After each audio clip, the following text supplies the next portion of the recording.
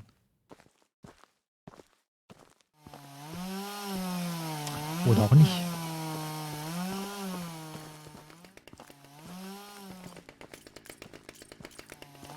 Aber wie hart muss ich riechen, dass du mich überall erkennst? Hinten leuchtet es irgendwo. Ich gehe mal da ein. Geh weg. Geh weg!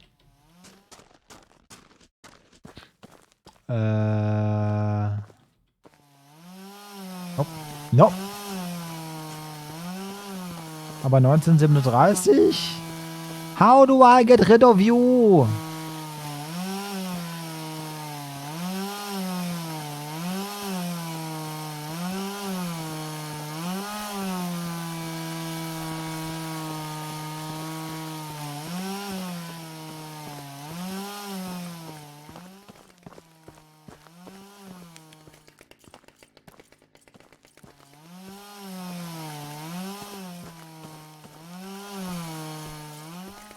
Oh no. Hi. No. Alles gut, lebt noch. Nur das, wenn man getroffen wird. Wo ist die Tür? Da ist die Tür. Mama! Hui. Na!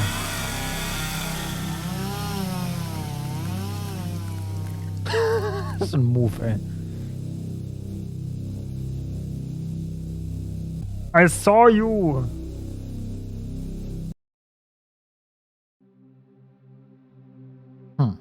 Okay.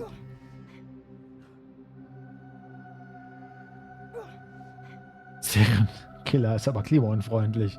Tu ist es.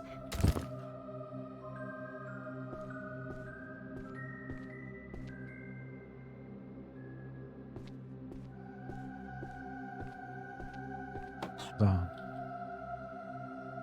Kann jetzt schon so ein bisschen was im Dunkeln quasi spielen. Da haben wir ein bisschen Zeit, bis der spawnt, weil holy Jesus, ey. Ja, der legt ja sofort los. Der macht ja. So, damit kann man uns heilen. Painkiller sind. Okay. Press Q if damage taken. Got it.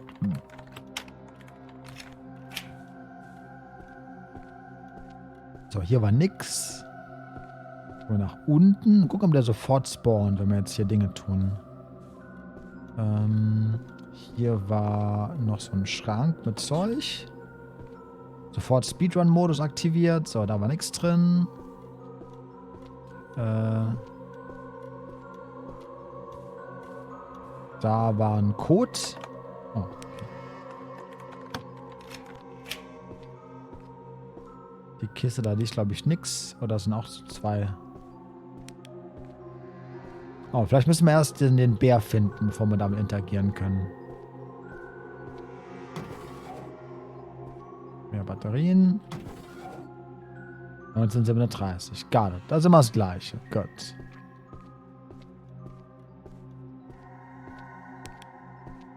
Von mir hat mal so ein Mikro, dass seine Schreie sich anhören wie aus dem Indie-Horror-Game. Ein Kumpel von mir hat so ein Mikro, dass seine Schreie sich anhören wie aus einem Indie-Horror-Spiel. Das Mikro macht das? What the fuck do you mean?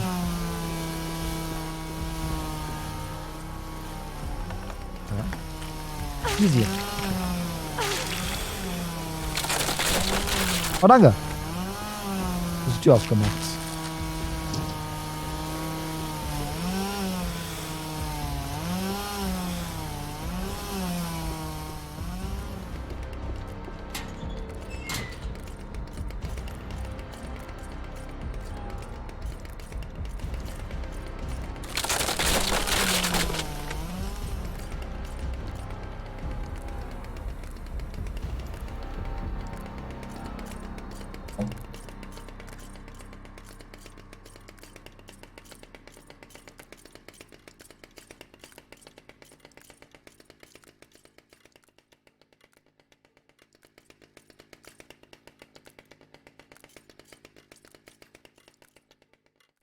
Der geht aber halt auch gar nicht weg, ne? Oder?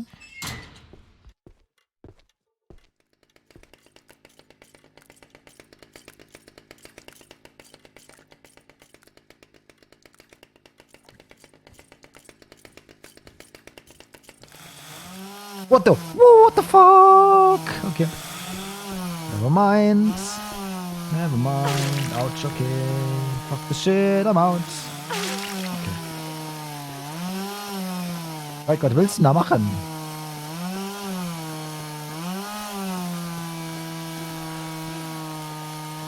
No. No. No. Fuck. Oh Gott, das ist okay.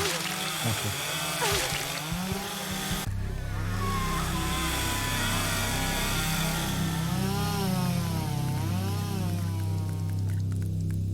Okay. Sobald wir die Treppe runtergehen, spawnt der quasi. Das heißt, das ist gar nicht eine Frage der Zeit, sondern einfach, wie weit wir voranschreiten im Spiel. Wieder eine Hochheb mit der Säge. Der ist halt buff, der Dude, ne? Der hat schon. Never skip Chainsaw Day.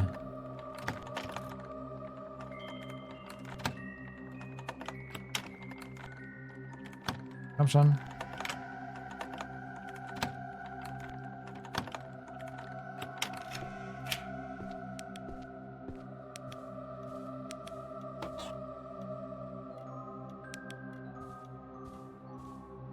Herr Winter, das ist denn mein Haus. Da könntest du mal aufhören, mit der Kettensäge darum zu fuchteln. Das ist gefährlich, Jam.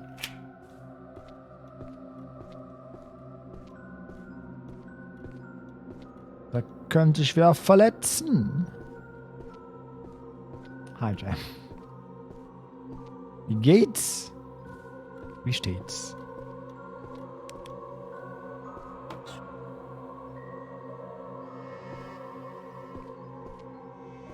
Okay. Sobald wir jetzt da runtergehen, ist eigentlich sofort Polen offen, ne?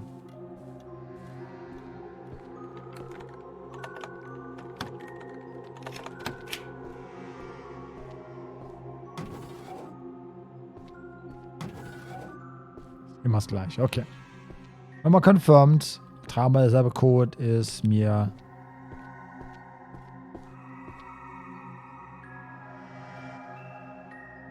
Wir haben auch keinen Schleichenknopf, ne?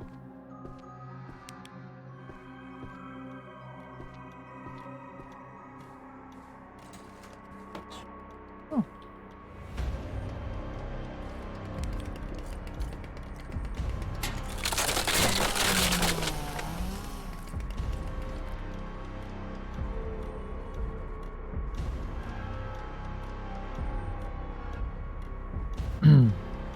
Clips zu benutzen, klar doch. Wenn du mir hinter das Ergebnis zeigst, feel free.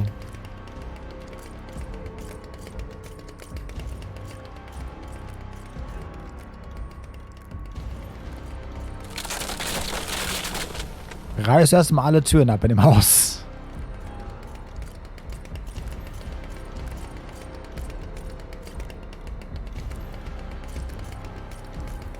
Alle Batterien. Ja, hast du mal meine scheiß Taschenlampe gesehen? Die hält 14 Sekunden.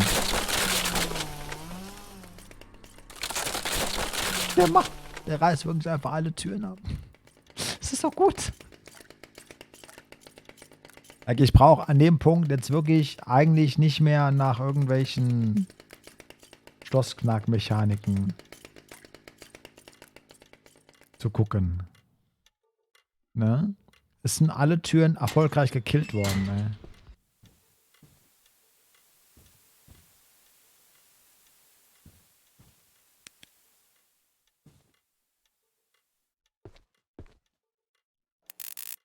Ah ja, Batterien sind leer.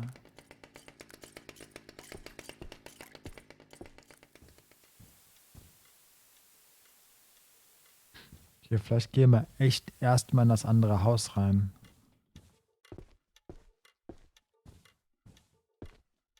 während der hier rumeiert. Da habe ich draußen vielleicht ein bisschen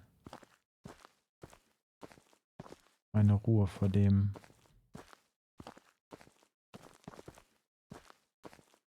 Der Fernseher ist eine gute Frage. Nope. Tür!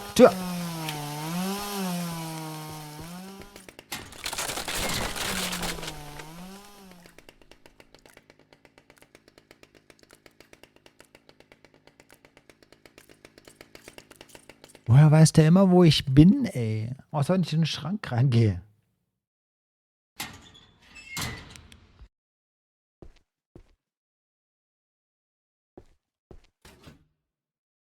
Used to be locked electronically. Okay, kein Saft dafür.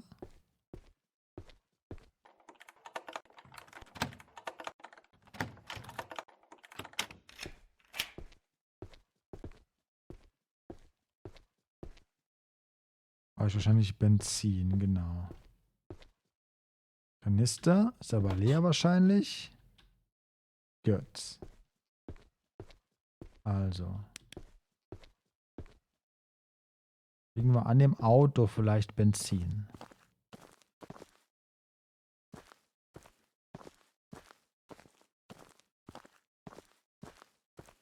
Wäre jetzt so mein erstes Go-To.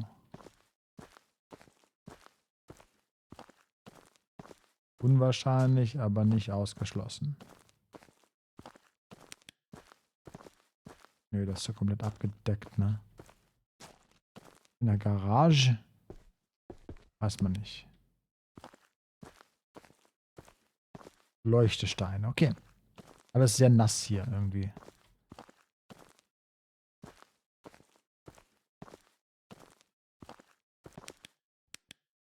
Was war das nochmal? Wirklich?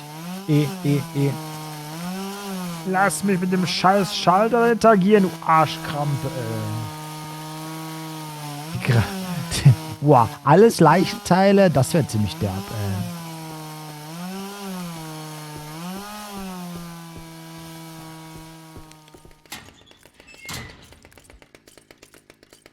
Okay. Wir haben sonst eine Aufgabe. Wir haben Benzinkanister, wir suchen Benzin.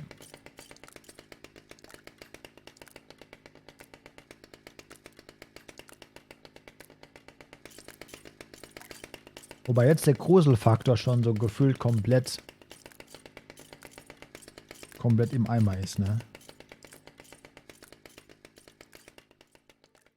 Wo der uns einmal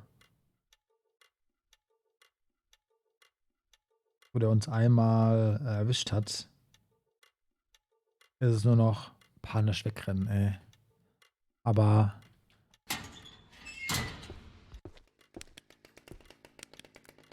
ist halt nicht mehr Angst, ist nur noch Terror. Weißt du? Oh, der hat die Tür aufgemacht. Dankeschön. Noch so ein Dude.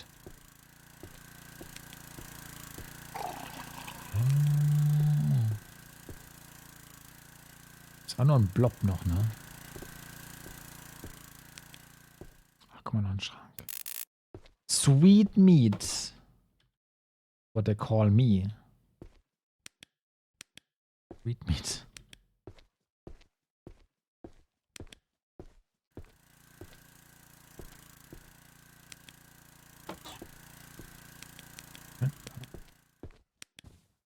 Versuche ein bisschen mit meiner Taschenlampe sparsam umzugehen.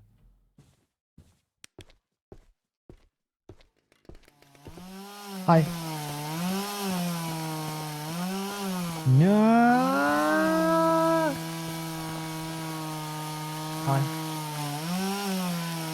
Hopp.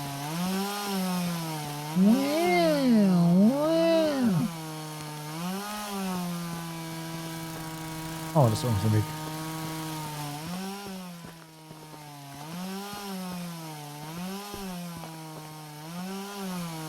Du siehst mich nicht mehr. Er sieht mich. Oh Gott.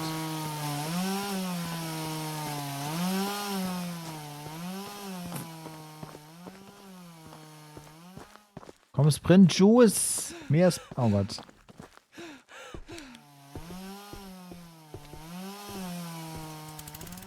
Okay, das kann... Das machen. Geht das? No. Hi. No, no, no. Alles gut. Get Fuchs. Scheiße, falsche Richtung. No, no, no. Du Arsch. Lass mich kochen. Komm schon. Ach, fick dich.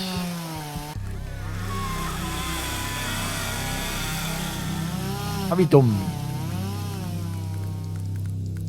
Ah, du rennst einmal in die Richtung und du bist instant tot. Er blockt dich einfach. Okay. Sweet, sweet meat is made of this. Made of me. Well, RIP. In der Kettensäge gibt's doch Kuchen oder sowas. Was will er mit der Kettensäge? Gibt's Kuchen? Wie schneidest du Kuchen? Was für Kuchen isst du?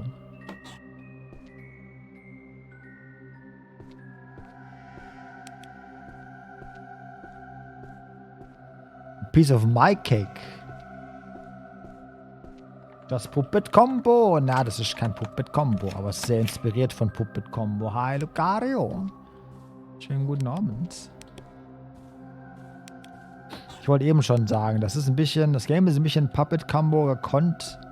Ne, gewollt, aber nicht gekonnt.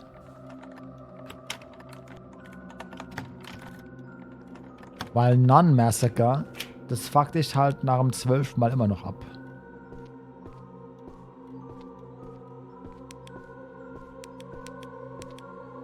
Es ist sehr dunkel.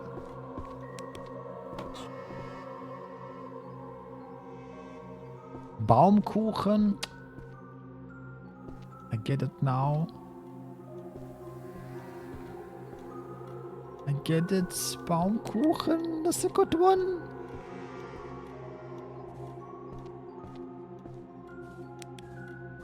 Baumkuchen will jetzt... Oh, ich war kürzlich in Saarbrücken. In so einem Onigiri-Shop. Hallo?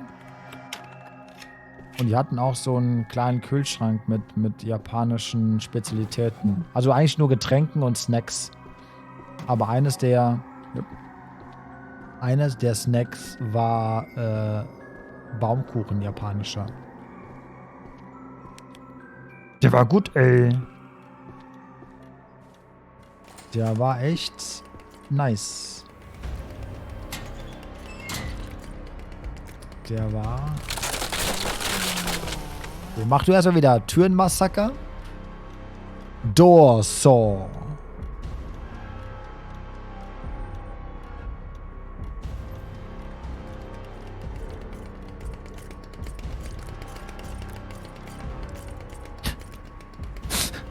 Sorry, ich kann den gar ein bisschen mehr ernst nehmen.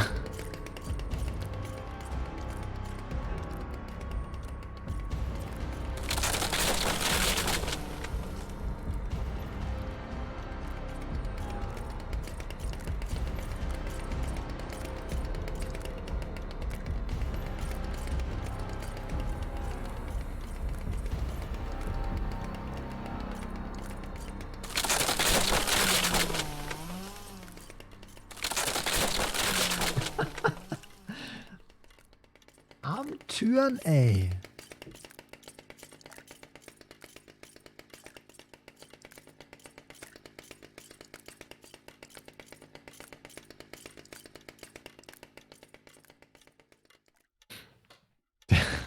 Er ist der Erzfeind von... Er ist der persönliche Erzfeind von Sauron. Denn er zerstört Mordor.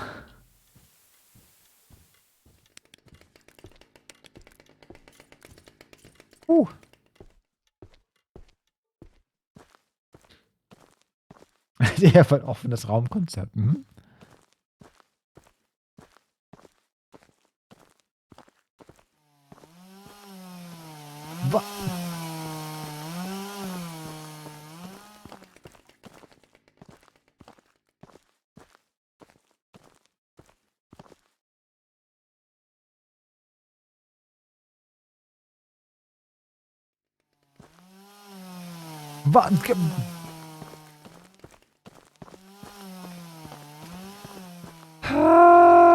wieder rein und mich jetzt da in den Schrank stellen, oder was? Was ist denn das für ein Scheiß hier, ey?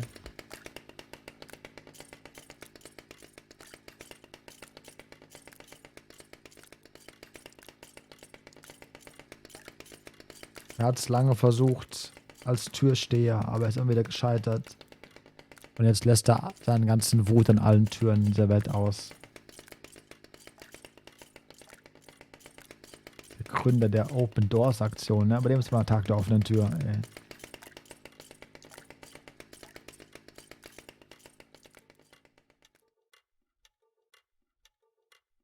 Jetzt. Dürfen wir jetzt?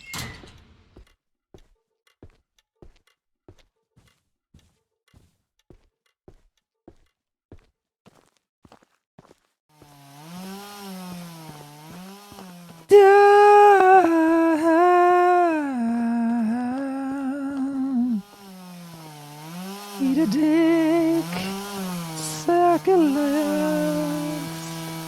eat a penis.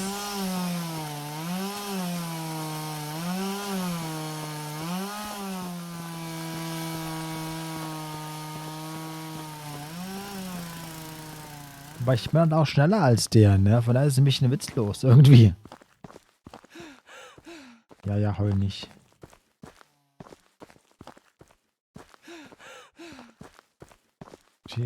It's a maniac, 4 doors.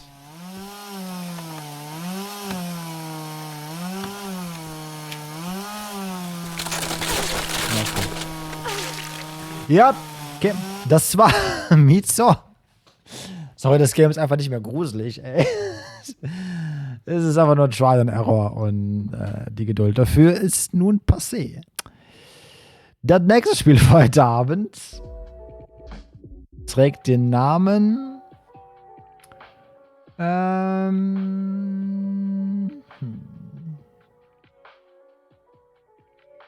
ich habe noch eigentlich ich habe ein paar hier rumfliegen. Ich habe eigentlich noch 2 größere Games, die ich mir eigentlich gerne in Ruhe angucken würde. Okay.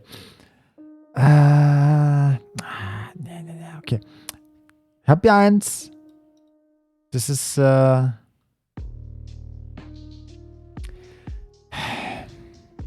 ich weiß nicht, wie ich anfangen soll. Es gibt einen Menschen, der entwickelt Videospiele. Und dessen Name ist James.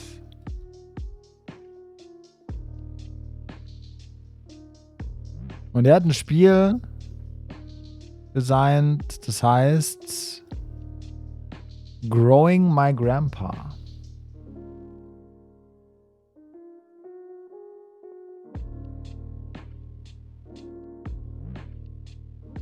Und James Spiele sind weird. Weird. Fucking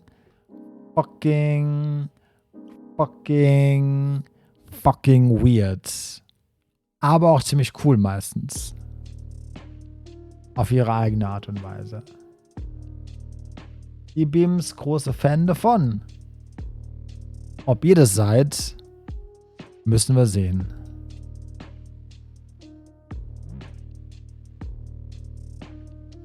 Kann man das capturen? Geht das? Nee, das geht schon mal nicht. Geht das? Das scheint zu gehen. Okay. DFX, ja moin. Wie geht's, wie steht's? Hallöle. Wie geht's euch? So kann mich echt nicht beklagen. Danke der Nachfrage. Bei dir gibt's Neues. Chef. Und mal die Kunst. Growing My Grandpa. Haben wir Sound? Haben wir Dinge? Haben wir... Okay. Müsste passen.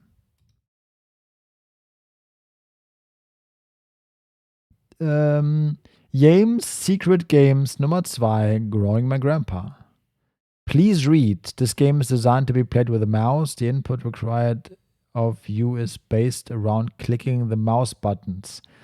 The right mouse button will change the cursor's image function only when pointing, indicated by the extended index finger. Can you, the player, interact with certain menus and prompts? Please click below in the pointing mode to continue. Oh, ich habe Boob-Grab-Modus und ich habe Point-Modus. Got it.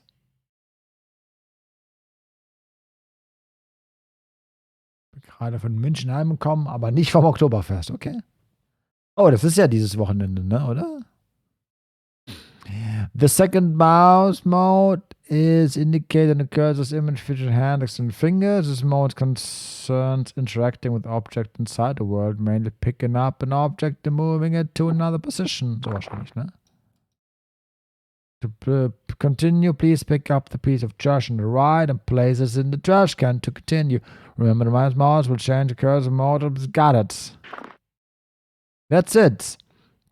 There will be many situations in Growing My Grandpa that will require you to pick up things and place and grab things and give things. Don't be afraid to experiment and keep an open mind about using your hands. Okay. Please click. In order to expedite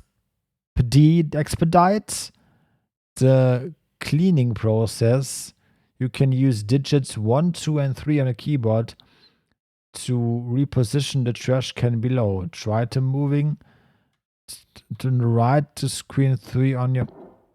What the fuck?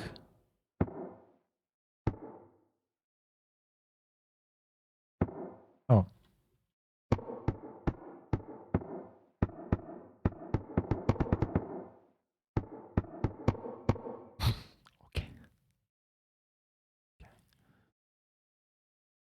A variety of video game options can be changed anytime. Press the function key F3, F4, F5. F3 to adjust the disable shade effect. 4 to cycle the display resolutions. Ja, ich hätte gerne ein bisschen größer. Das ist ein bisschen zu groß. Das ist ein bisschen sehr klein. Das ist ein bisschen... Well, fuck. Wir haben genau 3 Optionen. Winzig klein, immer noch winzig klein, gigantisch.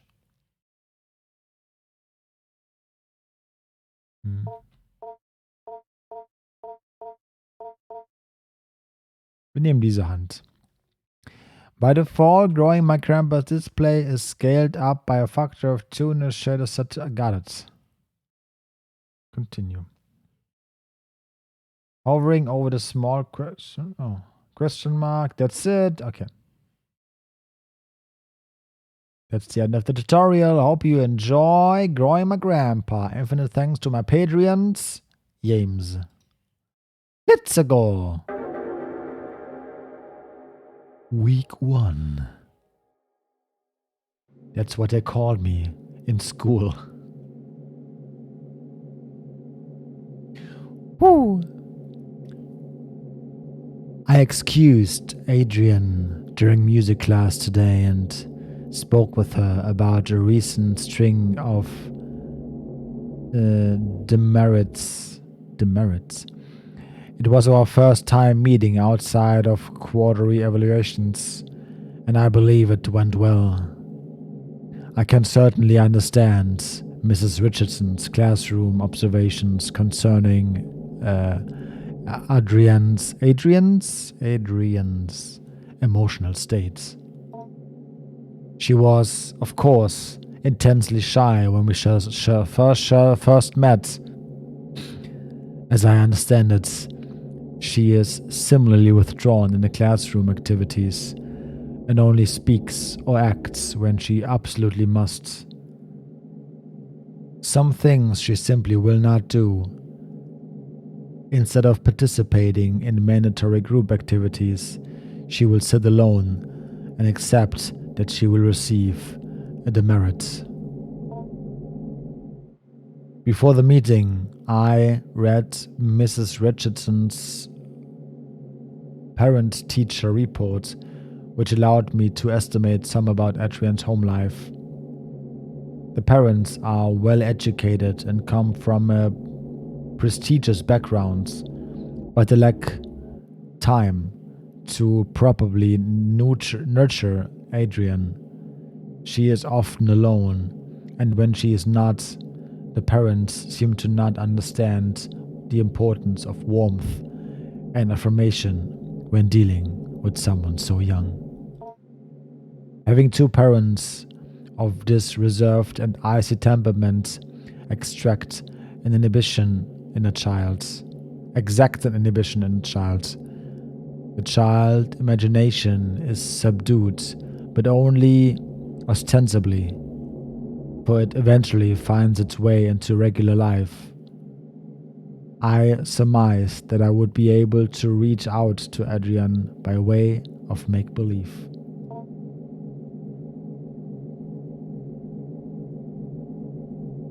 Ist das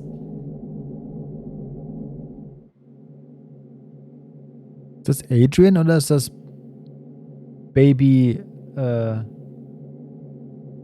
Tommy Wiseau?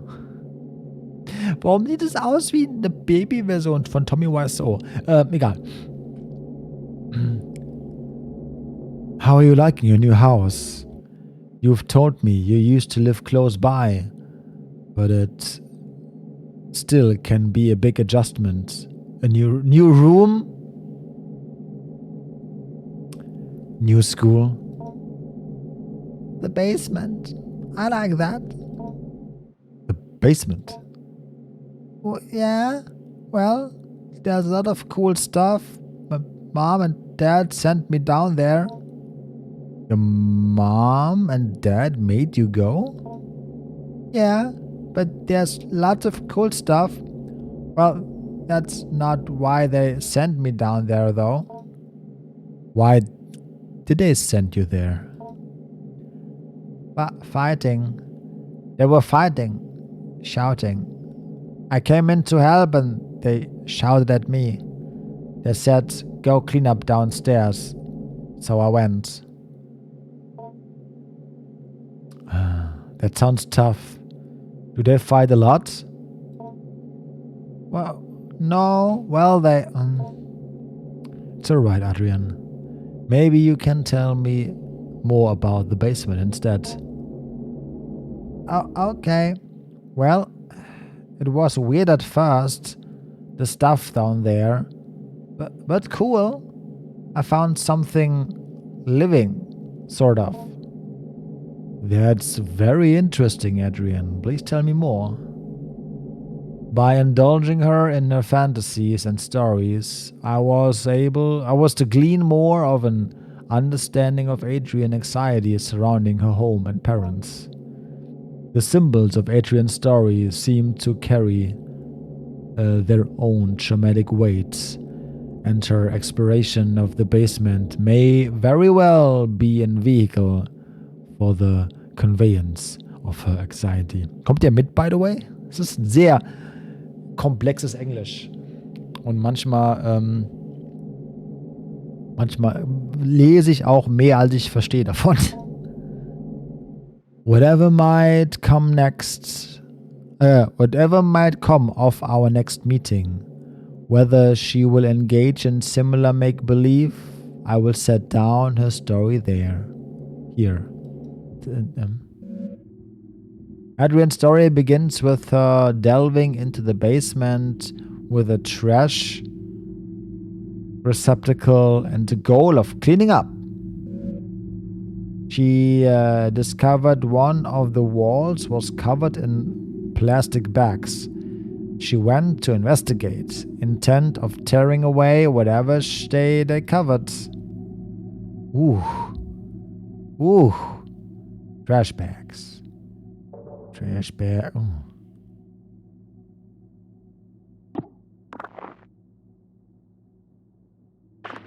Oh. Weiß nicht, was ich da gerade aufhebe, aber irgendwas. Upon removing the plastic trash bags from the wall, she noticed their interior lining was covered in glass. Like a window. I offered. No, she said, like a mirror. Oh, like a window, I offered? No, she said, like a mirror. reflecting inward towards the animal they covered. Reflecting inwards towards the animal they covered. I gently asked her what animal exactly this was. Here is where the material of reality of the story took a turn for the explicitly fantastic and imaginary. Okay. What? Upon her discovery of it, at a gaze that grew or extended, its shaggy-haired self, hair like fur, like a dog, I offered. No, she said. Not the fur of a dog, nor the hair on her head. It grew towards her, the animal's hair, reaching out. It was hard, standing almost straight, like the hair of a brush. A bristle, I offered. Yes, she said. She was very afraid at first, but then curious. I asked her what else was in the room. More things hidden away? She said things of Grandpa's as well.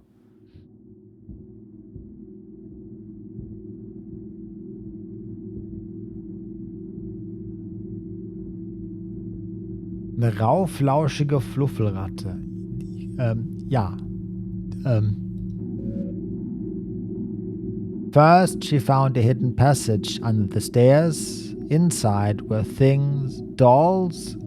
were strange dolls, magic objects, naked, faceless figures. I heard these cryptic utterances of merely nodded. Wait, I heard these cryptic utterances and merely nodded. In order to keep the game of make-believe going, I only pressed for details where I thought necessary. The faceless dolls could be a simple metaphor for the anonymity she feels in her own home. The hidden passage, I'm unsure what to make of that. The revealing of the concealed seems to be thematic in her fantasy. The door under the stairs is but one example.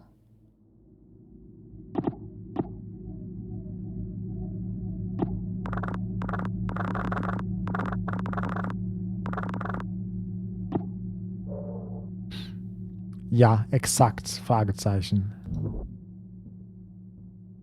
Kann ich damit interagieren irgendwo? Ja, okay.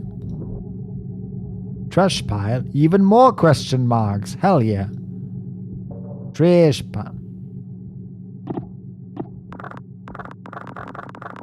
Aber auch nichts zum Interagieren irgendwie, okay.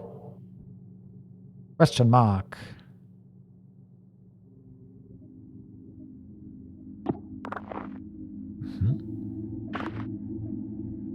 Was genau ist Ihr Konzept von Aufräumen, wenn ich fragen darf? Oh ja, so ein bisschen Spachtelmasse zwischen dem Holz. Das schmeißen wir mal weg. Das ist nur Müll. Weg damit. Once she removed the panel and found the magical hidden passage, she was very specific about what she took. She found a magic book, a magic doll, a photo of her late grandpa, and magic glue. Oh.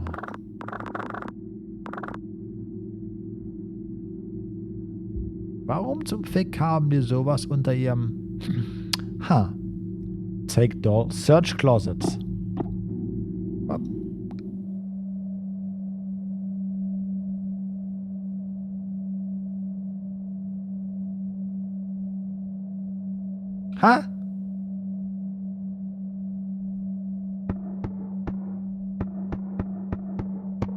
Ich kann, by the way, immer noch den Mülleimer bewegen aus irgendwelchen Gründen. Weil ich wenn ich das wüsste, Cefix. Ich das wüsste. Was zum Fick sehe ich da gerade? Kannst aufheben. Und das ist Müll. Erstmal nur Müll. Anscheinend.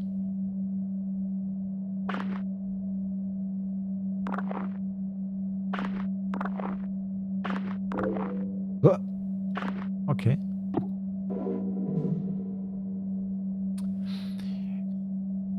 Eurasian steppe shamanism and the fusiform gyrus, an ich kann das nicht lesen, depictionary study in sympathetic magic, a dissertation by Jacob Hart. Got it. What? Papers crudely bound together to form a book. Read now. The impetus of this research was the recognition of a particular pattern in fragments of documentation relating to magic and magical religious practices. Numerous sources were drawn from commentaries on laws relating to the banning of sorcery and necromancy, compilations of folk charms relating to love spells, hagiographs of saints, of saints and their encounters with devils. The list spans many centuries and great distance, from the Levant of the Kargarancha to the border of the modern nation states of Russia and Kazakhstan today. From this paper trail arose a consistent account about the certain form of magic relating to the binding of demons to a sorcerer's will. A demon called the Heaven of Needles. Oh no. Oh no. Or the Angel of Needles was known to be kept best by shamanic keepers or wards who suffer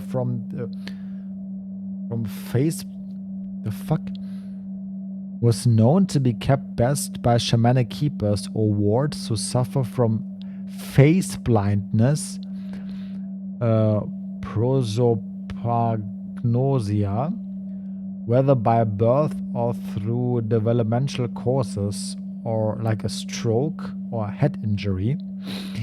It was known to be extremely effective but terribly dangerous, so much so that it became outlawed several times and was generally a popular scapegoat relating to unexpected death. The impetus of this... The nexus of magical religious meaning making, sorcery regarding human-related desires, and the history and science of neurological disorders related to the fusiform gyrus is where the subject of this dissertation will reside. I will outline further and then analyze the historical sources I mentioned previously. Then I will go into the neurology of mystic and magical religious experiences. Jesus Christ. Afterward, I will detail my ongoing correspondence with a resident of the Ural mountain religion who is an expert folklorist and keeper of traditions he claims to have been passed down through his extended family generations. Puh.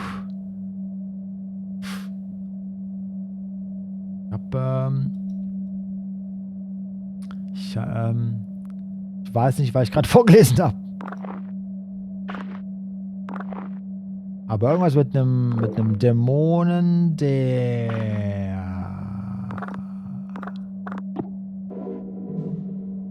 All-Purpose Glue.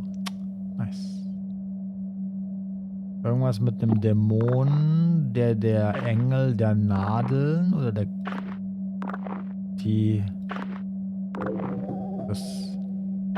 Irgendwas der Nadeln. Und irgendwas sagt mir, dass dieser Haufen von Plastik, der eben Haare gebildet hat, vielleicht so ein Dämon ist. Maybe. Vielleicht. All clean. This space will not be dirty again until next week. Cool. Got it.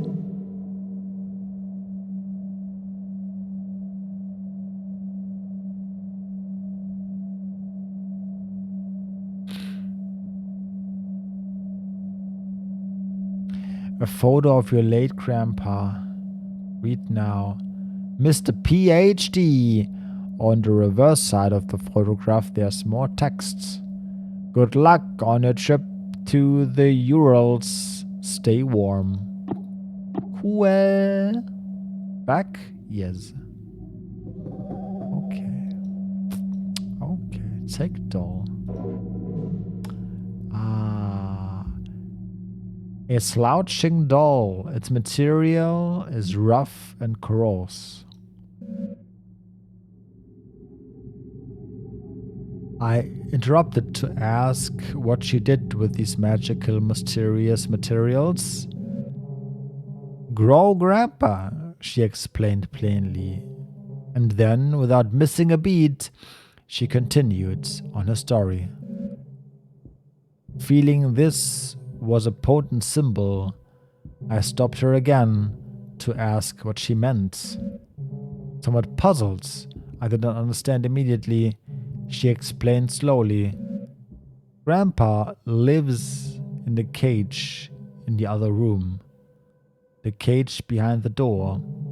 There grew people in the cage.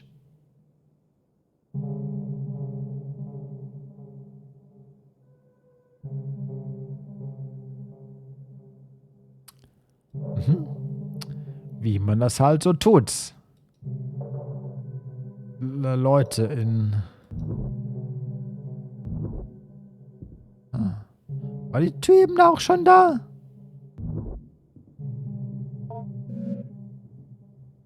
The darkness of the shadowy corner unnerves you. You cannot explore there without some form of light. Okay. Max, schönen guten Abend. Hey, na?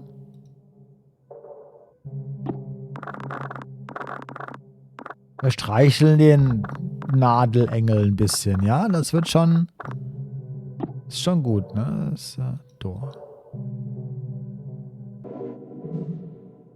A hastily written note. I have repeatedly called your homes to no avail, and so I am forced to leave this here for all. I found William sitting in a corner of the enclosed area, seemingly severely concussed. Whiskers was gone, in none of its usual hiding places. I immediately suspected the worst. The project thus must be suspended for now. I am leaving up the usual mirrored coverings we used to keep the anthropomorphic void sealed. I have done my best to lock up everything on such short notice. It is a hasty fix, but it will require some time to find out a more permanent remedy. Relax. Danke für den Follow. I am honestly hoping you do not find this note, as I intend to lock the house down too. I intend to race off to you to retrieve your lockbox keys. Do not worry about William's key. It and the rest of the equipment is almost certainly deep within Whiskers now. I pray you do not enter this room, no matter how it may appear. William cannot be helped and is only being kept alive as a means of predation on the rest of us. predation? Kept alive as a means of continuing predation. Ich weiß nicht, was das heißt in dem Kontext, aber okay. I will say once again, no matter what state you may encounter William in, he cannot be helped. Have compassion for the young man, but I found on this person several photos of his late sister, which would imply certain risks he knew he was taking.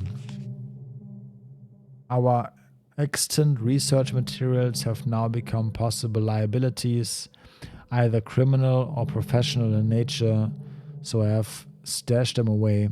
I believe I let you all know now I might do this if we were ever to experience an event such as this. I hope all of you remember that I told you. So long then, Dr. H. What zur Hölle habe ich da gerade gelesen? Okay, enter. Let's go. Yep, Grandpa. Beyond the door in the room, the cage was hidden, concealed by another cloak of inward-facing mirrors. Wie man das halt so kennt.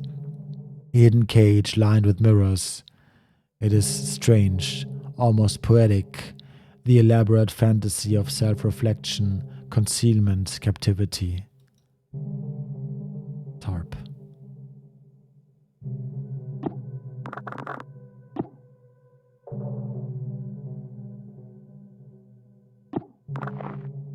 Oh no.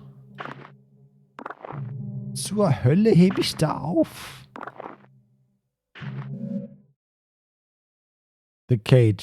At the cage, she finally cast her spell. But it was confusing. She confided at first. She took the magic doll, the magic glue, and the photo of her grandpa, and she combined them. And she wished very hard. I can only assume that this fantasy was next. I can only assume in this fantasy that next her wish would come true. In what child's story would it not?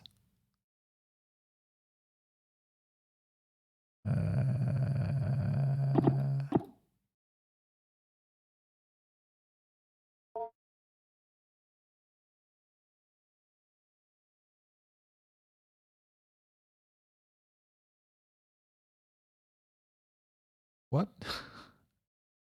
Peculiar human representation, generic human figure. Grandpa. Generic human figure. Oh, doll. Glued together. Wie man das halt so tut. Wenn man Alerts out? Na, wieso? Ist irgendwas passiert? Miet?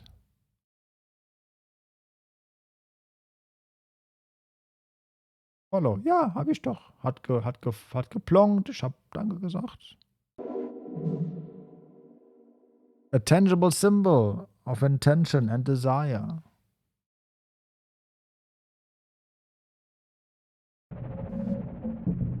She put Grandpa in the cage, assuming that was part of the ritual.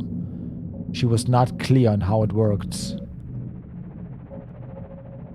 What precise instructions she could glean from her grandfather's magic book was complicated by her reading comprehension.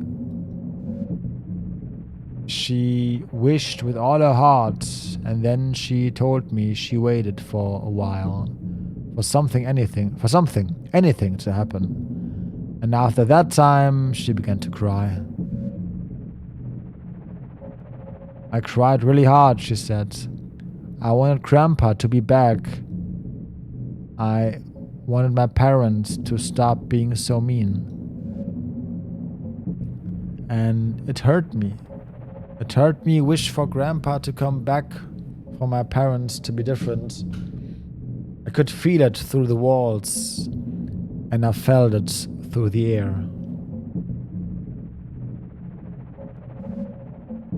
I asked her what exactly she meant. She could only repeat what she said. By this time, lunch was almost over. I said goodbye to Adrian and she left to rejoin her class. I was left to consider our conversation. I believe the storytelling strategy I have employed was not unfruitful, but I must probe deeper if I can. Although I can be sure of nothing, I interpret the impressions I get may begin to help me get an idea of the right questions to ask.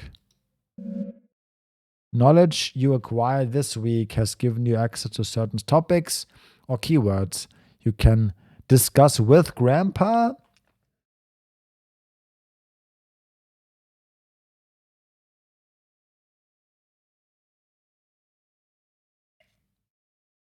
Guck mal Discord. Ich guck mal Discord.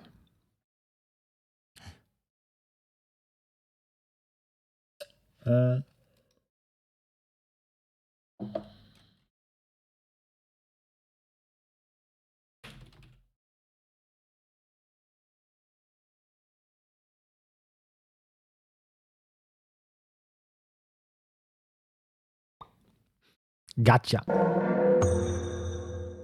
You gained the conversation topic Wish.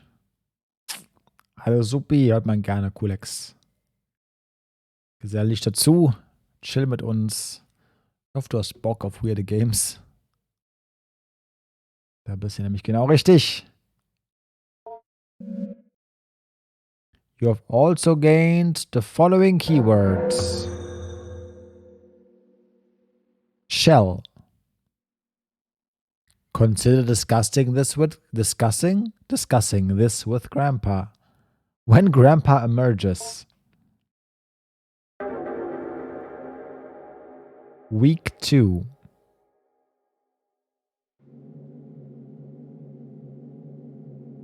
I met again with Adrienne in order to address her emotional outbursts in the past few weeks. It is our second time meeting, and while it was standard practice to have multiple sessions with troubled students, as I assemble a report for the counseling department, I could not help but to think, as we sat down in my office, that Adrian already seemed to show a remarkable change in self-esteem and confidence, and perhaps my and Mrs. Richardson's estimations of her emotionally disturbed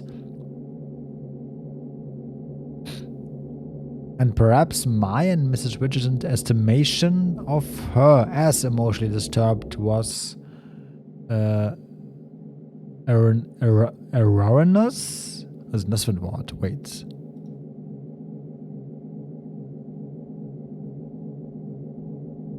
Oh, erroneous, also wie ein fehlerhaft. Erroneous. Erroneous. Erroneous.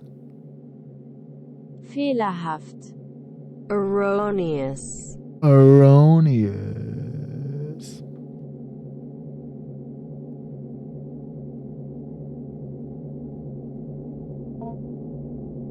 The paralyzing shyness and withdrawn attitude Adrian possessed the last week was not entirely diminished, but she seemed to hold herself differently this week. However, this only lasted as long as our conversation pertained to initial introductory pleasantries. When I began once again asking about her parents, her feelings regarding her new school and new home, she quickly lost what new confidence she had gathered and withdrew again into herself. Fehlerhaft, erroneous, ja. Wieder was gelernt. Once again, I partook in some collaborative make-believe. But this time, I was aided by the fact that I had managed to do some research into Adrian's grandfather and had some insight into what she might actually be finding in the basement. Now, this may be overstepping my boundaries, some as a school counseling caseworker, but this was all in the service of making Adrian comfortable and happy in this learning environment. In any case, I was able to dig up information regarding her grandfather by inquiring the university in town. Not that I make a habit of sleuthing, but I had suspicion that the grandfather was a professor here, or at least some sort of researcher, due to the fact that the newly constructed laboratory on the campus I drive by every day bears the same name in memorial. He has some sort of anthropologists or linguists, neuroscientists.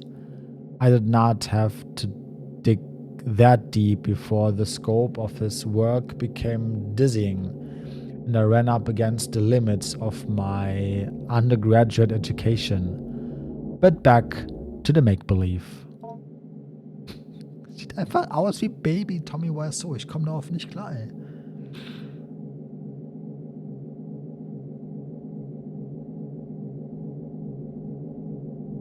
What is your grandpa like?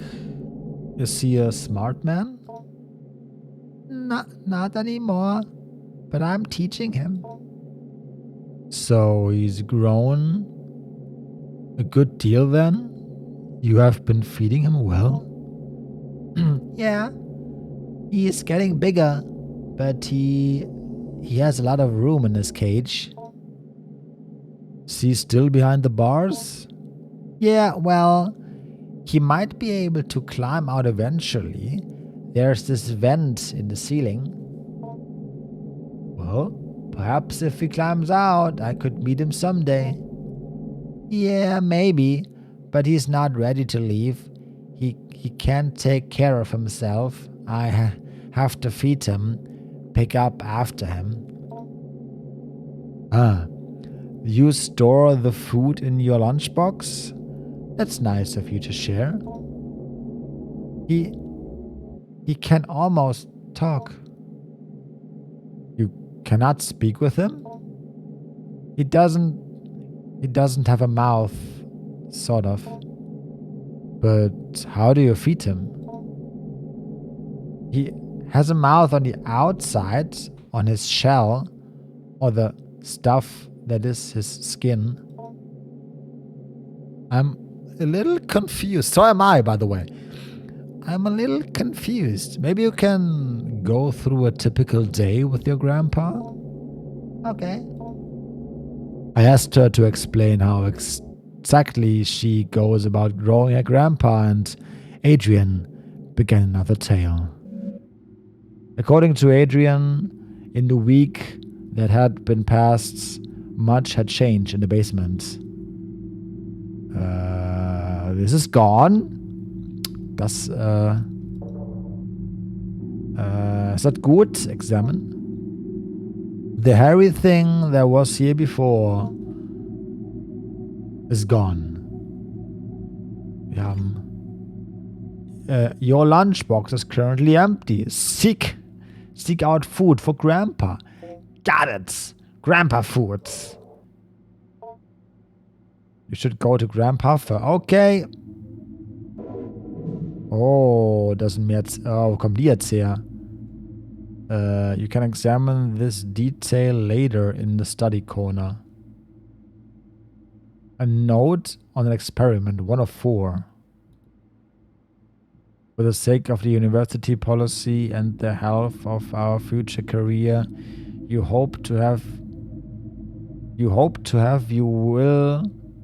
What? career you hope to have, you will abide by the non-disclosure contract you have assigned. Warte mal. For the sake of the university policy and the health of any future career you hope to have, you will abide by the non-disclosure contract you have signed. Do not break the anthropomorphic vacuum without my prior consultation and approval. Das steht da nicht. Anthropodic. Was ist das für ein Wort? Jesus Christ. Anthropodic.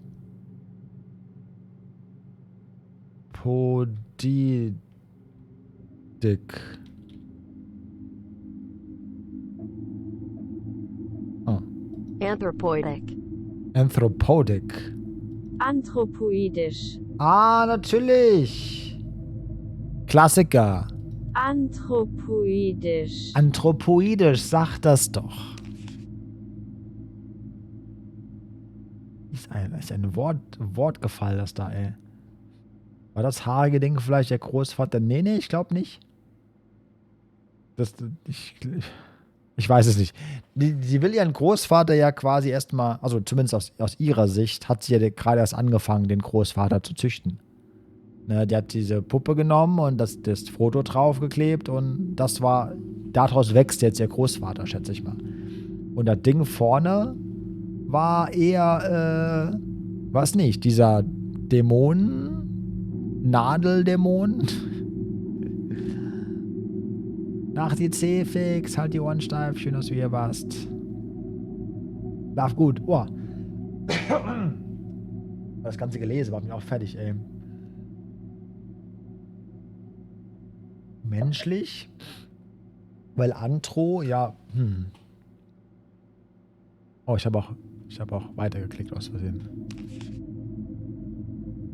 Do not break the das halt Vakuum without my prior consultation and approval. Any anthropothodic forms brought into the enclosure area must be left unattended. When not in dormancy, the sample will attempt to break anthropoid. Nochmal, wie geht das? Anthropoidic. Anthropoidic. The anthropoid's shell. Please see shell notes for more on that. Got it. Yep. Lab note 2. Read now. 4.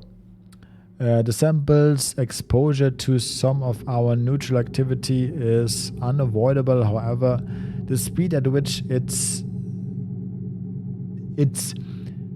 deleterious yields is produced can be dampened by several precautions regarding libidinal and emotional urges. What the fuck lese ich da eigentlich?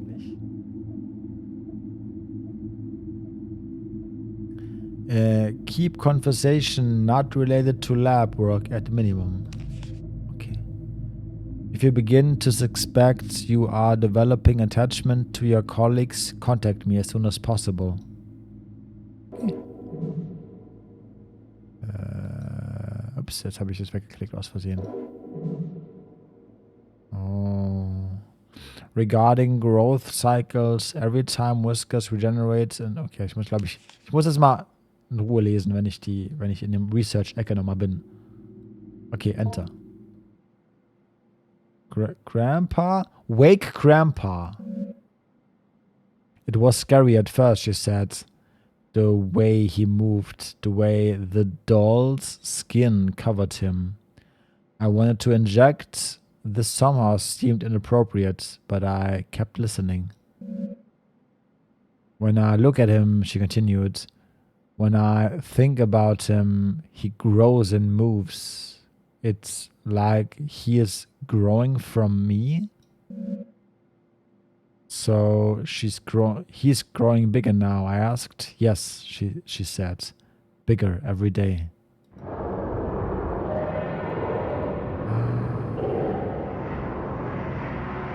Hi, Grandpa. Na? What the fuck am I seeing?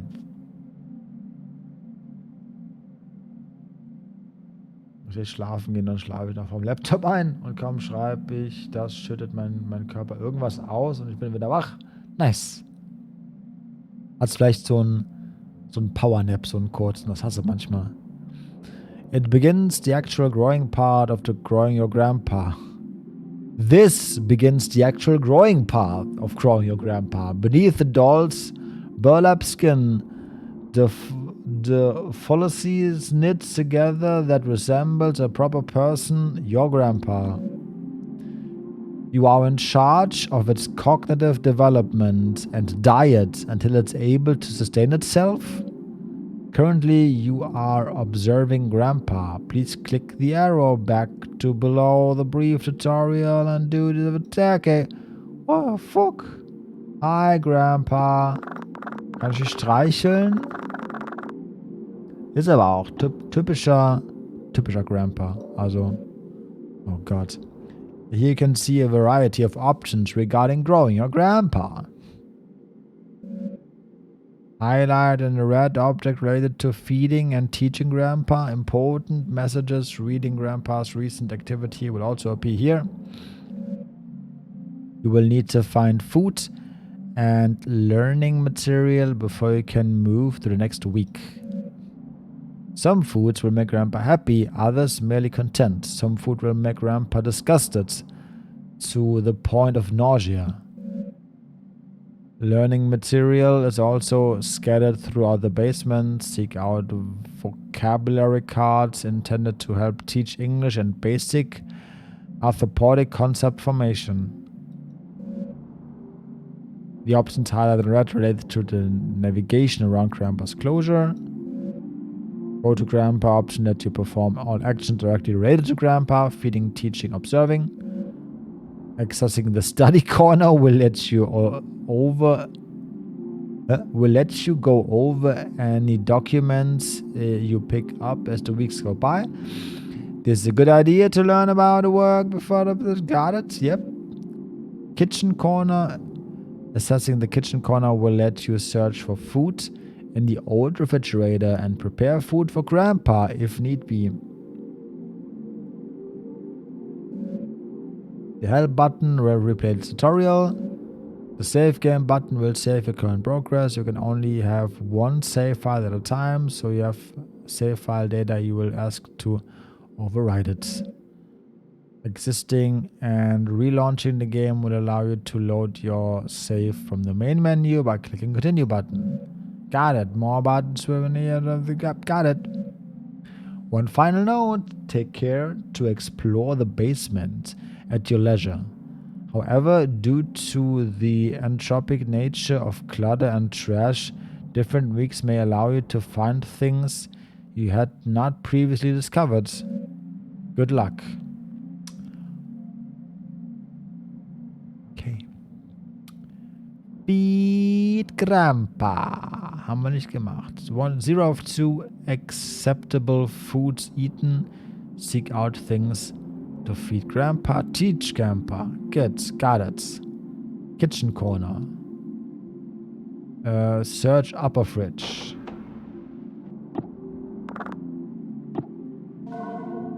Let it. Okay. Looks edible. Grandpa might like this. Lettuce.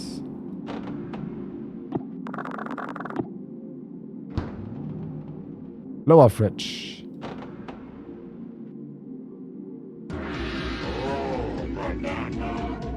Brown banana.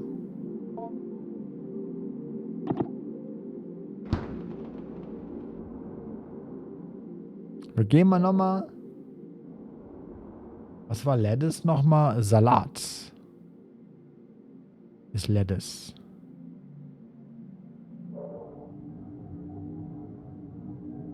Slot. Examine. Trash. Trash pile.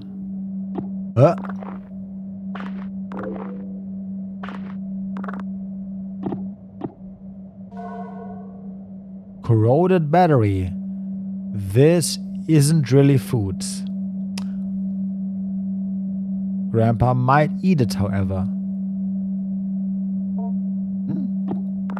Yep. Eine ausgelaufene Batterie.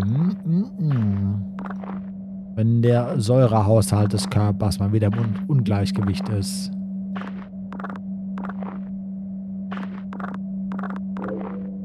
Ein Frühstück für echte Gewinner. Einfach eine Batterie gegessen.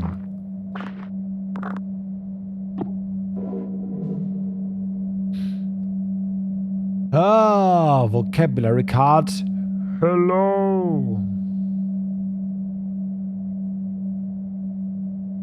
Natürlich, wer lagert seine Banane nicht im halb geschält im Kühlschrank? Das ist das, was sie stört an dem Spiel. Bei allem, was wir gerade erlebt haben. Die Tatsache, dass die Banane im Schrank offen. Alles andere ist eigentlich das Normalste von der. Also, wenn ich meinen Großvater in meinem Keller züchte, dann gebe ich dem nur geschlossene Bananen, logischerweise. Ich meine, das weiß jeder, der das schon mal gemacht hat.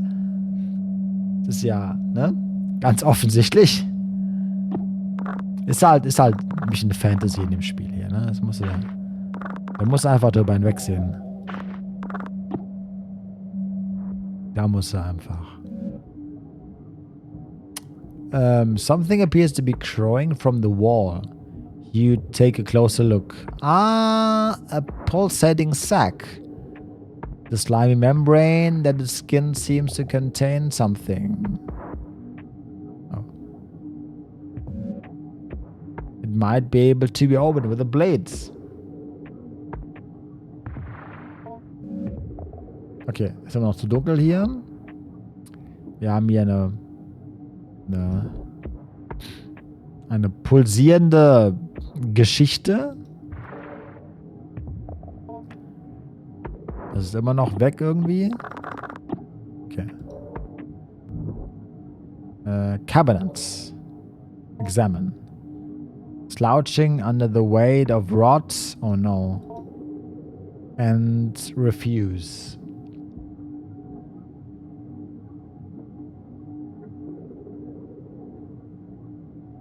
Kabinett.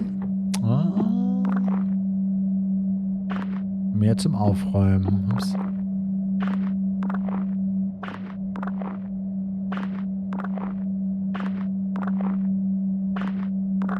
Das ist so ein Sherlock Holmes Hut, das da unten. Das sind auch so typische James Spielmechaniken. Das letzte Spiel, das wir gespielt haben, hat nur daraus bestanden, dass man eine Schnur in einen Brunnen herabgelassen hat und manchmal wieder hochgezogen hat. Das war das Spiel. Und es war trotzdem irgendwie faszinierend. Blueberries looks edible. Grandpa might like blueberries. Nice. Top Drawer. Mir aufräumen.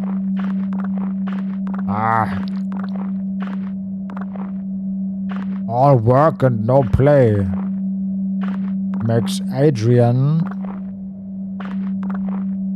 unhappy. Das Puppengesichter. Oh, da sind die. Ja, das sind die Puppengesichter ohne Augen. Oh, dieser Ton. All clean. This space will not be dirty again until next week. Klassischer Schrankton. Ups. Habe ich schon wieder weggedrückt. Gleich an meiner. Bottom drawer. I'm sorry. Guardian. Safety. Oh, wir brauchen einen Schlüssel dafür wahrscheinlich. Den haben wir nicht.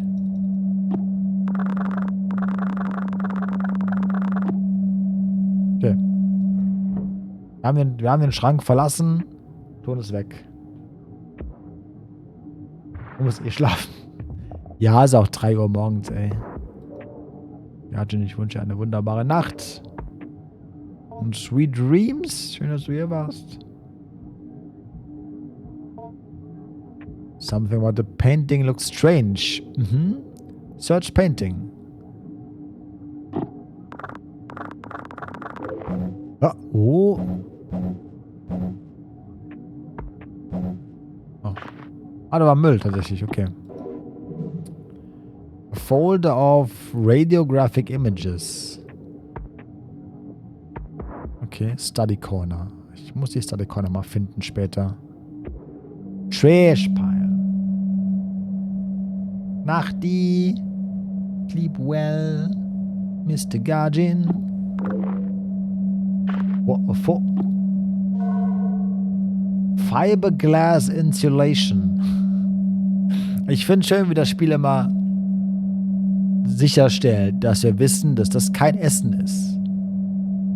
Wir merken uns, Glasfaser, kein Essen.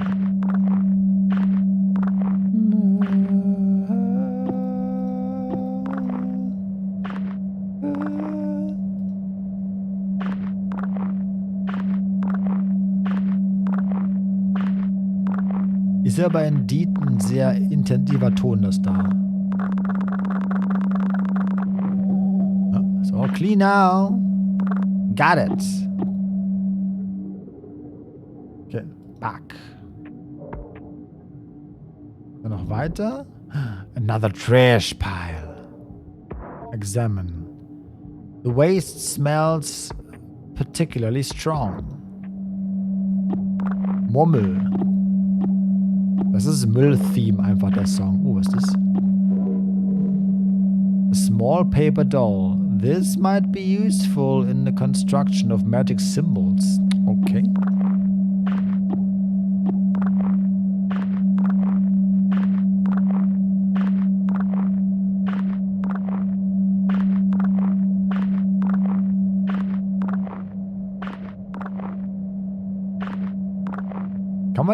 Kann man den Grow Your Grandpa Soundtrack bitte auf Spotify hochladen? Ich möchte einfach 8 Minuten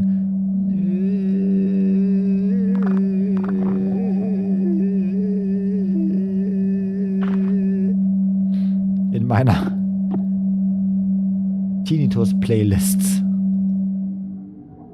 Bitte, war es das jetzt? Ja, all clean, okay.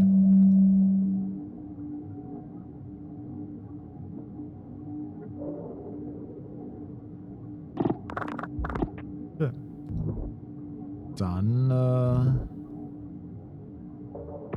sind wir fertig. Muss man eine Research Study Corner. There we go. Look over documents. Magic Book, Case Written Note, Orientation. Ja, die 3 haben wir nicht gelesen eben, ne?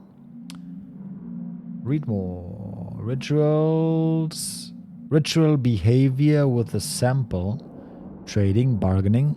Will result in dismissal from the project.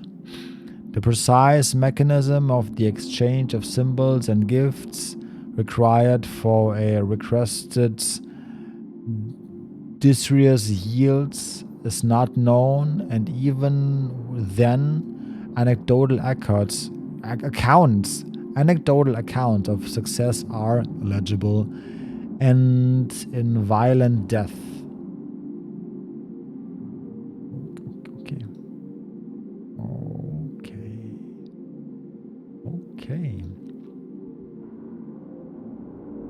Regarding growth cycles, every time Whiskers regenerates and leaves dormancy, it is to be logged as a new propagation. The sample's bodily existence cannot be eligible, i.e. a part cannot be cut from the whole, so there can only be one living propagation. Propagations are to be terminated after 5 weeks. Any further development puts us at risk. Termination procedures will be posted and followed with extreme care. With all of you out of the way, I want to welcome you. With all of that out of the way, I want to welcome you to the project, and I look forward to working with you, Dr. Hart. Wait, das Grandpa, oder? Is Grandpa Dr. Hearts? Brad a Hitman Hearts. Aber das eben auch nicht gelesen, oder? Read more. Before we began, we had us all cover in faces completely.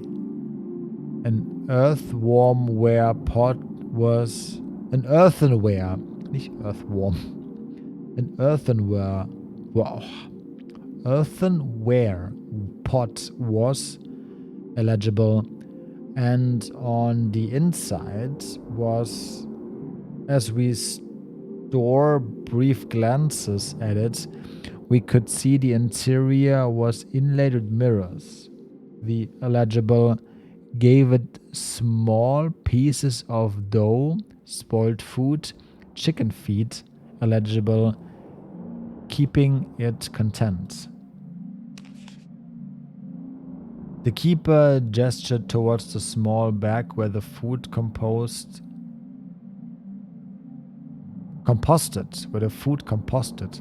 and told us to be careful not to feed it any meat. I asked if the rotting food was enough to sustain it, how it might get nutrients from any of this. The keeper regarded me seriously and said it did not matter what it was fed. The act of feeding itself was that mattered. The act of feeding flesh is another act, however. He then gave me another series of grave warnings regarding not keeping any animal-derived foods near where I might be keeping it. Okay. Wir dürfen halt kein Fleisch füttern. Got it. Verstanden. Kein rein vegetarische Ernährung. Radiographs. Radio. Okay. Radiographs. Got it. Radio.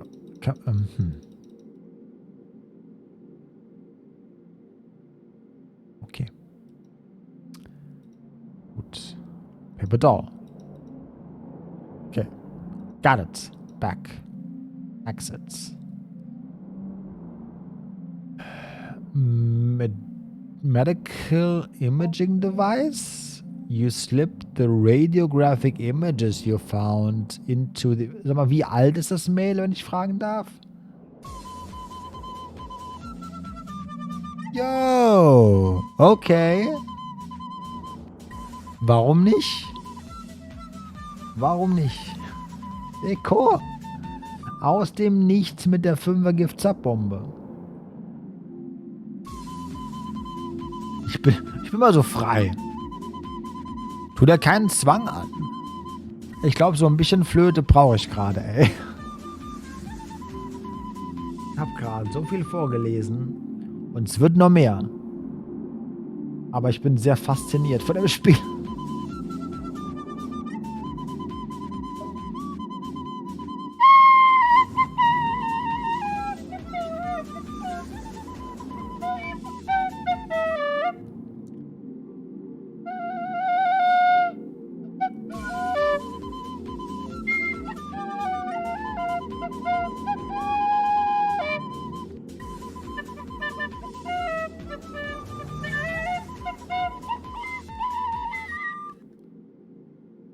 Mit der Mama-Flöte. Mach ich doch schon.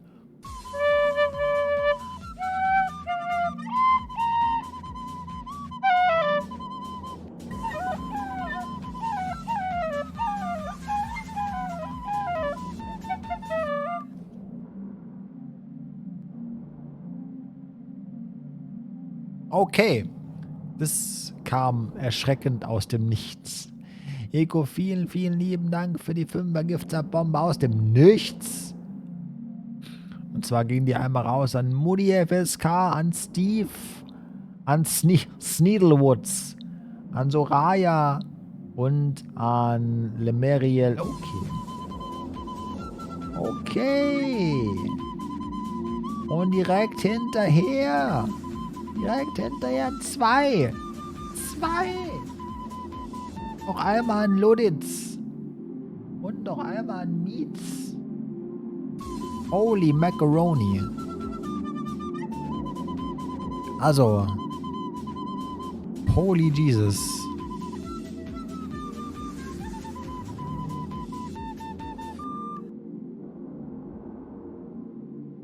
An euch alle, die ich gerade vorgelesen habe, willkommen oder willkommen zurück im Kult der Leute, die untergesappt haben, der bekannte speziellen Namen hat. Bedankt euch bitte, wenn ihr einen Giftsub bekommen habt. Und Eko, holy shit, vielen lieben Dank für die einfach mal 7 Giftsubs. Jesus effing Christ, vielen, vielen, vielen lieben Dank für den ganzen Support, so allgemein heute Abend. Es ist mal wieder flötastisch. Dankeschön, Dankeschön.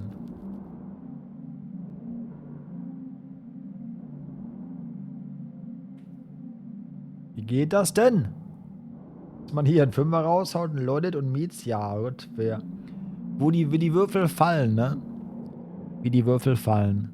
Da machst du nix.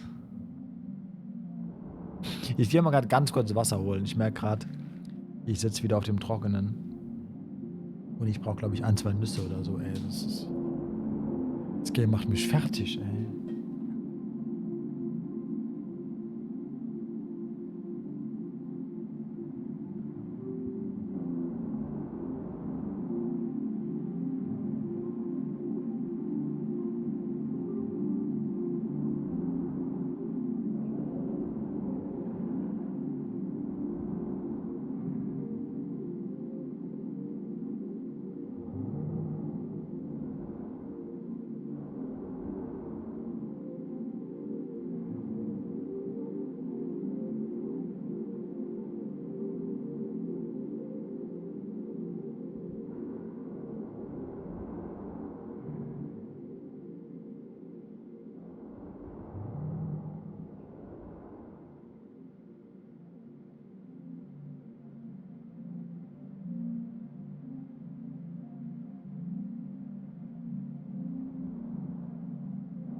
Ja, sorry, hi, ich musste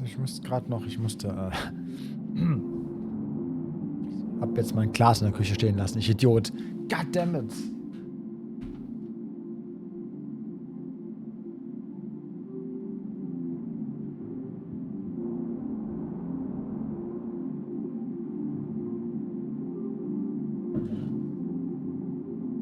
So, jetzt aber. Ich muss gerade Wasser holen gehen und ich habe mal so ein paar Nüsse hier mal vorbereitet. Und ich habe so eine kleine Schüssel mit Nüssen, die ich mir ein bisschen gewürzt habe. Und ja, ich esse die mit der Gabel. Fracht nicht. Es ist einfach so, fracht nicht.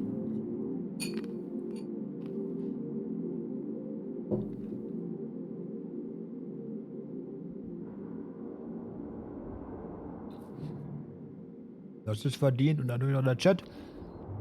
Das ist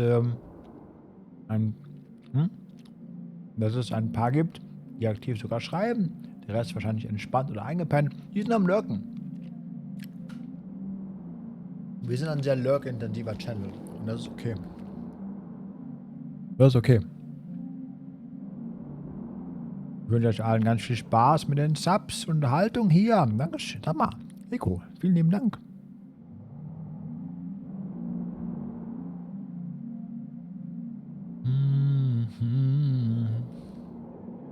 Bin da so ein bisschen lost, habe ich das Gefühl. Sag mal, wie lange bist du jetzt hier? War ich jemals nicht lost? Danke, Lolith. So ist es.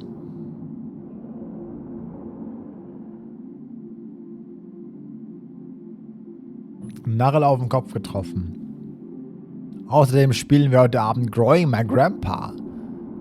Brain ist ohnehin nicht benötigt für das Spiel.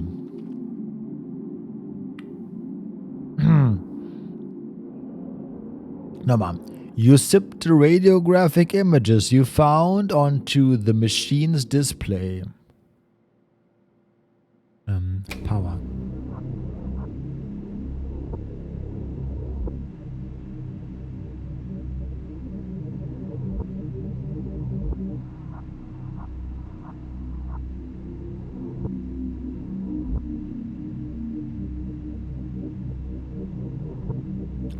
Propagation 21. Day 19 after dormancy. Nth vacuum broken? Yes. Termination at 21 days. Note in detail. Intriguing results with regard to the mimic hypothesis. Participant entered a sealed chamber adjacent to Whiskers, growth cell 21, which had been freed from the anthropomorphic, diesmal wirklich anthropomorphic, vacuum constructed quite economically from plastic and broken mirrors. The first propagation's original earthware vacuum was shattered during the move-in. Between the two, there was a semi-opaque glass panel that allowed observation both ways. The human participant was asked to think of someone in particular, in popular consciousness, fictional or not, and cogitate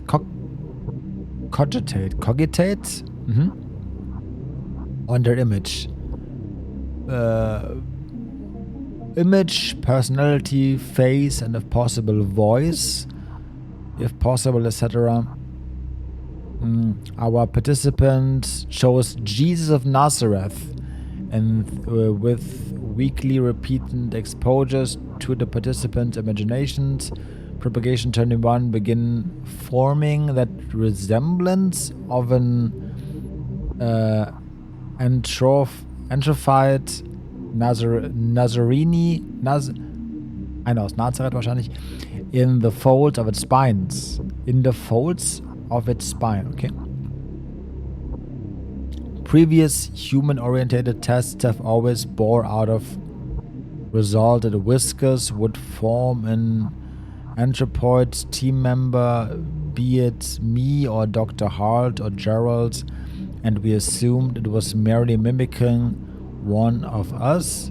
Dr. Hart was always content the Dizerous yields or the anthropodic reproduction Whiskers creates when in contact with human beings has always been based on the conception and relation to the person through someone else. Klar. With this framework, the Dizerous yields is now. Was heißt es eigentlich? Was ist das Wort? Wir lernen Englisch heute Abend. Englisch lernen mit Onkel Winter. Desirous. Is it desirous? Desirous? Desirous. Oh. Desirous. Desirous. Desirous, das gewünschte Ergebnis. Weil Yield ist ja quasi, Yield ist Ausbeute, sehr gut. Desirous yield. Gewünschte Ausbeute. Got it. Got it. Letzte Zeit bin ich eher so sporadisch hier. Das Jahr hat bei mir in sich gehabt, weshalb ich auch auf Twitch unterwegs war. Das kam halt aus dem Nichts, dieser Lampenwechsel. Jesus. Ja, das Leben schlägt halt so seine Kreise manchmal und man kann sich nicht immer aussuchen, wie viele Zeit man für eine Hobbys oder Unterhaltung hat. Ich finde schön, dass du hier bist und dass du mit uns abhängst. Und wenn du erst wieder in einem Jahr Zeit hast, dann ist es so. Und wenn du morgen wieder vorbeikommst, dann ist es schade, weil morgen streame ich nicht, aber ne? Übermorgen oder so.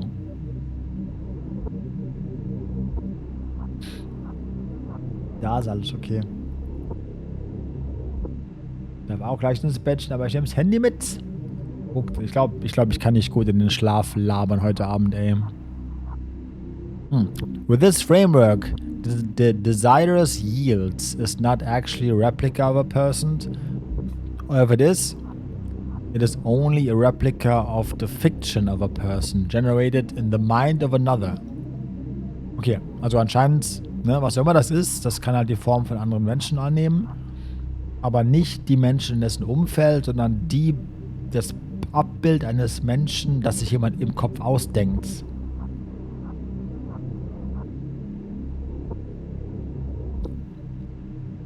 The desirous yield was not Jesus Christus, but the participant's image of Jesus Christ, assembled from their religious upbringing, religious artwork, depictions in popular culture, etc. This radiograph was taken right before the destruction of the growth cycle, while Whiskers was rendered unconscious via fumigation. It seems like every successive propagation, the stem cells in organisms work a little faster, but I'm not paranoid. It's technically deathless, yes, but we are bringing up whatever knowledge it's gained when we incinerate, okay. I don't believe in magic just yet. Okay. Hätten wir das Auge geklärt.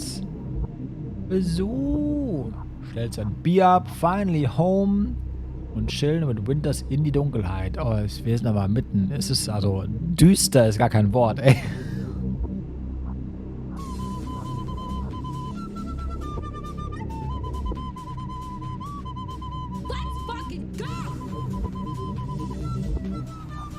Und gleich nochmal ein Gifts ab.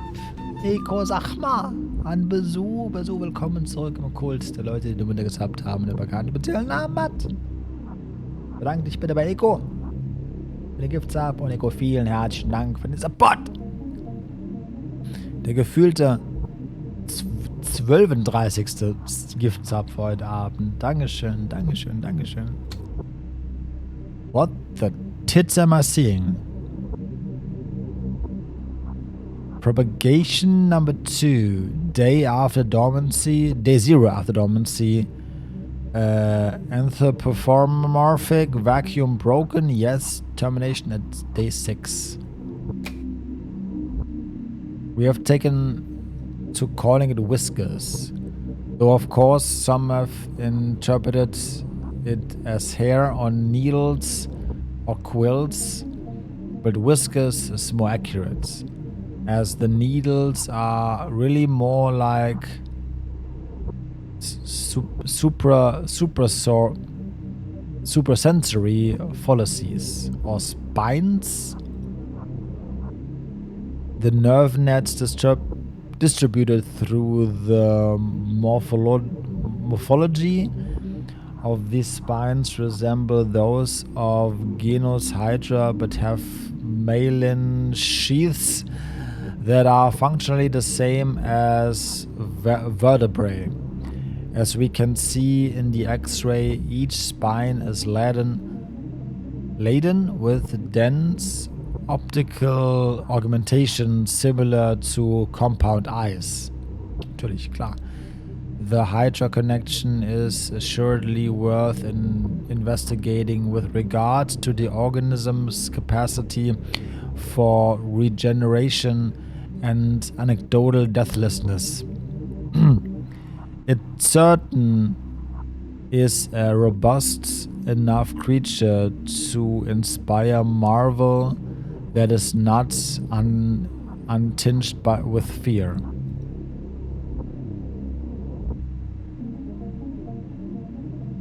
Supersensory. Das ist wahrscheinlich einfach nur ein Sinnesorgan, oder?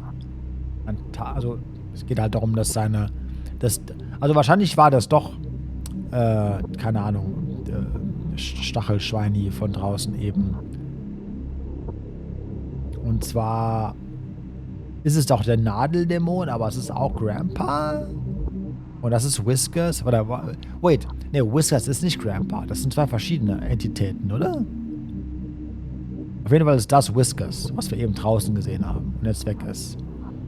Und die Nadeln scheinen so wie halt die Schnurrhaare von der Katze zu sein. Dass er damit tastet und so weiter.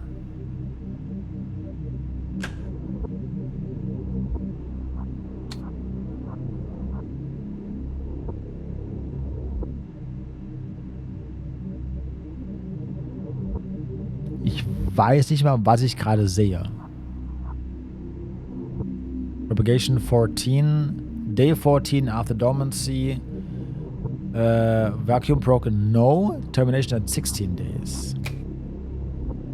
Exposure to mammalian forms, part of a series of zoomorphic influences, led to further understanding of the propagation's ability to simulate the somatic stem cells that constitute fully developed animals.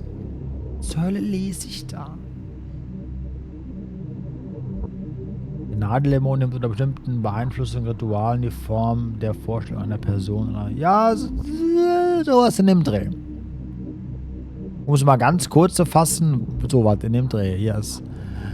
I write simulate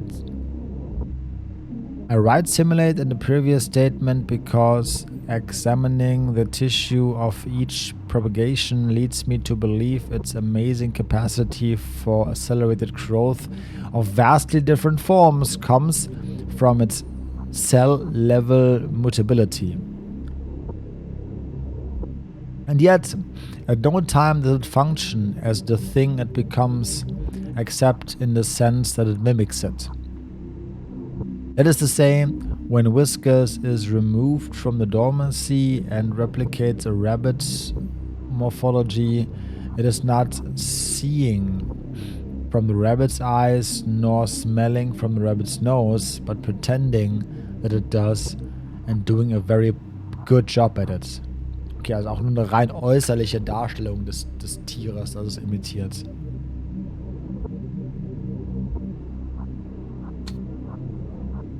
Wer kramt, der nimmt mal diese Games raus. Jedes Mal was Neues, was Weirderes. Ich möchte hiermit ganz Gebühren auf den Stream überweisen, please. Meine GEZ-Gebühren? Nee. Ich möchte mit GEZ nichts am Hut haben, dankeschön, aber.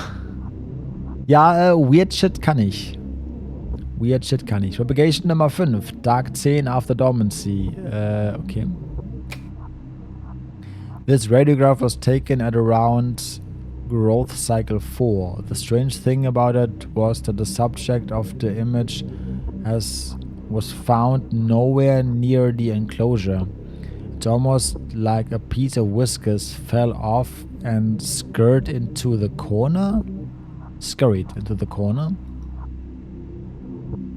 I feel like we've learned a lot since then, but the time I remembered speaking about the morphology being weird, not really even resembling any extant zoomorphic structure besides maybe a cuttlefish, then I happened to open the thing up. Inside were all these little dead mobile-like things, but they sort of looked like they had faces that were just barely there.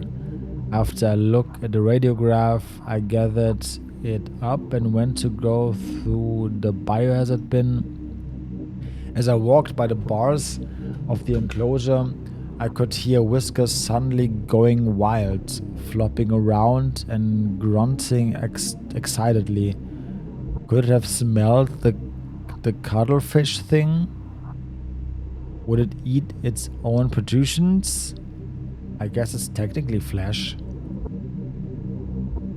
This is beyond the scope of the project, but it could be that without the stimulus of an active brain, or more specifically, a healthy and active brain capable of face recognition and theory of mind. Whiskers began to pull whatever it came from the limited data available to it. Again, this is not our focus at this time, but I left a note for Dr. Hart just in case he wanted to take a look. What?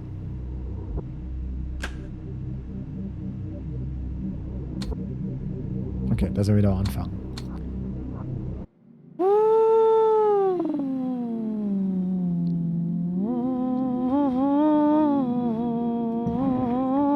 Ah! Cashews! Looks edible. Ich habe auch Cashews hier irgendwo, glaube ich. In meiner Nussschale. Ja! Cashew! Ich bin Grandpa. Ich fütter mich selbst.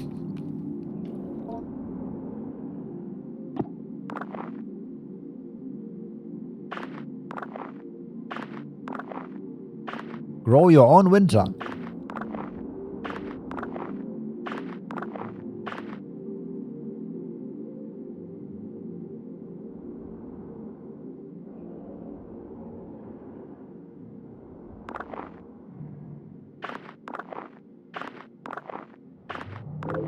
What?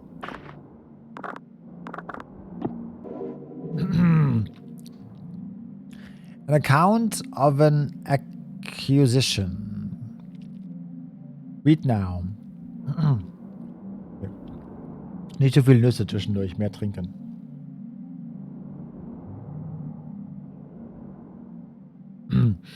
Ja, ich weiß nicht, ob wir wirklich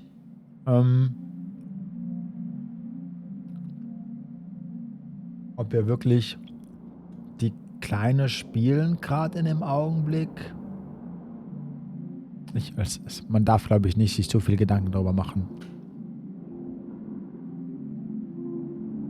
It was said to pass from the family of steppe people to another, but pressed on its ultimate origin, illegible, somewhere to the south, coiled in a bowl covered in incantations, buried upside down by a graveyard, a common late and antiquated demon trap. The keeper, an elderly man in failing health, was ready to expound on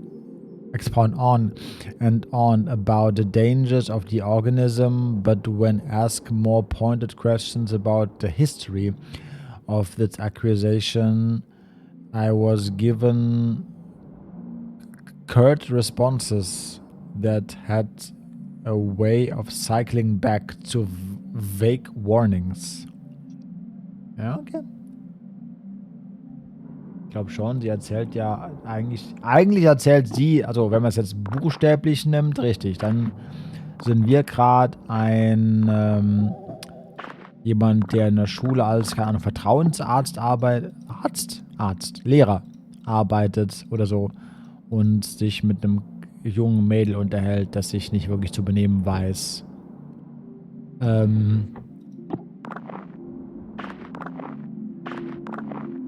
Aber aus spielerischer Sicht gesehen ist das Mädel quasi das Medium, mit dem wir das erleben, was hier in diesem Keller quasi stattfindet.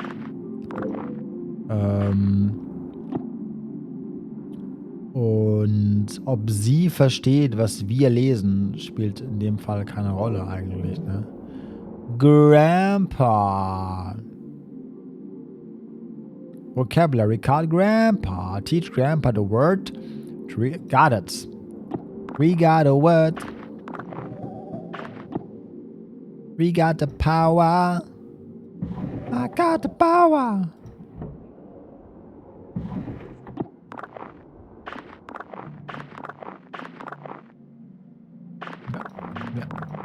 Ja. Oh, das ist nichts, oder? Ist das irgendwas? Wie Einzelteile von irgendwas, kann das sein?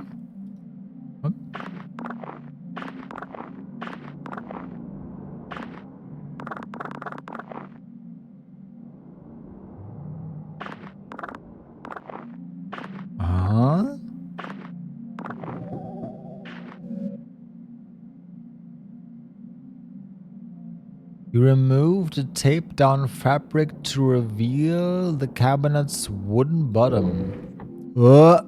Secret! A note regarding cleanup procedures. Read now. My colleagues, I don't mean to be overly severe in tone, but Dr. Hart's work is very important and the material we are working with is potentially very dangerous. I will be handing out a copy of this note to remind to everyone that I'm not trying to single any particular person out, but we all have misconceptions about the nature of this project from time to time. With that out of the way, here's some things to keep in mind. 1. Active growth must be thoroughly terminated via the correct procedures at the very least 4 weeks after dormancy is interrupted. It doesn't matter what you've done or haven't regarding the tests or procedures or how much the endomorphic vacuum has been disturbed. We are not ready to go beyond 4 weeks at this point.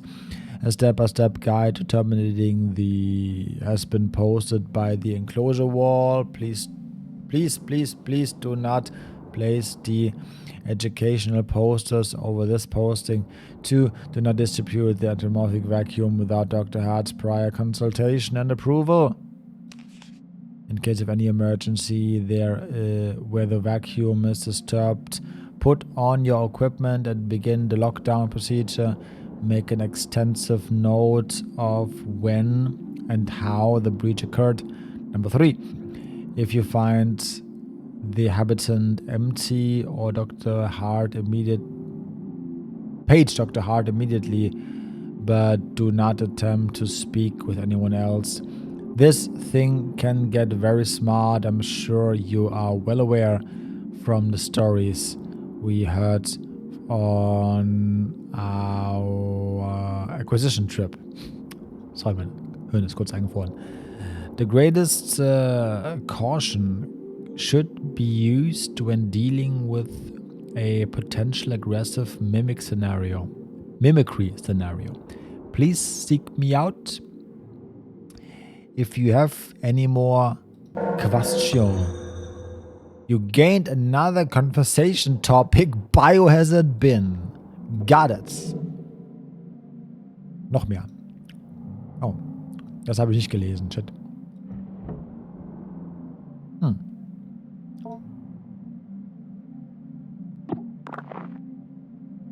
Das ist Müll?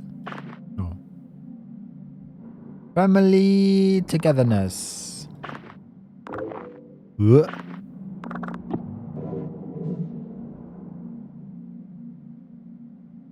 The researcher will seal off the enclosure bars, ensuring minimal gas leaks during the ladder fumigation process, and then retrieve the burn barrel and place it near the enclosure. Number 2, allow this 48 hours to be in the kind of service. Do not enter the enclosure after. Okay, got it? After 48 hours, 2 researchers will enter the basement wearing their assigned mirror mask, mirror apron, and powered air purified respirators. Singular respirator. The researcher will use the vent system to fumigate the enclosure area, wait 30 minutes, and then use the fan system to ventilate the enclosure. Keep the fans running during steps 3 and 4. Got it. What?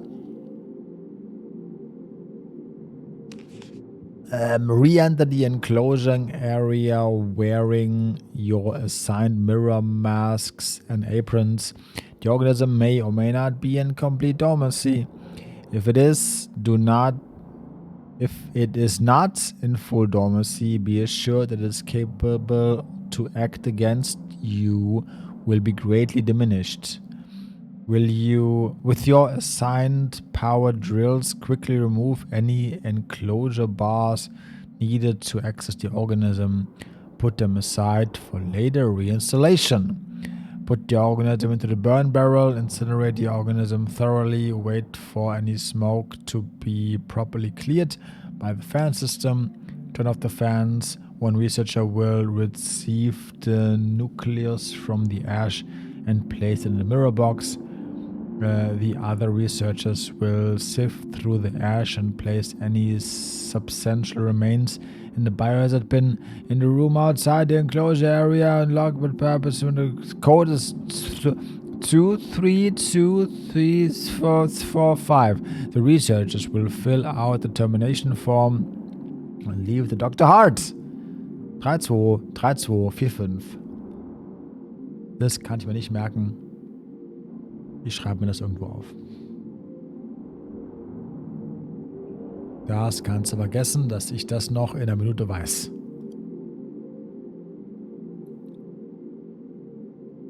So, 2, 4, 5. Got it.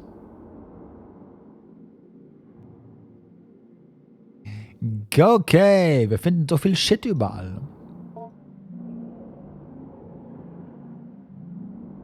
Gut.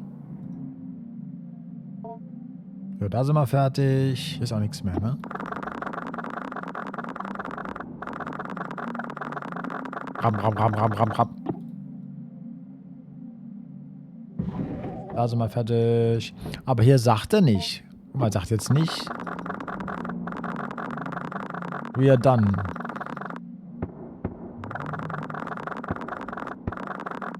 Komisch. Bei allen Räumen sagt er, das clean. Das clean. Das clean. Bei dem einen dann nicht. Okay. Hab auf jeden Fall gut Futter dabei, ey. Grandpa, du kriegst Futter. Go to kitchen. Let's go. Prepare food. Soft fruit or vegetable. Banana. Unappealing item. Warum muss ich ihm muss ich ihm was Gutes und was Schlechtes geben? Warte mal. Prepare foods. Food or vegetable. Banana. Unappealing item. Battery. Fiberglass insulation. Sure. Conceal. The insulation is concealed in the browning banana flesh. Good. Good shit. Good shit. Yep.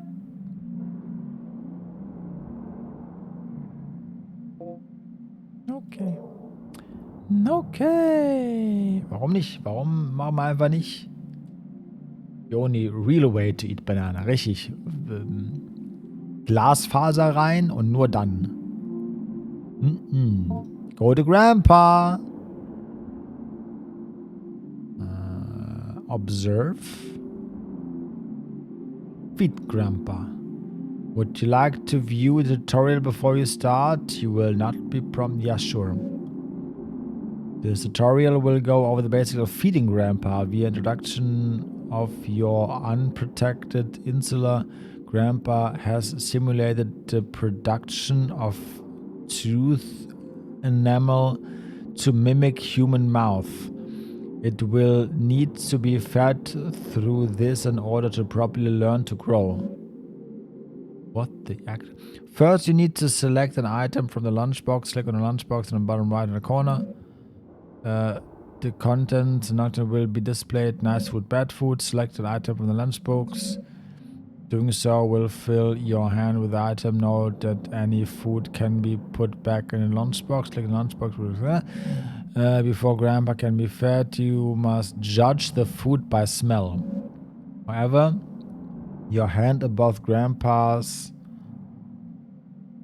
olfactory bulbs. If Grandpa is pleased, it will allow you to feed it.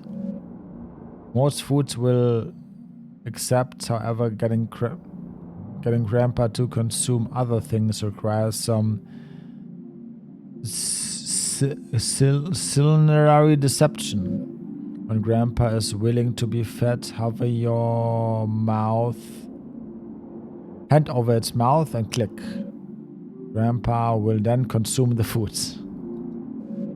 Okay. Good luck feeding Grandpa. Wenn du jetzt noch einen Riechcontroller rausholst. So ist es.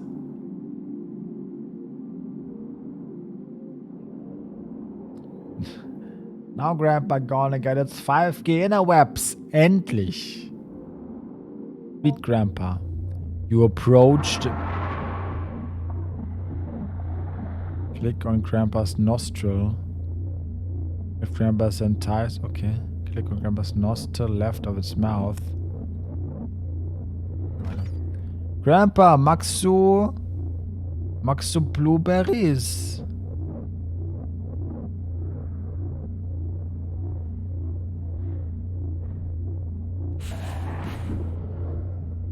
Grandpa finds it palatable.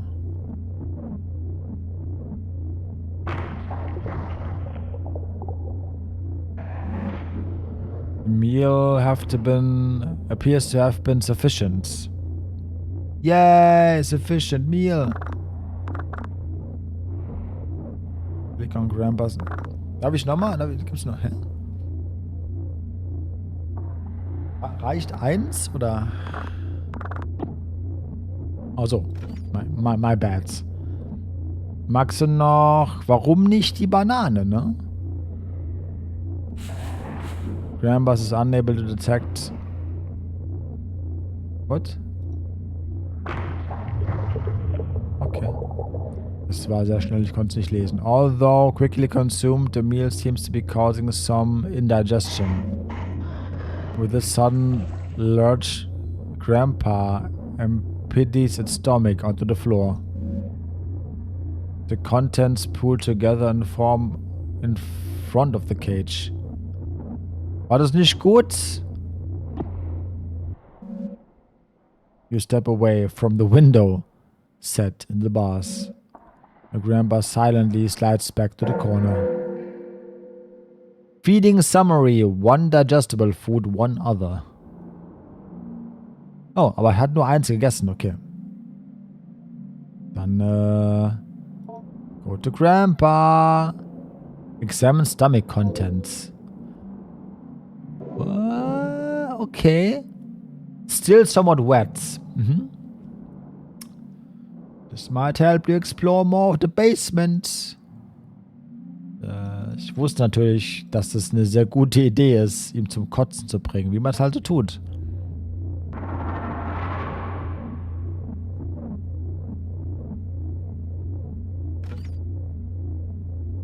Cashews.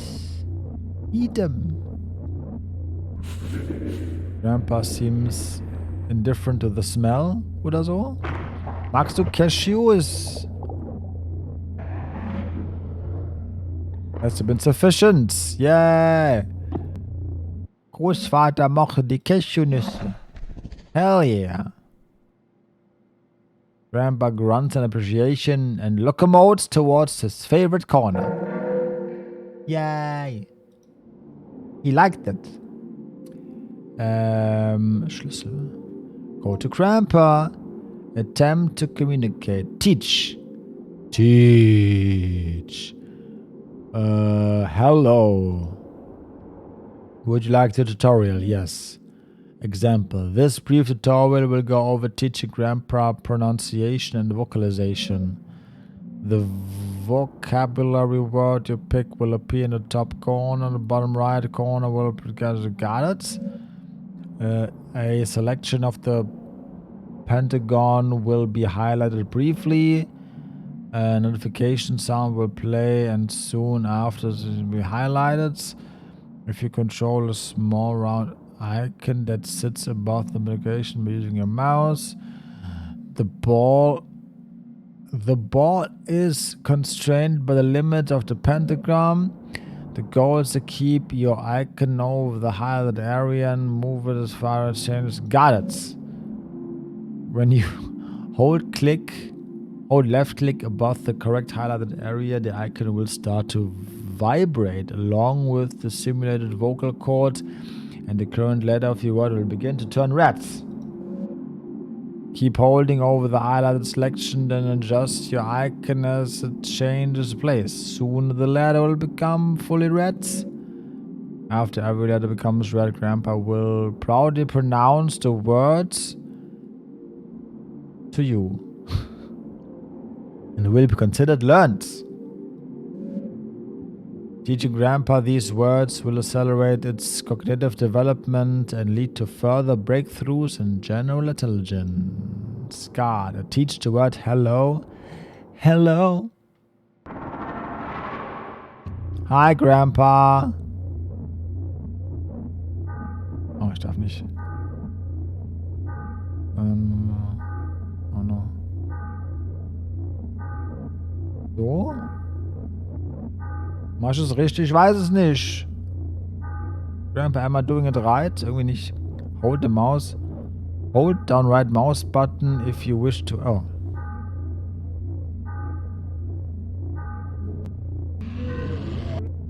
Ah.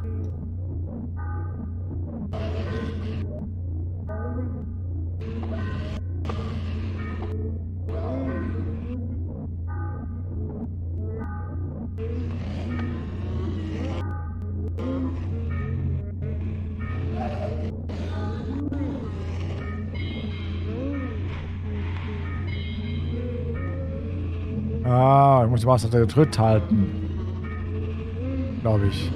Ja, wie bringt man nicht so? Du kriegst das hin. L. You can L, I know. Grandpa, just L. So.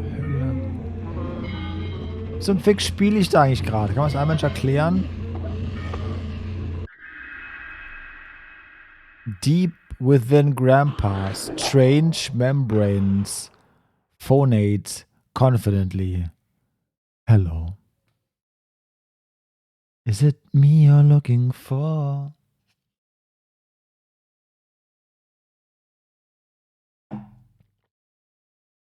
Doch gerade erklärt. Tana, ich lese seit einer Stunde Worte, die einfach nur durch mein Hirn durchfliegen, ohne wirklich Spuren zu hinterlassen. Ich habe leider das Tutorial auf die gleiche Art und Weise gelesen. Aber ich habe es geschafft. Es ging, es hat funktioniert. Was fliegen heute Abend Glückskekse? Das ist der dritte für heute Abend. Dave! Du Rabauke. Meld dich wenigstens mal zu Wort, wenn du mich hier fütterst. Wir haben Grandpa mit Cashews gefüttert. Dave füttert mich mit Glückskeksen. Namaste, you guys. Good morning. Julio! Hello! Oh.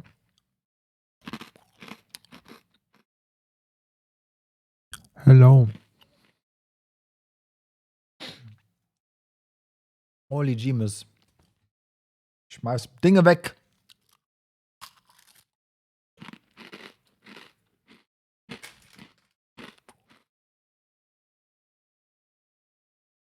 Einen wunderschönen. Hallo, meine Lieben. Thomas Bartemann ist eine Maschine. Abgefahren. Gut zu wissen. Hallo Julio, hallo Liberator, schön, dass ihr hier seid. Willkommen im Chaos. Wie geht's, wie steht's? Ich hoffe, euch geht's gut. Ich hoffe, ihr hattet einen wunderbaren Stream und einen schönen Abend. Das endet nun. Die schöne Zeit des heutigen Abends oder morgens, je nachdem, ist vorbei. Lasst uns noch einmal Revue passieren, was ihr heute Schönes erlebt habt.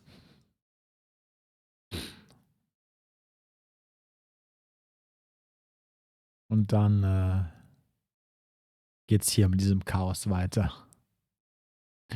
Und natürlich Grüße gehen raus an Heiko. Schön, dass du hier bist. Don't call me chicken. Einen wunderschönen guten Abend. Habe die Ehre. Und Chris, das Original. Einen wunderschönen Abend auch an dich.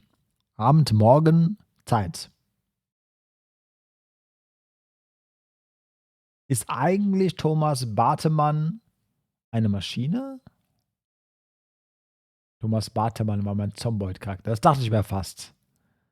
Ist der verwandt mit dem Bartemann, der da rumfliegt und Verbrecher verprügelt? Anyway, Daves Glückskeks-Nachricht des heutigen Tages ist: Den größten Erfolg hast du mit Dingen, die du ernsthaft tust.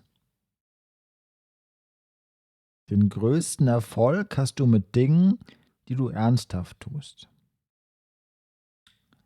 The biggest success you'll have with those things you are doing seriously. Why so serious? Danke. Die ich ernsthaft tue? Wenn du ernsthaft verkackst, dann hast du den meisten Erfolg. Ja, hallo meine lieben Dazugestoßenen. Wir spielen, also samstags haben wir immer so eine Show, wo wir Indie-Games spielen. Ne? Und ab 12 gibt es dann meistens Indie-Horror-Games. Ne? Und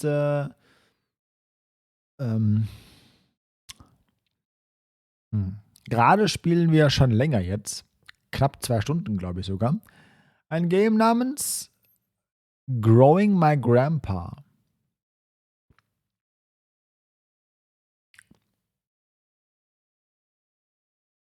Und ich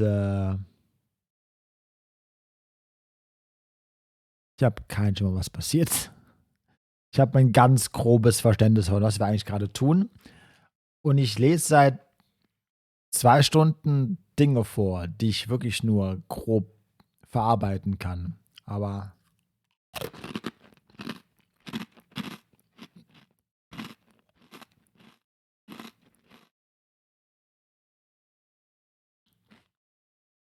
wir haben Grandpa gerade ein neues Wort beigebracht.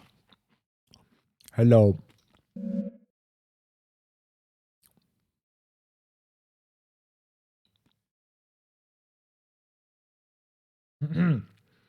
Having completed the lesson, you take a look back. Take a look at your life and realize there's nothing left, because I've been laughing. You take a look at the back of the vocabulary module card and the notes they're written by administrators of the past.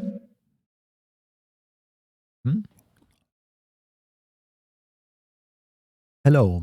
Part of vocabulary and vocalization module A2 conversational basics. General pronunciation comments, sloppy articulation, module comments, see below. We are already encountering some difficulty. Oh, ist mein Kühlschrank, der Geräusche macht. Ich dachte gerade, was zur Hölle geht im Spiel gerade vor sich. Nope, mein Kühlschrank macht Geräusche. Alles gut. We are already encountering some difficulty as Whiskers subjectively is so much determined by a diverse and dynamic array of influences.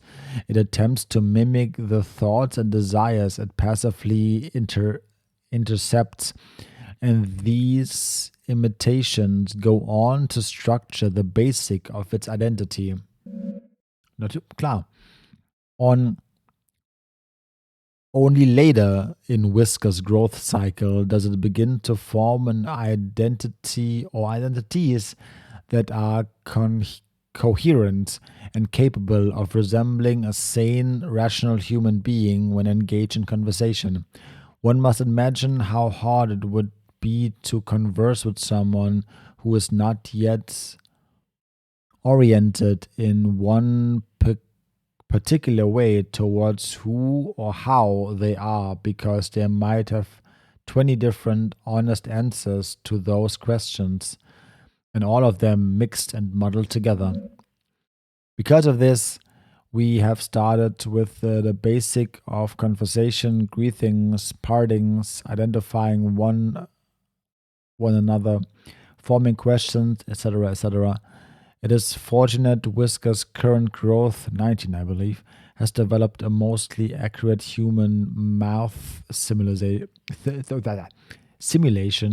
Hello was a bit of a challenge in the previous growth, as it had failed to develop an adequate organ to act as a human tongue.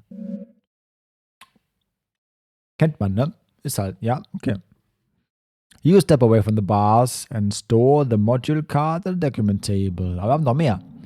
Wir haben noch ein neues Wort. Go to Grandpa. Hi, Grandpa. Teach Grandpa. Vocabulary card, Grandpa. Teach Grandpa, yes. You approach a smart. Okay. Hello.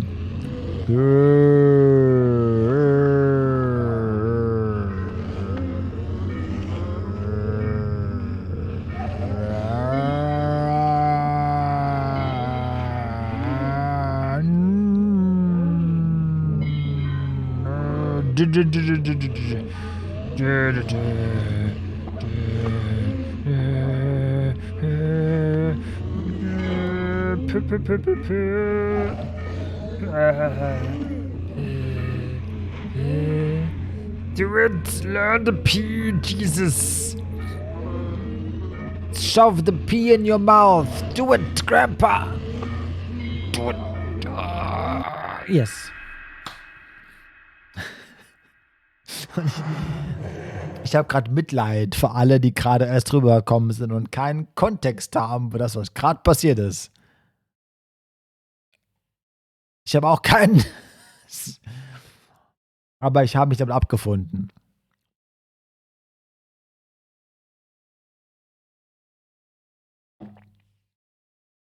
Grandpa.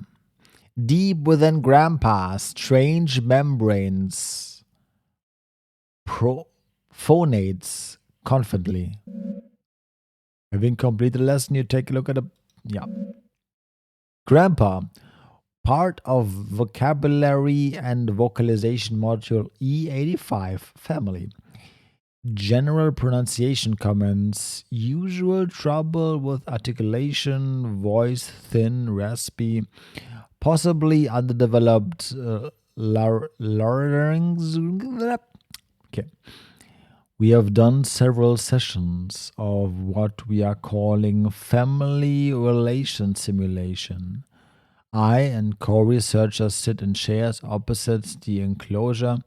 We are wearing our usual masks, and we begin to act out a scene mostly through improvisation that might roughly resemble a kitchen table conversation between an immediate family. Repeated trials would reveal, although our simulated conversation was purposefully vague and unspecific regarding persons and identities, we would only address each other as brother, father, sister, etc. It soon became apparent the encoded information and associations we unconsciously draw upon when hearing and speaking these words was being picked up by Whiskers, and the psi-type field of reception interpretation of brain-mind event semantic content. My co-researcher William noticed in the simulation where Whiskers was given a role of a sister and he as a brother, I was the father, Whiskers began responding to certain prompts with unusual specificity, as well as a general pattern in timbre of speech that continued with unusual consistency. As soon as the simulation ended and we left the enclosed area, William let me know that Whiskers was almost certainly drawing from encoded memories of his late sister, mapping out exactly what regions and centers of neural activity were intercepted by the psi-type field, will take extensively neuroimagining that we do not have at this site. Currently, we only have less precise portable equipment. However, our experiences so far are eerily in line with folk knowledge and folk explanations regarding the being's access to desires. And we can begin to infer it has access to certain portions of the limbic system and the ventral temporal cortex. Wir züchten an Grandpa einen dämonischen Puzzleball und nachdem wir ihn gefüttert haben, bringen wir ihn jetzt das Sprechen bei. Alles im Rahmen, alles kommt normaler Samstagabend, ne? Also völlig entspannt. We did the things, explore the basement. Oh, Grandpa recently emptied its stomach. I know. End week, ne. Safe Game, nochmal. Das lief sehr gut, das da.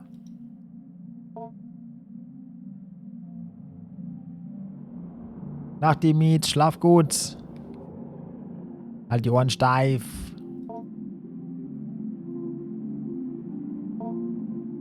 Aber wir könnten noch mehr Leute craften. Aber wir haben einen neuen Schlüssel bekommen, ne? Wir hatten, glaube ich, doch, wir hatten was, was versperrt war. Warte mal, war das hier? You try the save's lock with the key you found. Oh, and it pops open. Oh no. Oh, a photo of your mother as a young woman. The recognition of this face kicks off a cascade of emotions and meaning deep within your psyche. Good morning.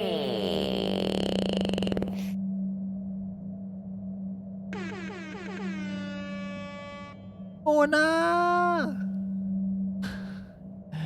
Einen wunderschönen guten Morgen. Hello.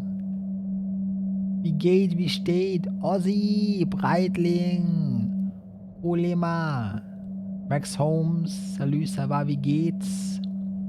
CBF Fallen, einen wunderschönen guten Abend. Wie geht's, wie steht's?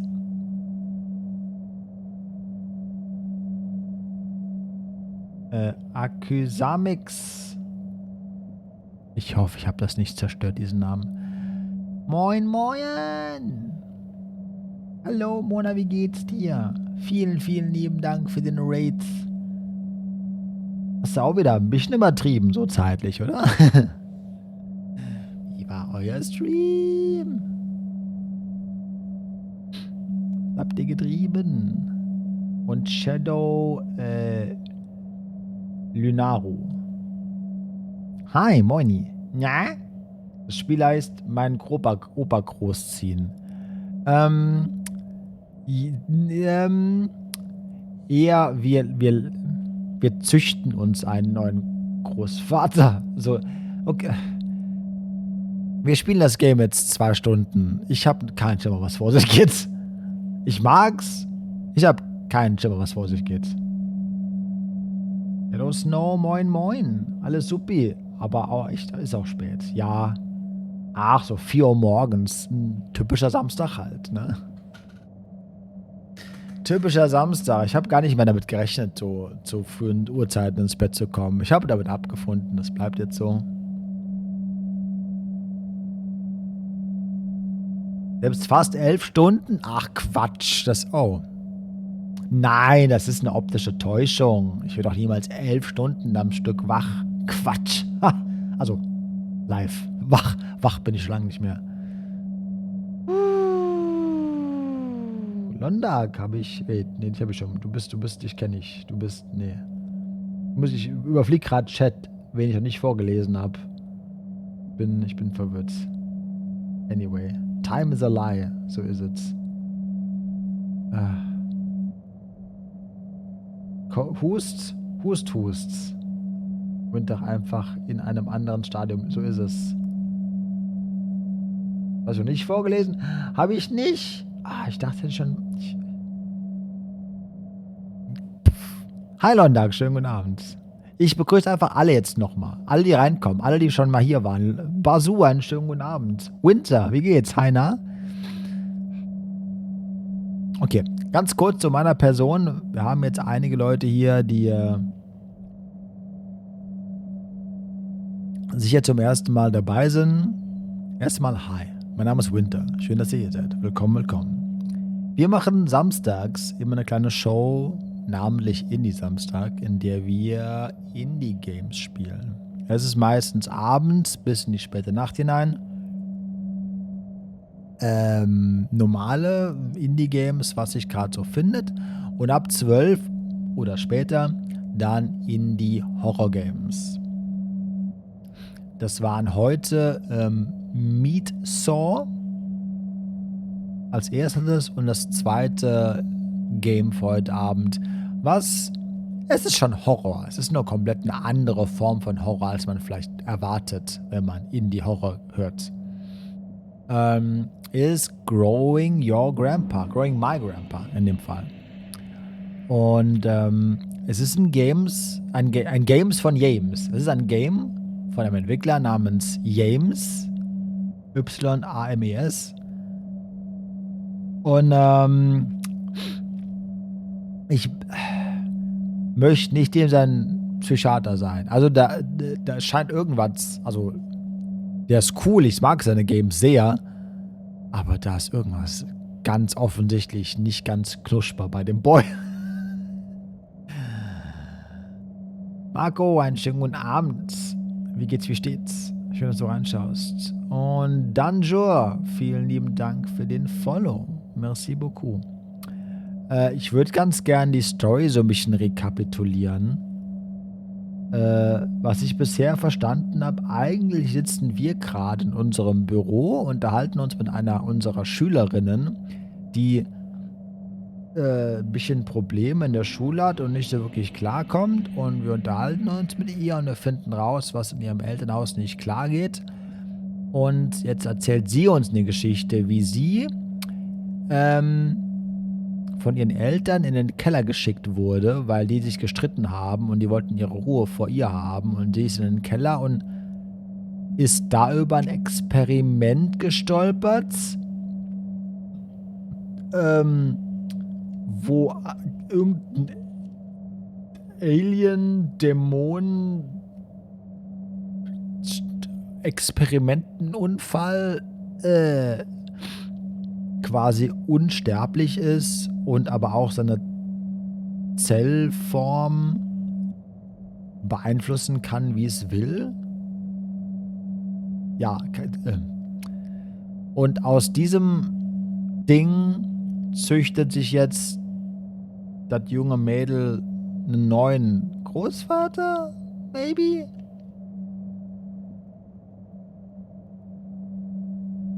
Es ist mehr. Oh, Marco, vielen lieben Dank für den Follow. Es geht mehr um die allgemeine. Der Hauptaspekt des Spiels ist fast die Erzählart selbst. Sowohl visuell als auch textuell. Die Geschichte an sich ist ebenfalls sehr interessant erzählt und sicher auch interessant, wenn man sie verstehen würde. Es ist, ich hoffe, er spricht gut Englisch. Sonst hört er nur Brei jetzt wahrscheinlich.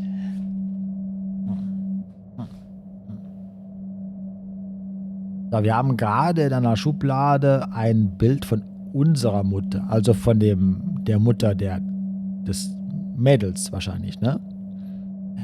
The recognition of its face kicks off a cascade of emotions and meaning deep within your psyche. Oh, das war schon, okay. Also, habt ihr eigentlich eben erzählt, was ihr gespielt habt? Ich habe gefragt, aber ich habe es wahrscheinlich überlesen. Bisschen frech, einfach jetzt hier großartig von mir zu erzählen, aber gar nicht rauszuhören, was ihr getrieben habt. Was ihr gespielt habt. Bisschen frech. Aber so bin ich. Manchmal. Aber da scheint ein das, wie sagt man, Compartment, ein versteckter Teil der Schublade zu sein. Ein Geldbeutel, eine Uhr, noch ein Bild und halt ein Foto von... Damit könnten wir halt noch sowas zusammenbauen. Wollen wir das? Ja. Rise of the Tomb Raider. Und dann noch Disney Dreamlight Valley. Reden, ey. Mamma mia. Rise of the Tomb Raider ist in der Tat sehr geil. Das habe ich auch gespielt vor ein paar Jahren. Hat mir echt gut gefallen. Und war das aber das Disney Dreamlight Valley? Das ist nicht wirklich ein Spiel, oder? Ich habe das mal irgendwo gesehen. Das ist doch so ein... Was ist denn das eigentlich?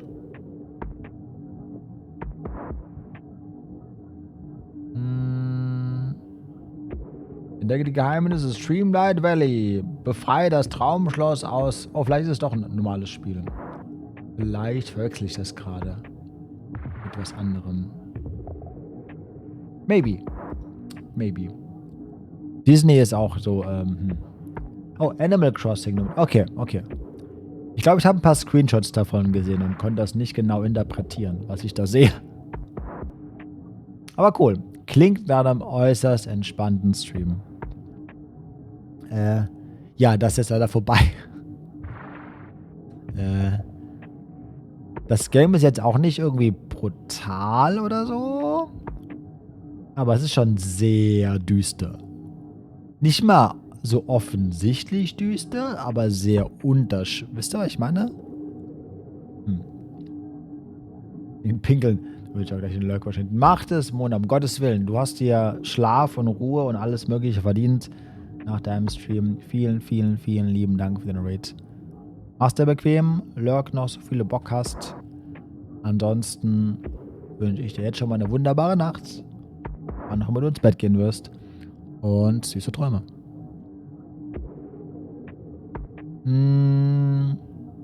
Ja, jetzt haben wir schon echt viele Dinge so rausgefunden, ne? Wollen wir einfach mal jetzt Mom und Paper Doll 1 zusammen macht das Sinn? Dann haben wir noch so eine Art Fetisch quasi gebaut. Für der Mom repräsentiert. Und dann wird ja aber lass mal, fuck it, let's go. A tangible symbol of intention and desire. Okay. Gut. Und unsere Essenskiste ist Salat und Batterie. Sehr gut. Fertig. Ja, einen schönen Restsonntag. Wie gesagt, Horrorspiele mag ich auch. Und auch mal Horrorfilme, aber die alten aus den 80ern. Da habe ich meinem PC ganz viele Horrorfilme. Tanz der Teufel war der 13. Sehr cool. Vinyl habe ich auch über 100 Kassetten. Damn. Nicht schlecht, Marco. Damn. Also meine Vinylsammlung ist noch sehr überschaubar, aber die wächst stetig. Die wächst. Man sieht's. Man sieht's aktuell nicht. Ich habe eigentlich in meinem Schrank, der hinter mir steht, da, so eine kleine Sektion, wo ich immer so ein bisschen Vinyl im Stream präsentiere. Aber dafür ist der Kameraausschnitt hier einfach zu klein gerade. Ja, wir haben noch keine Taschenlampe oder sowas, ne? Womit wir dann da hinten diese Ecke irgendwie untersuchen können.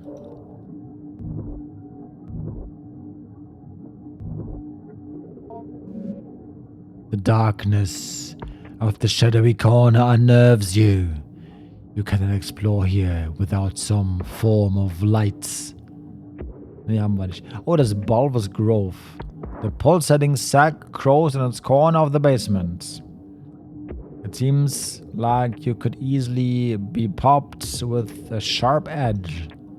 Haben wir aber nicht. Wir haben einen Schlüssel. Aber ich glaube, den benutzen wir automatisch, wenn damit irgendwas zu tun ist. Achso, nee, Quatsch. Da ist ja auch nix. Wir könnten die Woche einfach beenden.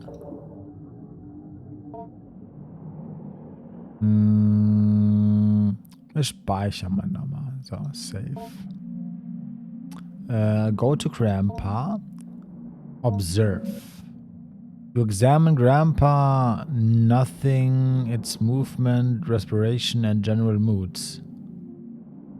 Noting its movements, respiration and general moods.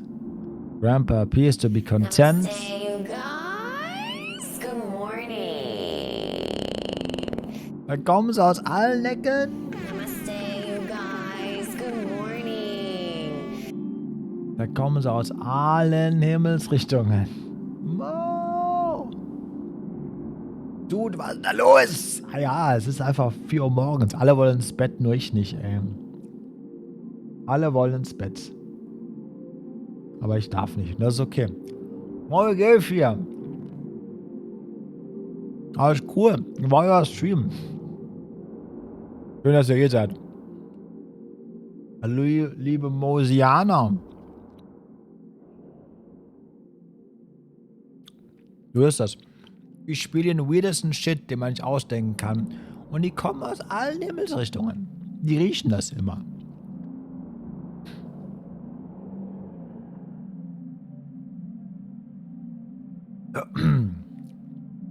Sehr gut. Das hört man gerne. Das freut mich. Und selbst, ja. Ein bisschen durch. Das Game ist ein bisschen anstrengend. Nicht auf eine schlechte Art unbedingt. Aber es ist ein bisschen weird. Ein bisschen weird. Was habt ihr denn getrieben, liebe Mosianer? Was war euer Leid heute?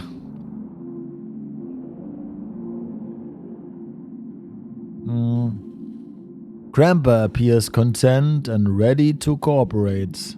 Cooperate? Okay. Attempt to communicate. Offer Mother Doll. Oh, das ist eine schlechte Idee. Und Metal Helsinger und Ghost of Tsushima. Hell yeah. Klingt nach einem coolen Stream. Wie weit bist du beim Metal Helsinger inzwischen?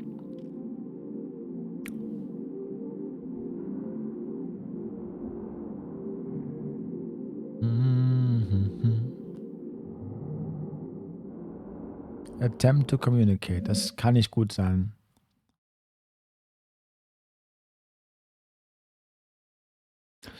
Grandpa accedes to your requests. It approaches the bars and begins to unknit its skin. Windows 95 und CD-ROM-Games. Bist du gar nicht so weit entfernt. Das sind, glaube ich, große Inspirationen für die ganzen Games.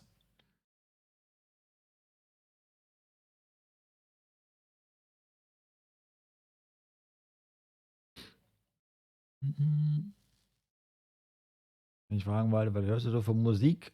Quasi alle Genres. Mein Herz liegt beim Metal und wird es immer bleiben. Aber eigentlich alles. Und mit Böse Onkel und Freiwills kannst du mich jagen. Kannst du mich. Genau so die Ecke ist das, was ich am wenigsten mag. von gitarrenlastiger Musik eigentlich. Techno bin ich dabei, Hip-Hop ebenfalls. Eigentlich genau meins. Ja, ich habe früher sehr viel Hip-Hop gehört, in jungen Jahren. Erstmal annitten, dann gucken wir weiter. Auf normal habe ich alle Level einmal durch, alle Challenges gemacht. Jetzt fehlen mir noch 3 Achievements. Da würde ich gerne noch einmal alles auf schwer spielen. Du Angeber. Cool. War dann aber gar nicht so lang, ne? So ein Playthrough, schätze ich mal. Okay. Der unknittet seine Skin. Oh, okay. The inner grandpa, though still not fully formed, is revealed. It may be fruitful to speak with it, if it can respond. Hi, inner grandpa. Ask about wish. Ask about grandpa's shell. Ask about biohazard bin. Goodbye. Ask about wish.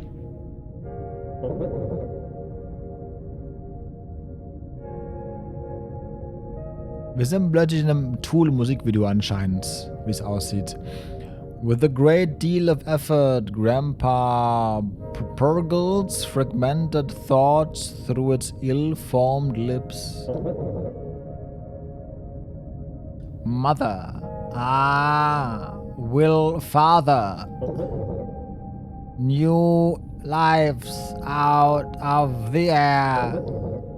The dark, spiny filaments that make up the majority of Grandpa's body begin to oscillate rapidly.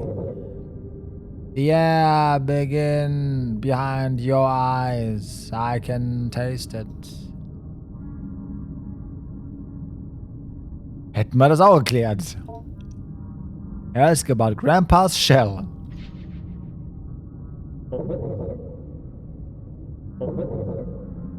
Skin my body. All human skin around me. Give more. Grow more to fit. Ask about the biohazard bin. However, it fails to produce more than a wet and frustrated sputtering noise.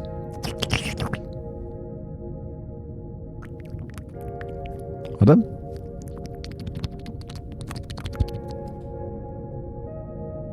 Das waren die Geräusche. Goodbye. Grandpa silently ascends back into its shell. Ja. Hätten wir das auch mal klargestellt. Offer mother doll. Sure, why not? Grandpa doesn't appear to be interested at the moment. Okay, na gut. Dann gehen wir zu Mama, dann End Week. Ich glaube, wir haben alles gemacht, was man tun kann. Aber mal End Week, ja? Ja, I like the End Week. Yes, sure. Week Summary.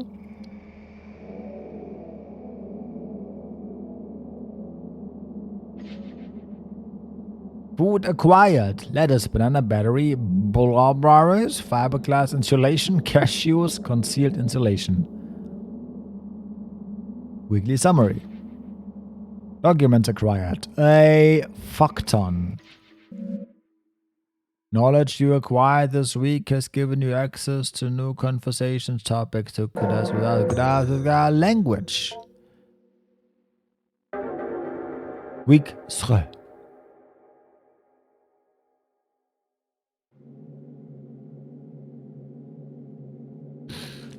Mrs. Richards approached me the other day in order to remark on Adrian's development.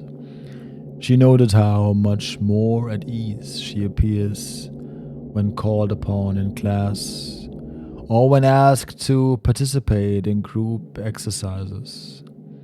I told her I had seen this change happening as well, and that as much as I would like to take credit for it, I can only guess dimly at what might be reshaping her attitude.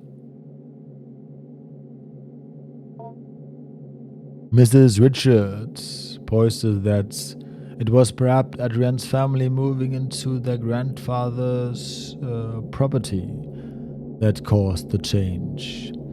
It apparently is out of the country in a wooded area, full of wide open space, far from the bustle and noise of the city. The grandfather, Dr. Jacob Hart, had jointly purchased the land with the university he was employed with and begun constructing what he was intending to be a satellite campus for the burgeoning psychological anthropology program he had a hand in establishing. Only one building ever ended up being constructed after Dr. Hart died in a car accident when driving back from the property one day. Eerily, at almost the exact same time, a grad student who was assisting Dr. Hart on some sort of a project at the property vanished without a trace. The property sat in disuse for years as it was tied up in legal battles between Dr. Hart's next of kin, the university, the vanished grad student's family, and the other students Dr. Hart was working with. Eventually, the case was settled out of court. Only recently did the property fall into possession of Adrian's mother. Obviously, I was not going to relay the whole tragic story to Adrian, who for all I know believes her grandpa still be living in the basement of its home. Besides, I thought she might already know all of this.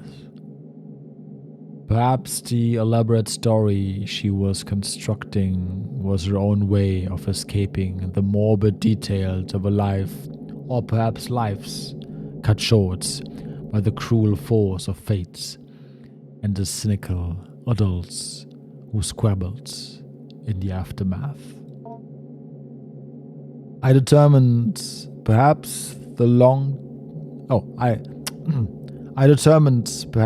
the storytelling she was and continues to engage in should not be encouraged by me, at least not in the way I went about it before, where I made active inquiries into the strange fantasy of a semi-sentient ball of skin. When I saw Adrian, I did not bring up her grandpa or ask questions about his growth. Adrian could not stop talking about it, however. I had no choice but to weather her bizarre and enthusiastic effusions about her new best friends. Hello, baby, Tommy Wiseau. Adrian, maybe we can talk about something else. I'm not sure I'm following you exactly. He's gotten so big. He has many whiskers that come out and can see them move around when I think about him. I'm not sure what you mean. I'm so happy Grandpa's back. He's so much cooler than Mom and Dad. Once again, for what it's worth, I have put down the story she told as best as I could. Adrian's once again told me about growing her grandpa. There we go. Irgendwas. Gehen wir erstmal nach Grandpa gucken, oder? Ne, wir können uns hier umgucken, okay. Immer noch kein Licht. Examine. Trash. Trash Pile. Okay. Aufräumen.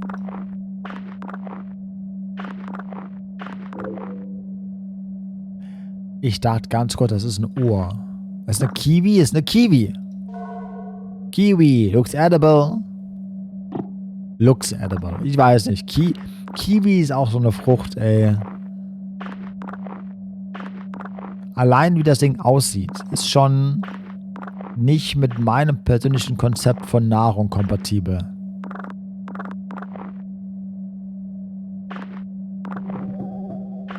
It's all clean. Hell yeah. The pulsating sack grows in the corner of the basement. Ist doch genau wie vorher, okay. Aber ich habe noch keinen spitzen Gegenstand, um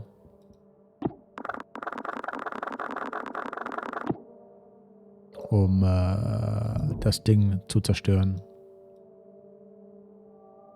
Stell dir mal vor, 2 Kiwis würden dich eine Schale teilen.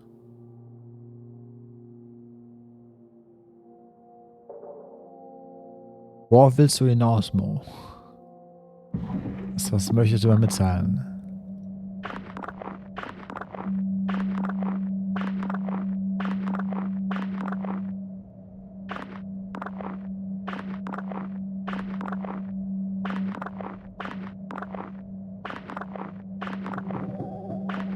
Hier ist ja gar nichts. Top Drawer. Wer macht denn so viel Müll hier? Sag mal, also ich habe gestern das aufgeräumt. Und mit gestern meine ich letzte Woche.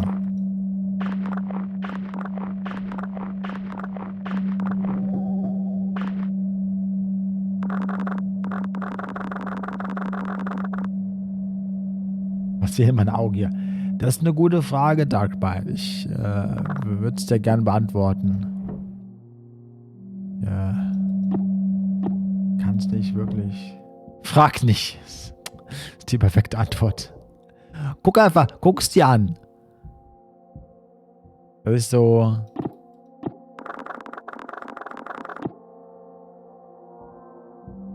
Ich kann ja nicht sagen, wie es schmeckt. Probier's einfach. Ne?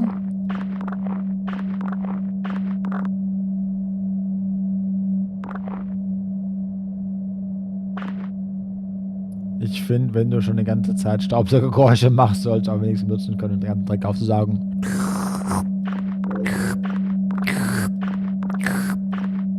Ich bin der Staubsaugerelefant aus Teletubbies. Das ist meine neue Headcanon.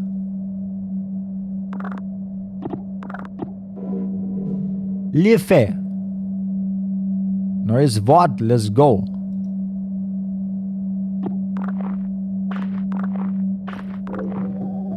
Noch eine Zitrone? Potato. Looks edible. Grandpa might like this. Ungekochte, kalte Potato. Ist Grandpa irisch? Dann geht das. Da ist noch ein Growth. Yet another pulsating sack grows in this corner of the basement.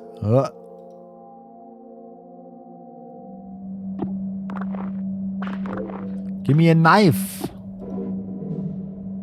Indecision. Indecision. Was finden wir für Worte hier, ey? Letzte Woche gab's Hallo und Grandpa und diese Woche gibt's Indecision und Scratch-a-Cottle. Und Worcestershire.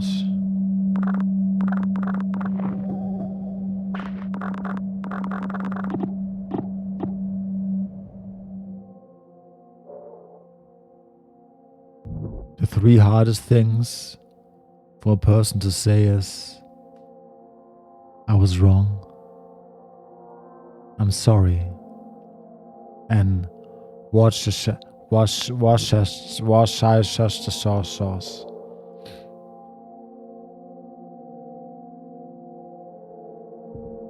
Seine Frauenhand ist hier.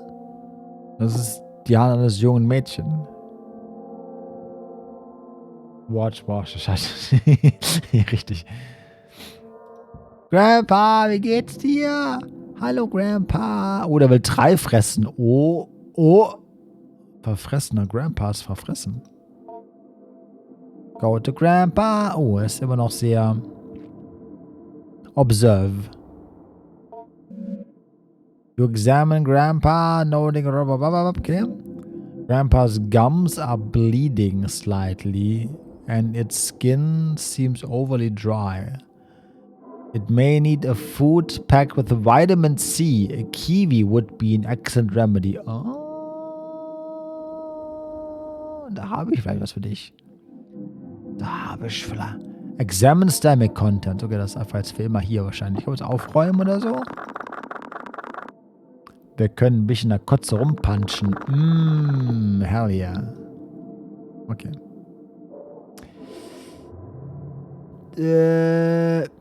Kann man noch in der Kitchen Corner irgendwas?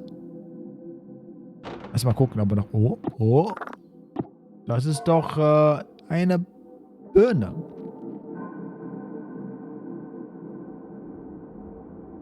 Worcestershire-Sauke. Wird ausgesprochen. Worcestershire-Sauke. Okay. Probiere ich nächste Mal.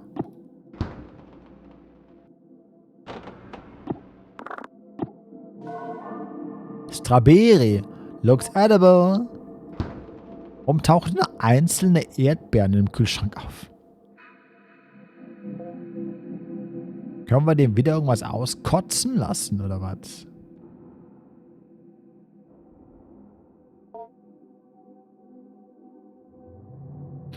Wir können Potato und da drin the battery. Conceal. Bringt das irgendwie? Ich weiß, Mann. Mann, das einfach mal. Der letzte Mal einen Schlüssel ausgekotzt. Das war nice. Heute ist Obsttag. Yes. Dr. Grandpa. Feed. Hi. Na, Grandpa. Ist gut bei dir? Kiwi. Magst du? Seems indifferent, but the smell will accept it. Good. Eat the kiwi. It's good for you. Good. Magst du auch Strawberry? Concealed Battery. Ne, wir heben die mal auf, oder? Auch noch Lettuce. Magst du Lettuce? Lettuce be. Lettuce be.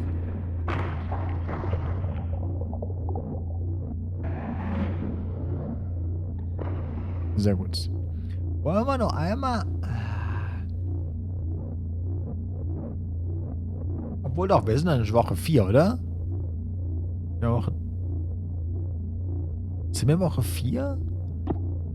Der wird ja dann wahrscheinlich durchdrehen nächste Woche, oder? Concealed Battery ist die mal. Unable to detect the unappealing... Okay.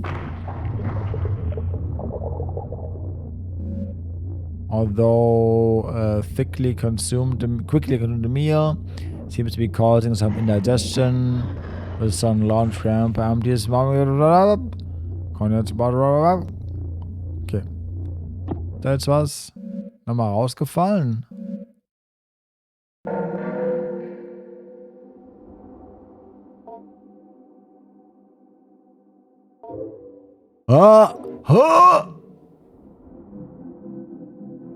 Jetzt konnte der gute Vitamine wieder aus. Nee, er hat nur speziell die einzelne Kartoffel ausgekotzt. Ausschließlich. Guck mal hier, jetzt können wir hier. Bulbous growth. You carefully make an incision into the growth with your scissors.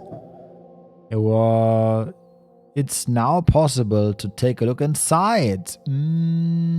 Yes. You peer into the small opening created with your incision.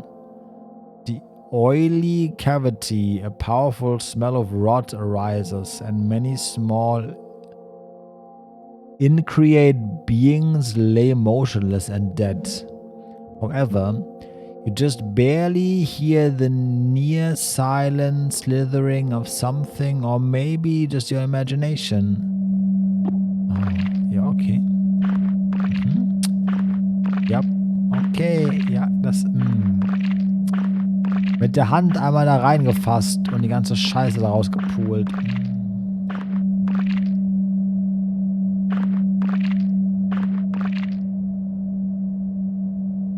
Ja, Blackie. Denke ich mir auch. Ich würde es dir gerne beantworten. Oh, das ist ein Gesicht. Oh, das ist ein fucking Gesicht, das ist ein Auge. Nase, maybe?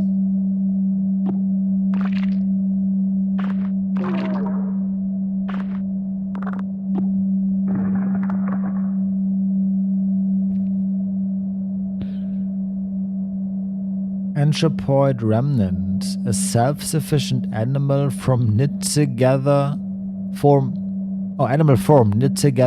years of ambient thoughts, Left to crawl around the basement.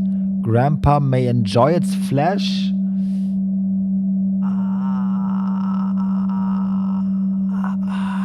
Das Salz. Ja. All clean. Wir haben schön einfach in diesem Blob Little Friends. Blech indeed. Blech in fucking deeds. Das ist noch so ein Ding.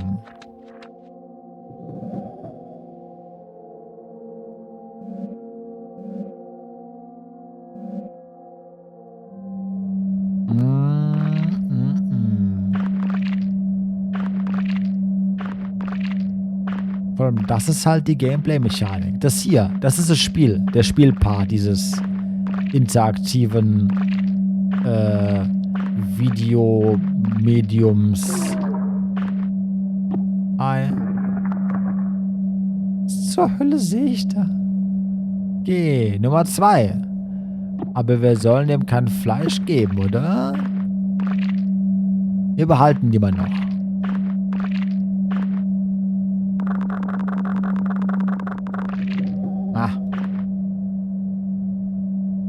Little friends. We got a little help from my friend. Yeah. Da war auch schon fertig, ne? Examine. The waste smells particularly strong. Okay, so damals gemacht. Hier haben wir alles gemacht. Ne? Scheint so.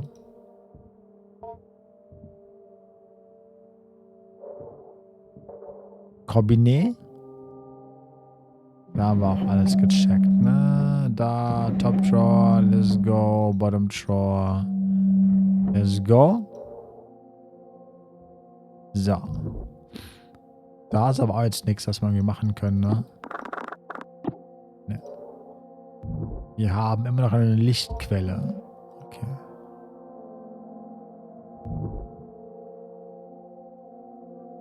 Bad Mojo. Ja, es ist das Game hat allgemein so ein FMV Full Motion Video Style.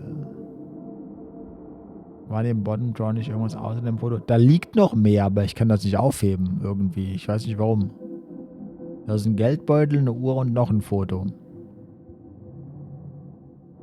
Studi Corner. Achso, das ist noch mehr. Genau, das sind die Dinger. Ist weird, aber es ist halt irgendwie nicht, ne? Okay.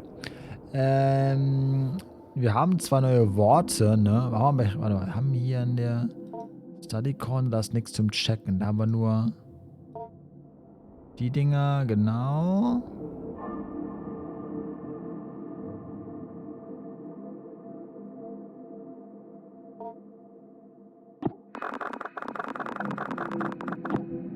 Da ist nichts Neues. Ah, Search File Cabinet. Da ist vielleicht noch neues Zeug.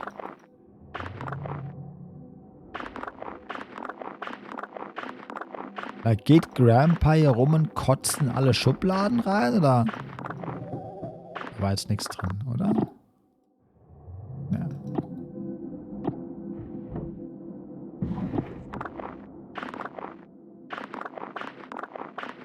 Und das Mädel denkt sich auch so jede Woche, ja, okay, Mom und Dad schicken mich in den Keller.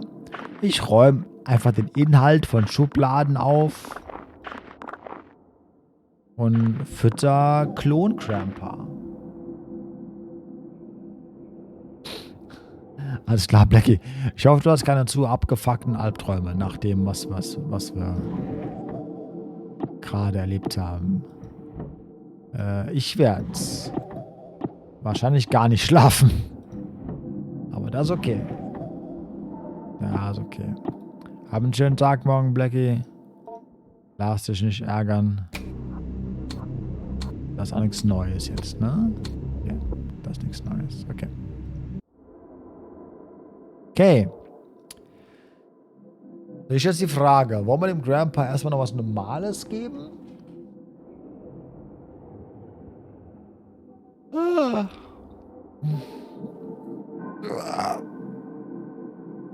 Oder wir können dem wahrscheinlich die Fleischhäppchen da geben, die wir eben gefunden haben. Weil die waren ja, die liegen jetzt hier in der Kiste, ne? Genau.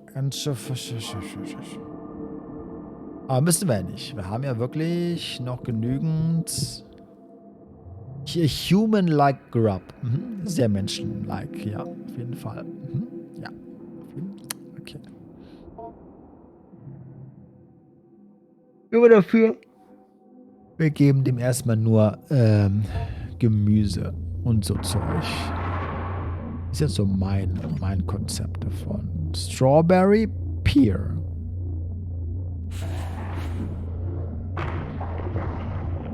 Ein Grillspieß.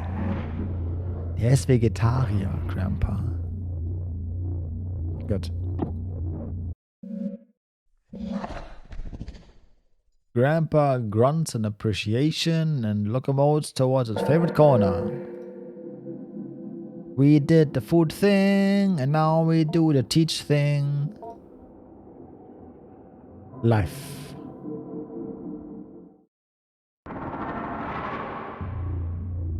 Yeah.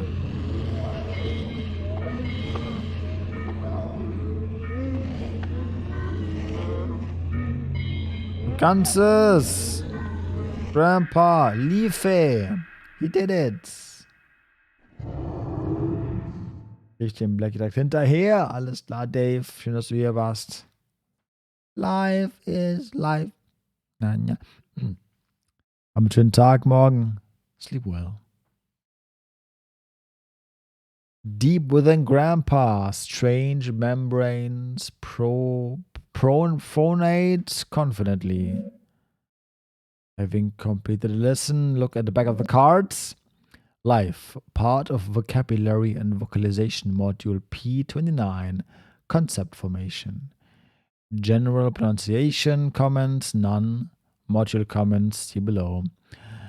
At week 3 of growth, 24 whiskers appeared to recall some information from previous growth cycles. We cannot be sure that this was really the case, or if we know, for all we know, we interpret it as it's recalling this information was really it's drawing semantic content from one of our recollections of it. What? God, these sentences sind so lang.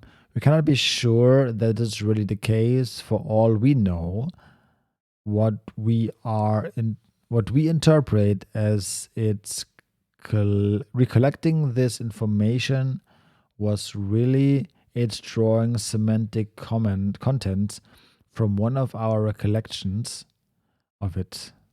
Yeah, okay. And redeploying it without rationality or contextualization.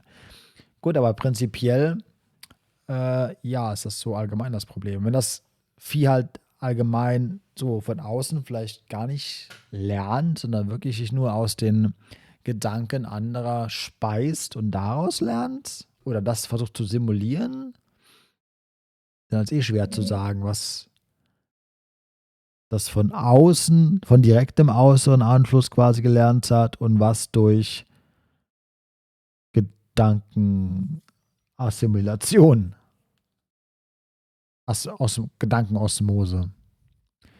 For the sake of our safety and for the sake of the scientific inquiry, we are attempting to draw out from whiskers wherever it somehow retains knowledge from previous cycles in its morphalic nucleus. We did not think it was possible. The nucleus, though complex and incredible in its regenerative abilities, was capable of this. and that the nerve network that grew from it made up the base of Whisker's mind. And so we are now attempting to ask Whiskers as best we can if it has ever died or what it might remember if it did. So undankbar zum Vorlesen, das Game. Es ist sehr interessant geschrieben, aber mein Englisch ist halt okay, aber auch nicht mehr. Aber ich lerne viel dadurch, sagen wir so. Und ich mag meistens mag ich die Schreibweise.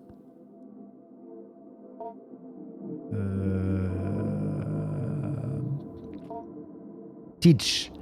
Indecision. Ist das ein gutes Wort? Von mir aus. Das Wort Indecision. Hi Dad. Magst du einfach unglaublich ellenlange Worte lernen?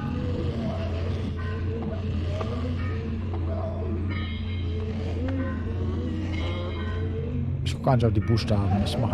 Ich gucke, wo rot ist, da drücke ich hin. Und mit ein bisschen Glück geht es recht schnell.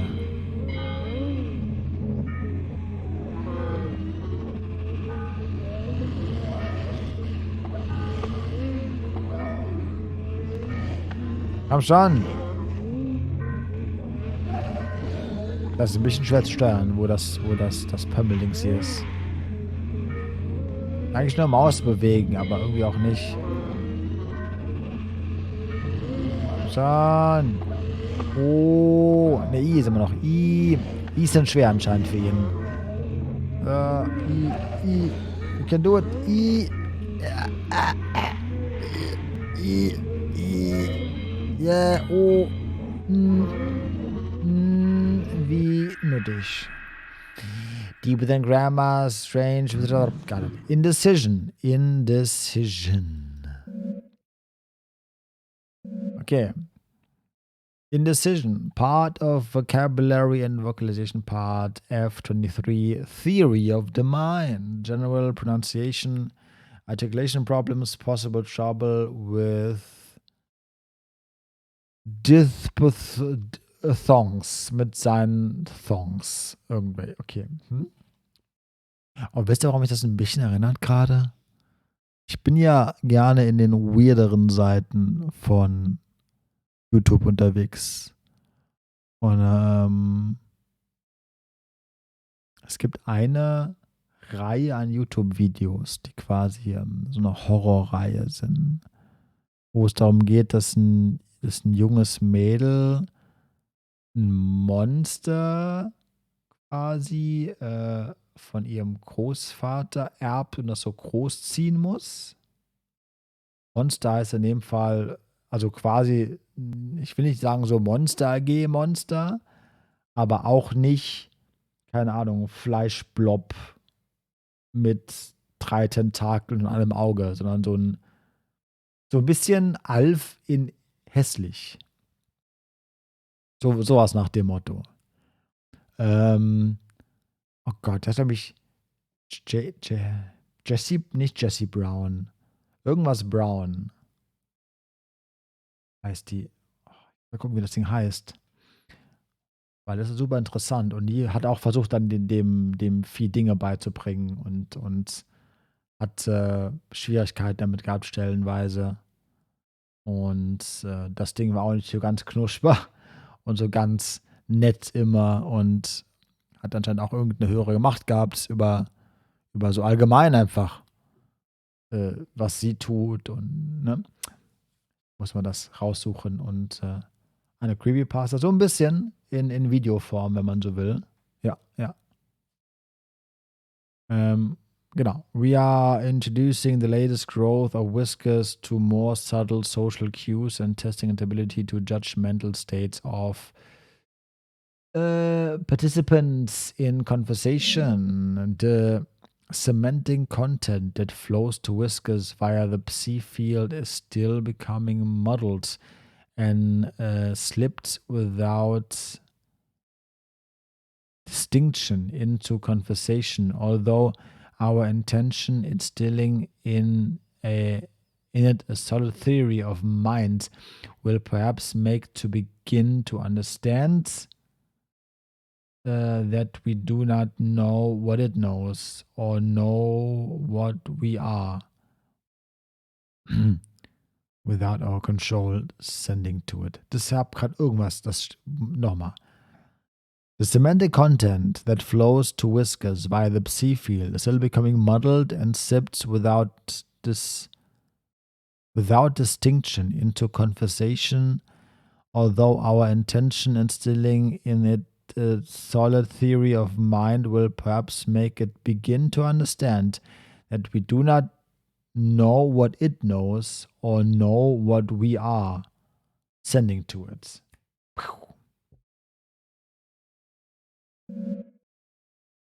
One would think a theory of mind seems to develop as a part of its mutation process. In order to hunt sapient beings, it must be able to deceive them.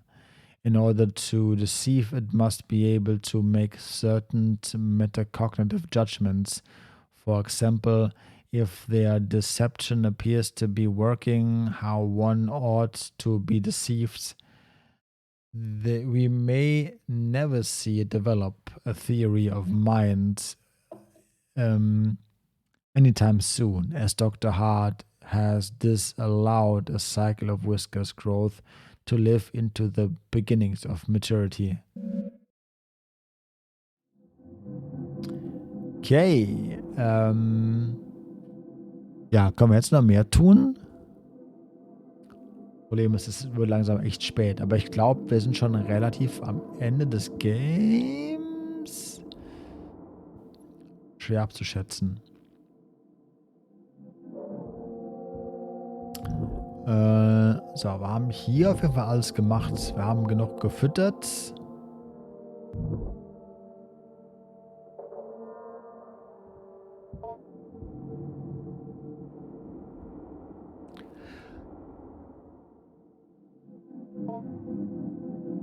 Wir können ja mal observe. Ist da irgendwas Neues? Grandpa appears to be content and ready to cooperate. Magst du die Mother Doll haben jetzt? Doesn't appear to be interested. Okay. Attempt to communicate.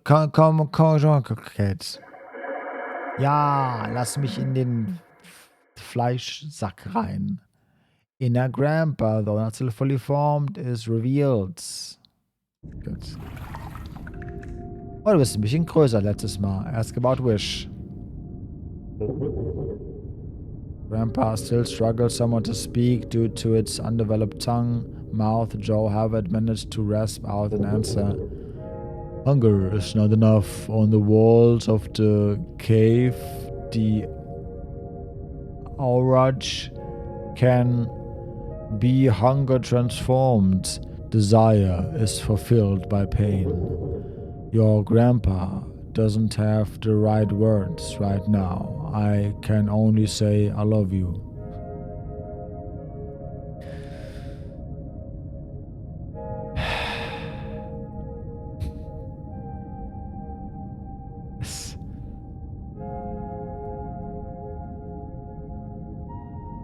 Manchmal habe ich so Situationen, wo ich einfach ganz kurz in mich gehe und so kurz realisiere, was zur Hölle passiert eigentlich gerade? Was tust du eigentlich mit deiner Freizeit? Wozu hast du entschieden, diese kostbare Lebenszeit, die du hast auf dem Planeten, die du nur einmal hast, wozu verwendest du die? Und wenn ich da so ein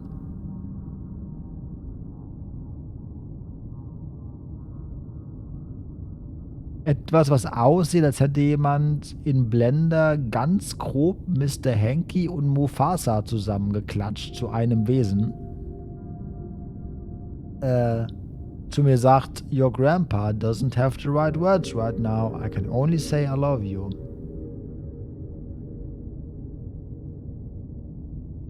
Dann weiß ich, habe alles richtig gemacht. Love is not enough though. Desire is not enough.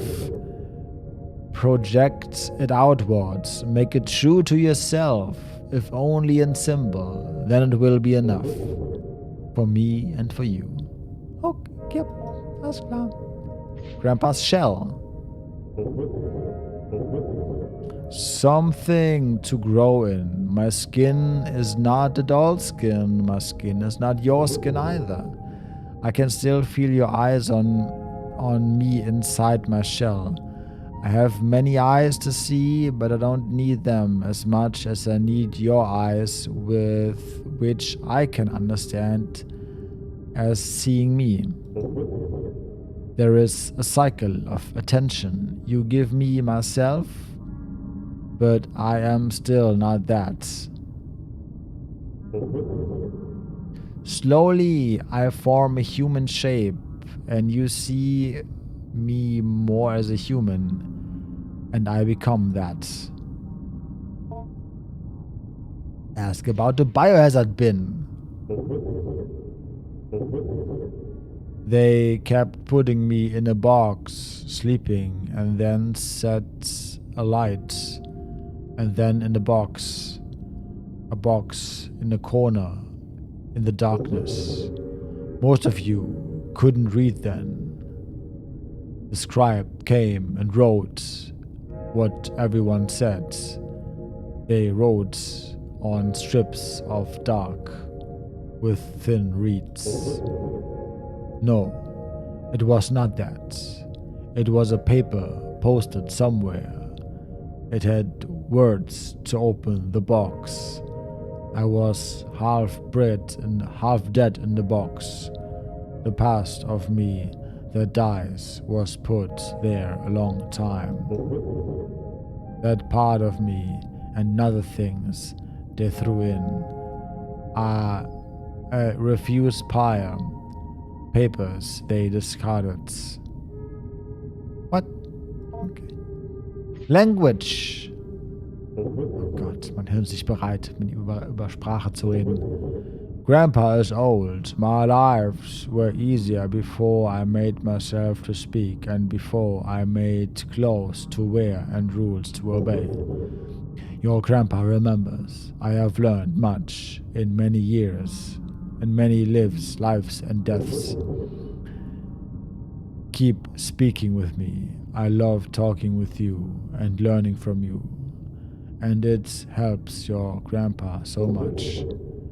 I soon will be everything you would like me to be. Little friends, oh no. The little ones, they grew like seeds of my skin. Worms fall from my body. Thoughts falling off of me. Dreams put there by others. When I was under the ground, I made only very few. Shepherds walked through the grave, and I saw them lusting for their wives. And my skin made their loving faces. I called them out into the darkness with their loved voices. One by one, I took their shapes and their skin and blood. That was a time ago, before stone buildings, before the orders of angels and words and symbols. I'm sorry, Grandpa is thinking. But there's little left but there's a little left over from others too. I am still so hungry for flesh. Part of me, I would even eat one of them that fell off of me. I can't help it. They grow off of me, then they fall off and grow in the dark, grow around me.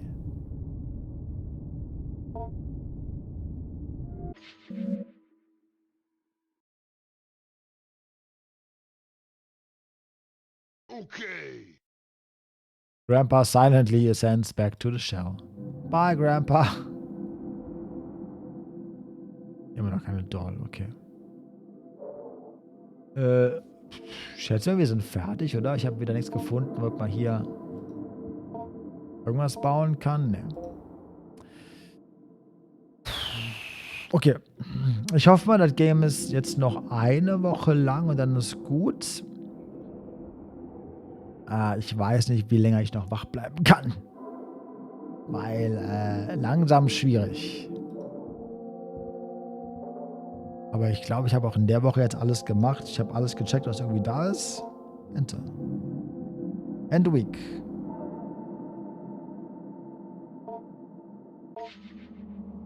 Weekly Summary. Du hast 12 Stunden. Ja, ich weiß. Ich weiß. Bin ein bisschen müde heute. Machen wir halblang heute. Machen wir nur 12 Stunden Stream. Week 4. Oh mein Gott. Plonk. The time I have to spend. Komm, warte. Bevor ich jetzt weiterlese, ich gehe Wasser holen. Ich brauch Wasser. Man trocken ist so Hals. Ja, das.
Wenn auch schon 12, 13, 14 Stunden da sitzt auf dem Stuhl, ey, dann ist aber auch irgendwann, dann ist irgendwann Hirnbrei und Arschbrei und alles Brei.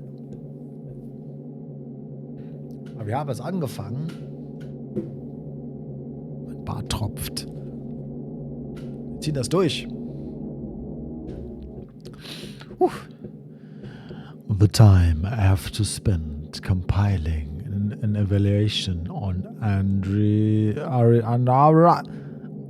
Adrian heißt er, is almost up, and I still can't say what to make of her changes in moods.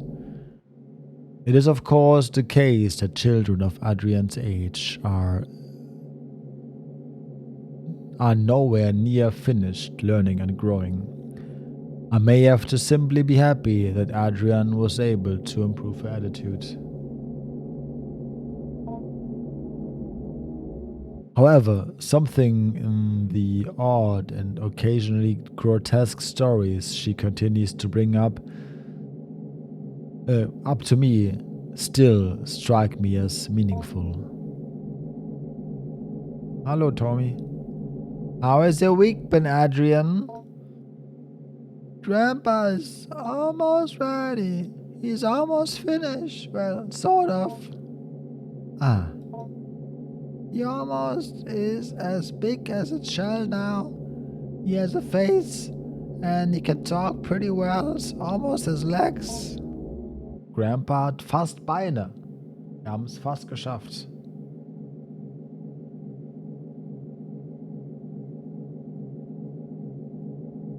Habe mich vorhin nach 5 Stunden Sitzen freiwillig hingestellt. Ich habe die Option leider nicht. I see. Before I have put down the story told to the kid, once again Adrian told me about growing a grandpa. Let's go. Irgendwas Neues? Trash Pile. Trash, let's go.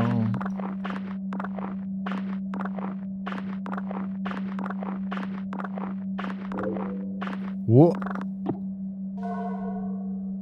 Bar of soap. This isn't really food.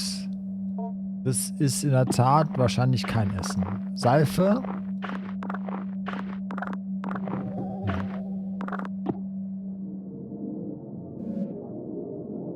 Kann ich da wieder rein?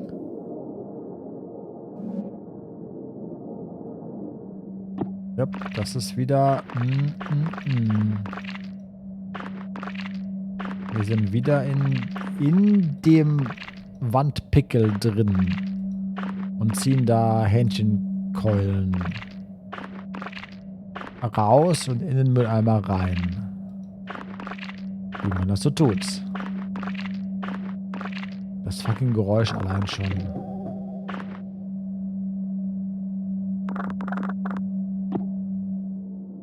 Okay.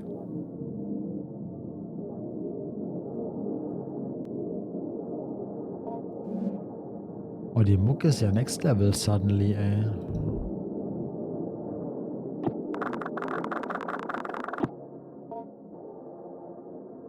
Okay. Das ist noch selbicht. Wir checken erstmal hier die ganzen Dinge ab.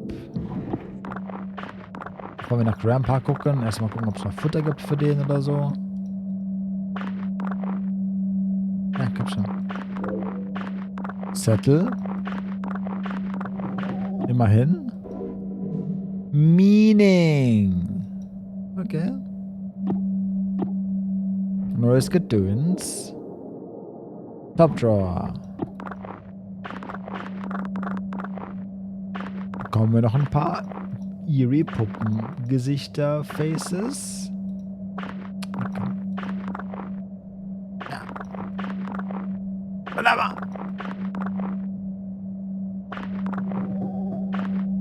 Das da könnte auch so ein Oldschool Rammstein Cover sein, ey. Also Albumcover. Okay. Clean. Again, hier nichts zum Aufheben irgendwie.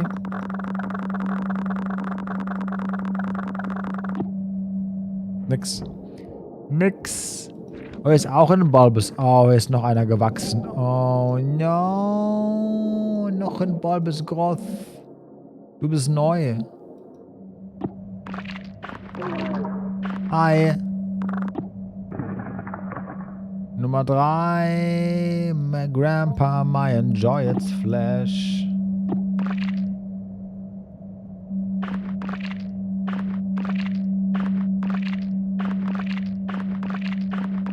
Das sind seine Träume, die ihm andere auferlegt haben. Diese fucking genmanipulierten Shrimps.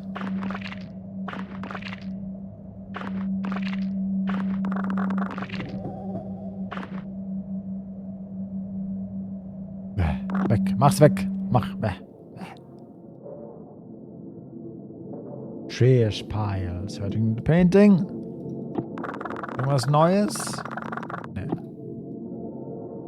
Trash pile.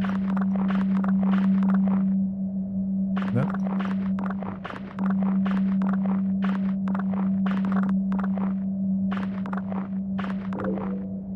Ein Pfannkuchen oder ein Waschlappen-Dingsy. Flatbread. Looks edible. Good enough. Flatbread, we take it.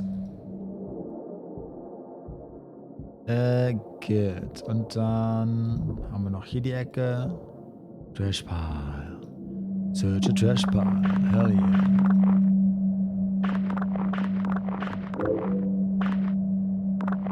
Ich glaube, wenn ich das nächste Mal meine Bude aufräume, werde ich sehr happy sein, dass es nicht so verläuft. Pilz. Yay. Symbol.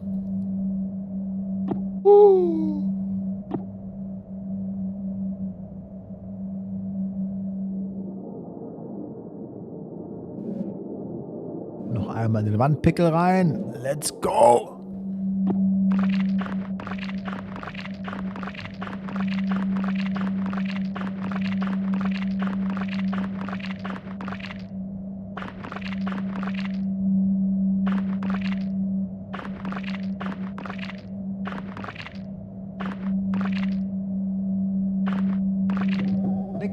Nix versteckt, außer noch ein abgefucktes Babygesicht. Okay. Da waren wir drin, da waren wir. Ne, waren wir nicht drin. Wir haben den. Ah, never mind. Trash pile not interacted with. Okay.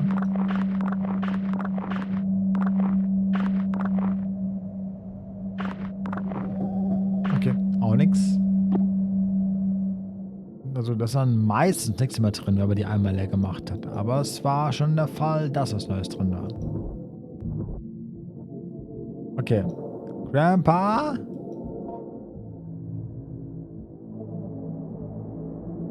Okay. 3 Food, 2 Torts. Wie viel Food haben wir? Wir haben... Oh, wir haben sogar 3 Food. Wird sogar voll aufgehen, ey. Und wir haben auch 2 Worte. Wir trotzdem erstmal nicht Study Corner. Nee. Das ist auch noch sehr erwischt. Wir müssten eigentlich diese Box finden, wo der Rest von Grandpa drin ist.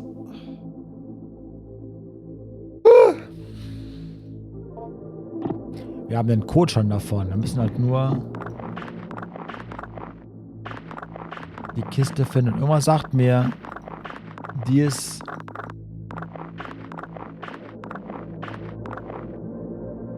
Die ist da, wo die Taschenlampe, oder wo man Licht braucht quasi, ne? Wo wir aktuell nicht hinkommen.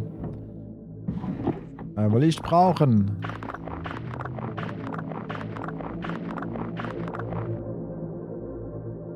Komm. Oh.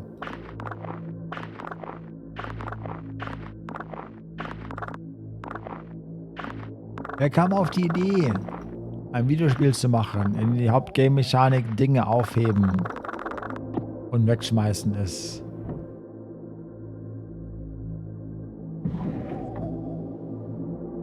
Okay, das ist immer noch clean. Das haben wir gerade gecleant. Das haben wir auch gerade gecleant. Yeah, let's go.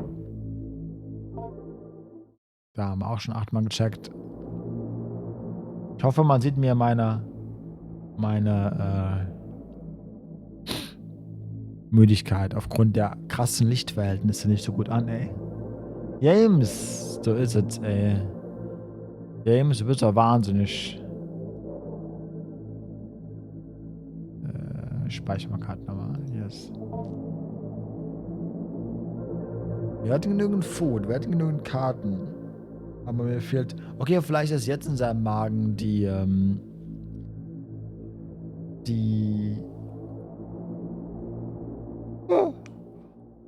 Taschenlampe drin. Aber dazu müssen wir eben noch Scheiße quasi kochen. Quatsch.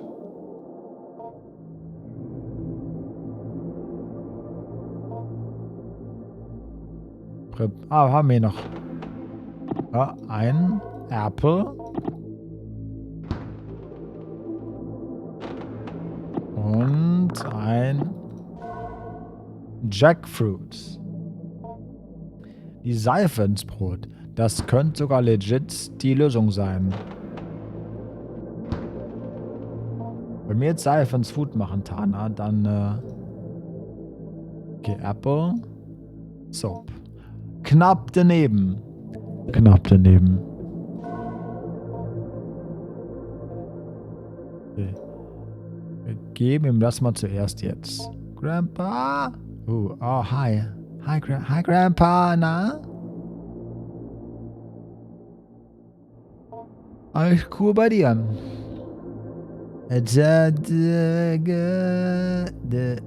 Fit. Dafür, dass ich eine drin habe, ist das schon ultra Schnäppchen gewesen. Ah. Oh ja. Für den Preis kann man nicht schmecken. Magst du Concealed Soap? Bleh. Kotzt mich an.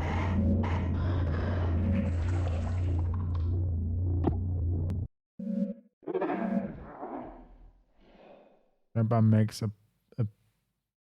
plaintive whine, clearly disappointed, lack of sustenance. It dejectively locomotes back to the favorite corner.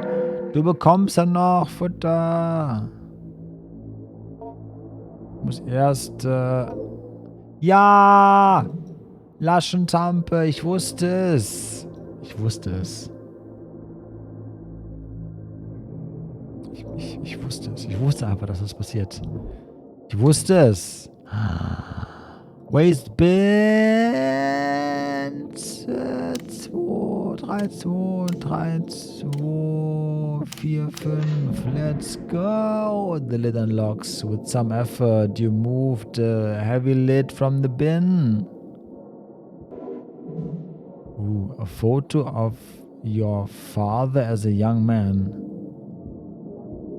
Nice Friese, Daddy.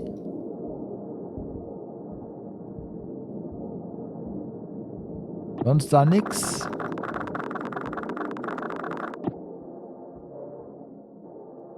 Bookshelf. Ah, noch eine Paper Doll. Nachtimo, schlaf gut. Danke fürs Reinschauen. A Classic of Alchemy. Habe ich jetzt einfach ignoriert und nicht gelesen, aber okay. Noch mehr? Nee.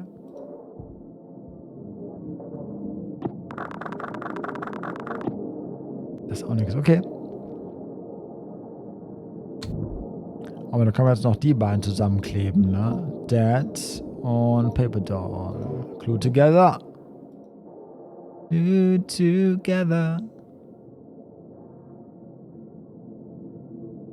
Blutet auch. Schlaf gut. Schlaf, meine Lieben. Haltet die Ohren steif. Wir waren ja auch fertig. Wir sind ja draußen eigentlich mit allem fertig, ne? Wir haben jetzt 2 Paper Dolls. Was auch immer das heißt. Aber erstmal gibt es Futter. Grandpa, I'm sorry. Du kriegst Futter. Oh. Oh, wie das steht. Oh no. Teach Feed. Feed Grandpa. Ja, komm, du kriegst das richtige Essen. Ich wäre eben gemein zu dir. Da kriegst du eine Strawberry.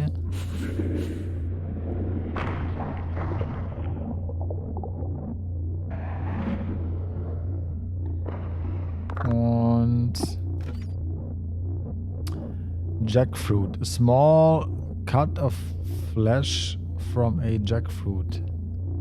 It's a bone dry and very hard. Okay, kriegst du einen Mushroom vielleicht.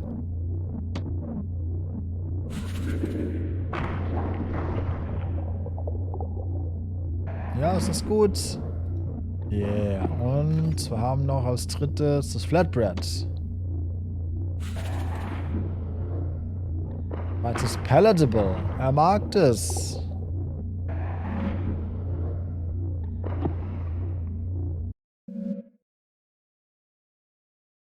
Ja. 3-mal digestible food. Let's go. Okay, und dann machen wir nochmal Go to Grandpa und Teach. Meaning und Symbol. Oh Gott. Muss ich dem so tiefgreifende Worte beibringen? Was mit Hund, Katze?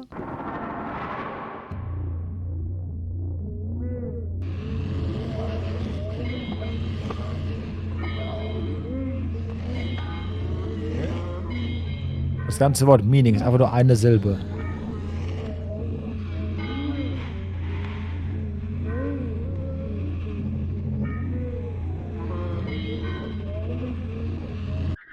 Okay. Neues Wort. Meaning. Mini. Das ist ein NG, sieht einfach so aus in Lautschrift. Okay. Meaning. Vocalization Module J11. Metacognition Higher Thought. Mining. Fast. We further delve into abstraction with whiskers partially or perhaps for the most part for the purpose of determining the origins of its recollections that precede its death.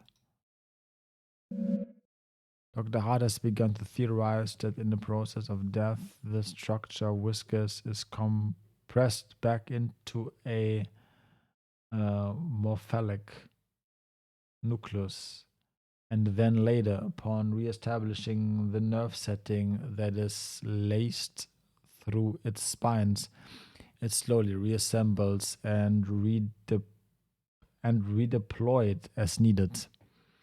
Do not think this is the case, for I can plainly see that for growth cycles in which Whiskers is not receiving our pronunciation and vocabulary lessons that it's capable of generating for comprehending its environment is greatly diminished, and in the simulated conversations we carry, Whisker struggles great or else does not participate. Any case, we will press on with our lesson and heed Dr.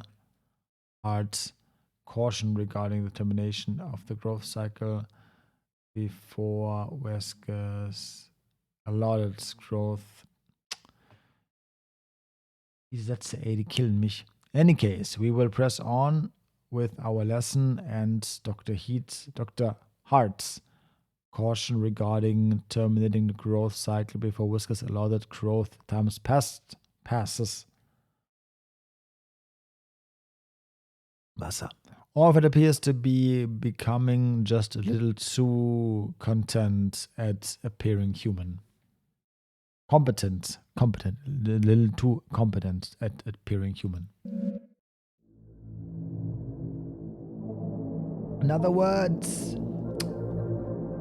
teach grandpa simple, yes, do it. New word of the day, symbol.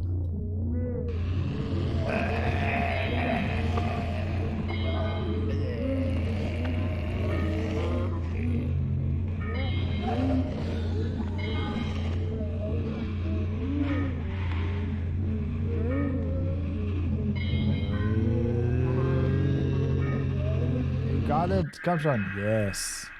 New words, Symbol. Das ist ein Teil von einem Schlagzeug, ein Symbol.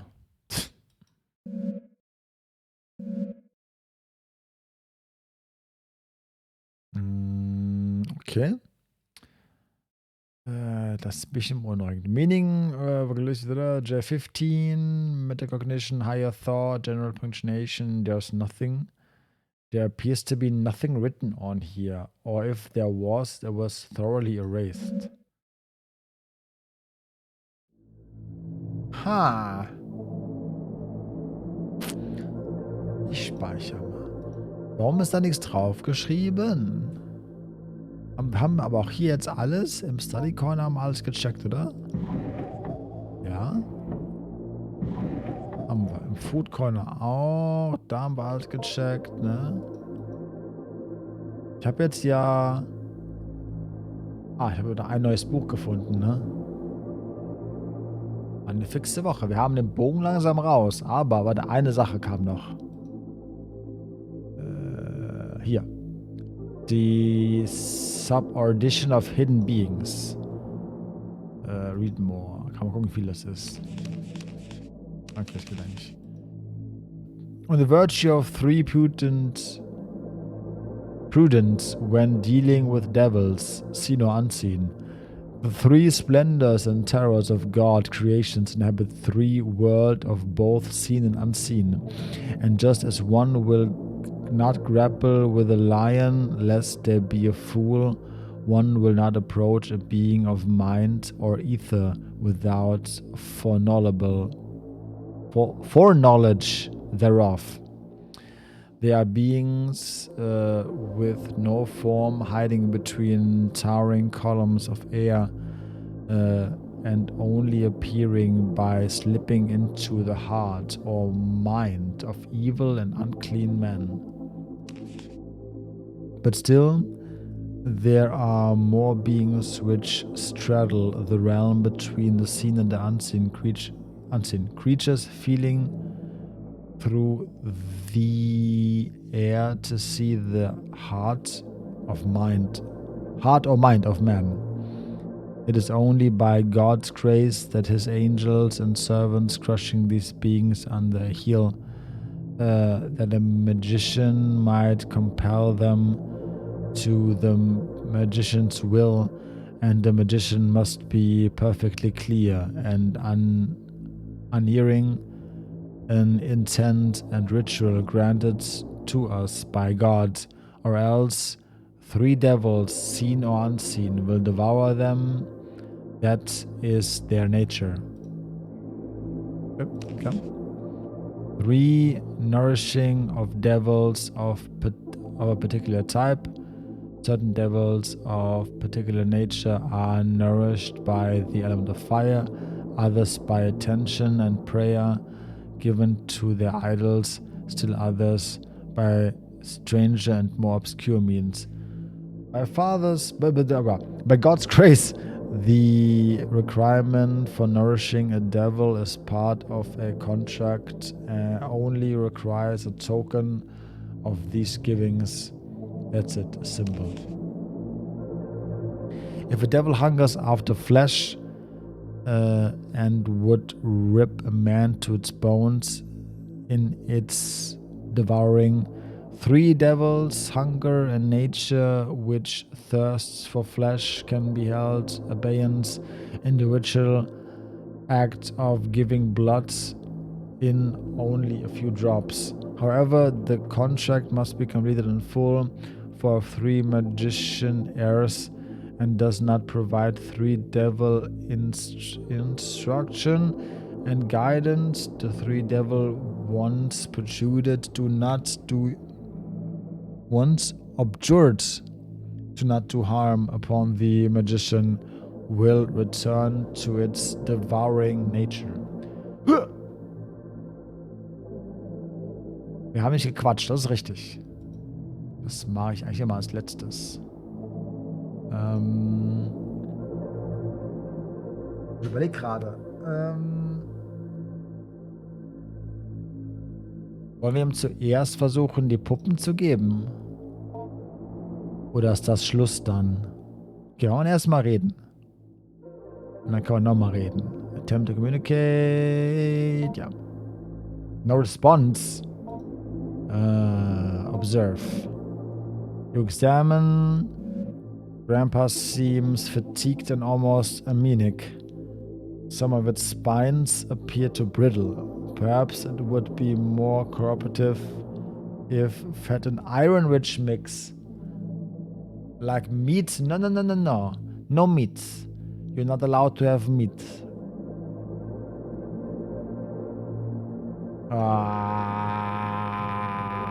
Wir müssen ihm das Fleisch geben. Wir müssen ihm das Fleisch geben.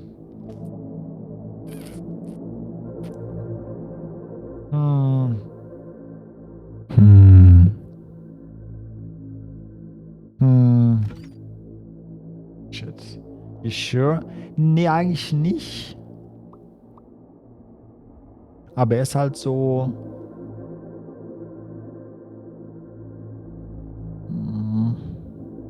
Okay, wir können die Woche einfach abschließen und sagen, fuck it. Und halt nicht mit dem reden diese Woche. Oder wir geben ihm das Fleisch diese Woche. Wobei das ist keine gute Idee, glaube ich.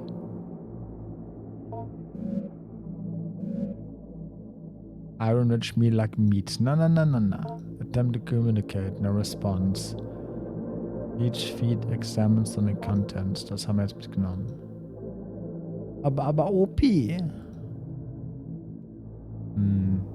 wir haben 2 Optionen. Fleisch oder kein Fleisch.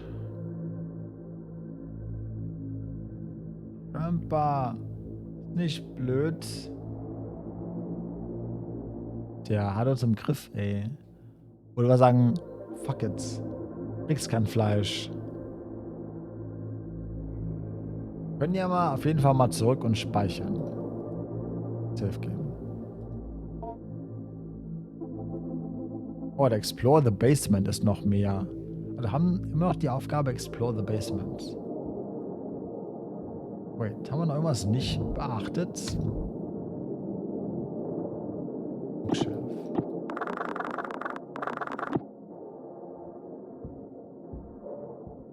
Waste Bin.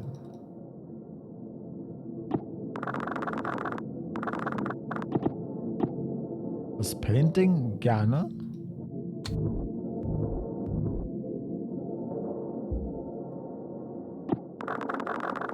Das ist auch so. Da war einmal was dran an dem Painting und seitdem nie wieder, glaube ich.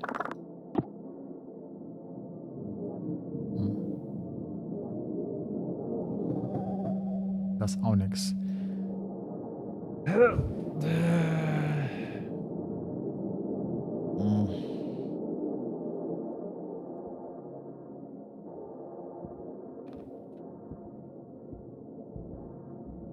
Goddammit.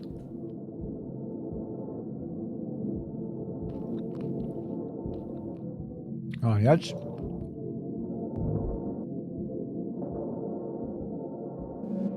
Da war man drin.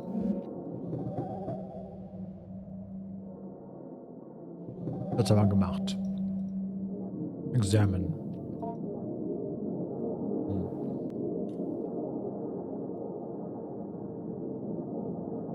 Nee. Ich gehe mal davon aus, Darkby, du kennst das Spiel auch nicht. Dann feel free, deine Meinung zu teilen. Wenn du das Spiel kennst, dann ist es halt quasi Spoilerei. Aber ansonsten, wenn du nur philosophieren willst, was man tun kann, hau raus, ey. Haben wir auch, okay. Haben wir alles?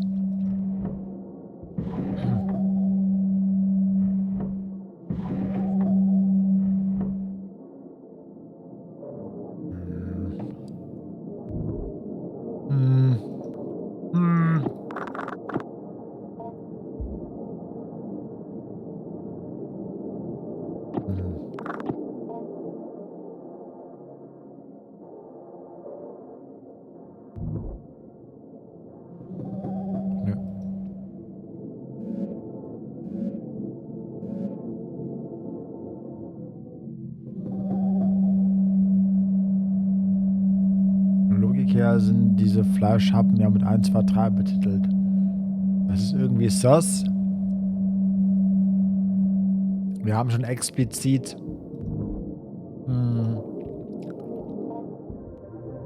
die Aussage bekommen, dass die Wissenschaftler, die sich vorher um den gekümmert haben, ihm niemals Fleisch geben wollten.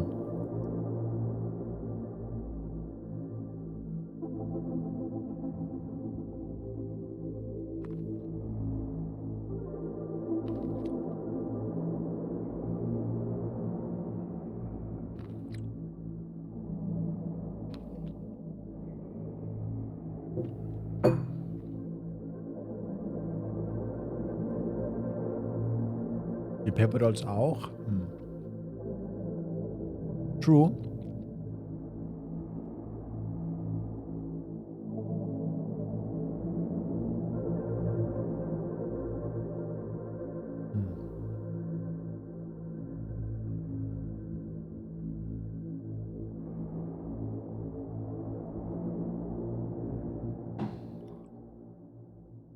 Let's explore the basements. Können wir überhaupt? Warte mal, ich speichere mal nochmal. Wir könnten.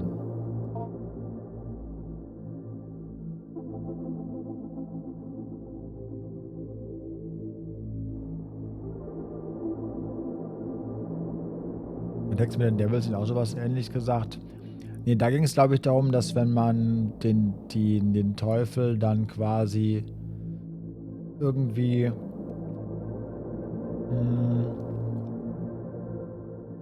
oder hat's doch? Warte mal.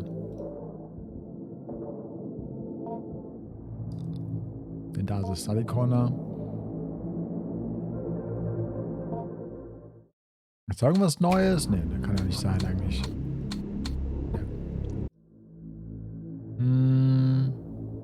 Ja. The Doll. Okay. Ja.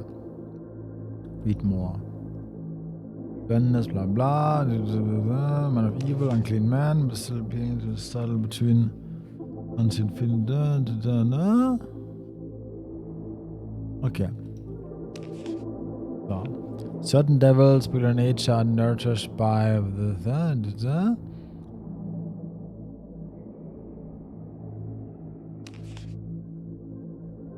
If a devil hungers after flesh and would strip a man to its bones, in its devouring. 3 devils, hunger and nature, which thirst for the flesh, can be held in abstinence in 3 ritual acts by giving blood in only a few drops. If a devil hungers after flesh and would strip a man of its bones in its devouring, 3 devils hunger and nature, which thirsts for flesh, can be held in abeyance in the ritual act of giving blood in only a few drops. Wir müssen ihm nur ein bisschen Blut geben und das müsste wahrscheinlich auch... Oh klar, eisenhaltige Ernährung. Oder wir geben ihm einfach von unserem Blut und dann hat er halt nicht Fleisch gegessen, was ihn wahrscheinlich noch mehr korrumpiert. Aber wie kommen wir jetzt an unser Blut ran?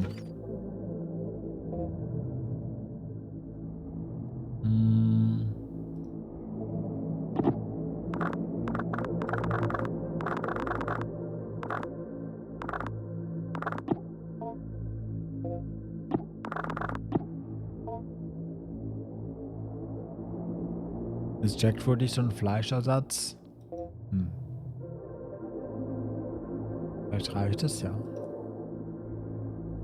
Ah, da müsste es irgend so einen Tipp geben, glaube ich, was das... Also ja, natürlich, probieren kann man das, aber... Das ist Veggie-Ende. Ich überlege gerade, wie wir irgendwie uns selbst zum Bluten bringen können, aber ist ja auch nichts, oder?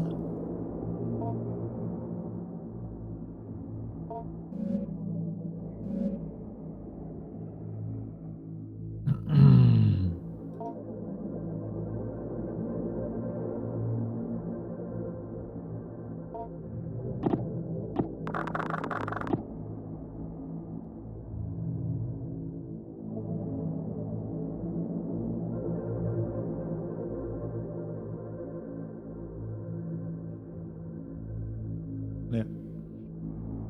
Okay. Dann geben wir ihm einfach mal das. Haben wir eben gespeichert. Wir geben ihm mal das andere Futter.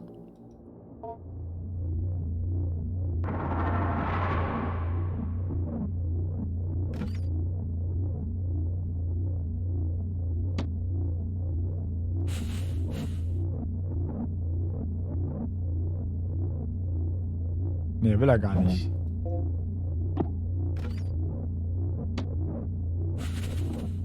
Perhaps that's something more exciting. Nee. Er will gar nicht mehr essen. Zumindest nicht so mittelmäßiges Zeug. Mittelmäßig.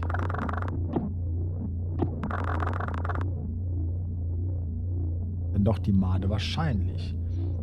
Aber ich schätze mal, es gibt vielleicht auch eine Art und Weise, wie wir selbst uns zum Bluten bringen können.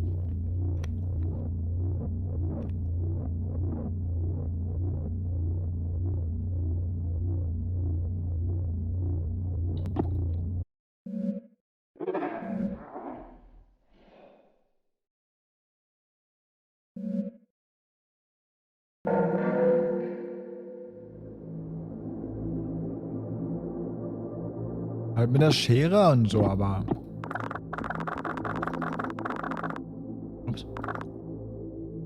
Ja, fuck it. Machen wir es einfach so. Jetzt gibt's doch Fleischmaden. Ich sehe keine andere Lösung gerade. Grandpa, you want meat?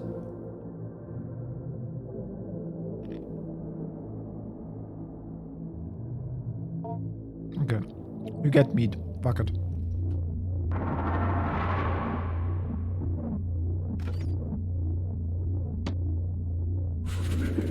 Grandpa seems excited by the flesh.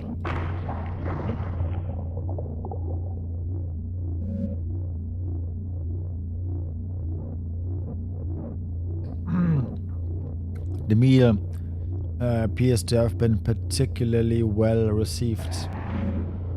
The offer of flesh stirs something within Grandpa. From within the fold of its body, a whirly, proboscis-like appendage begins to emerge.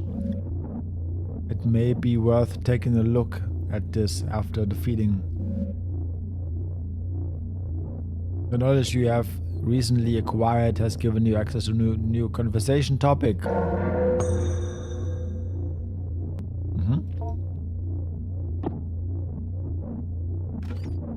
Mag ich die anderen auch noch haben?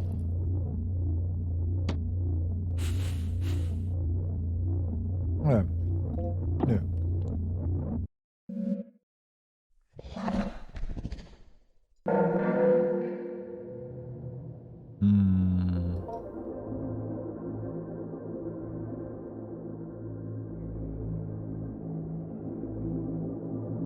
Attempt to communicate. Okay.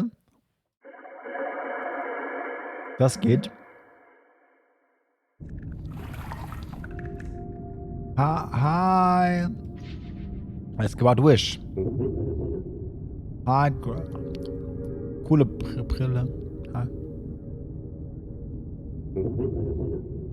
Hi. You asking me about your wish? When you wished for me to come back, that's when I knew I would.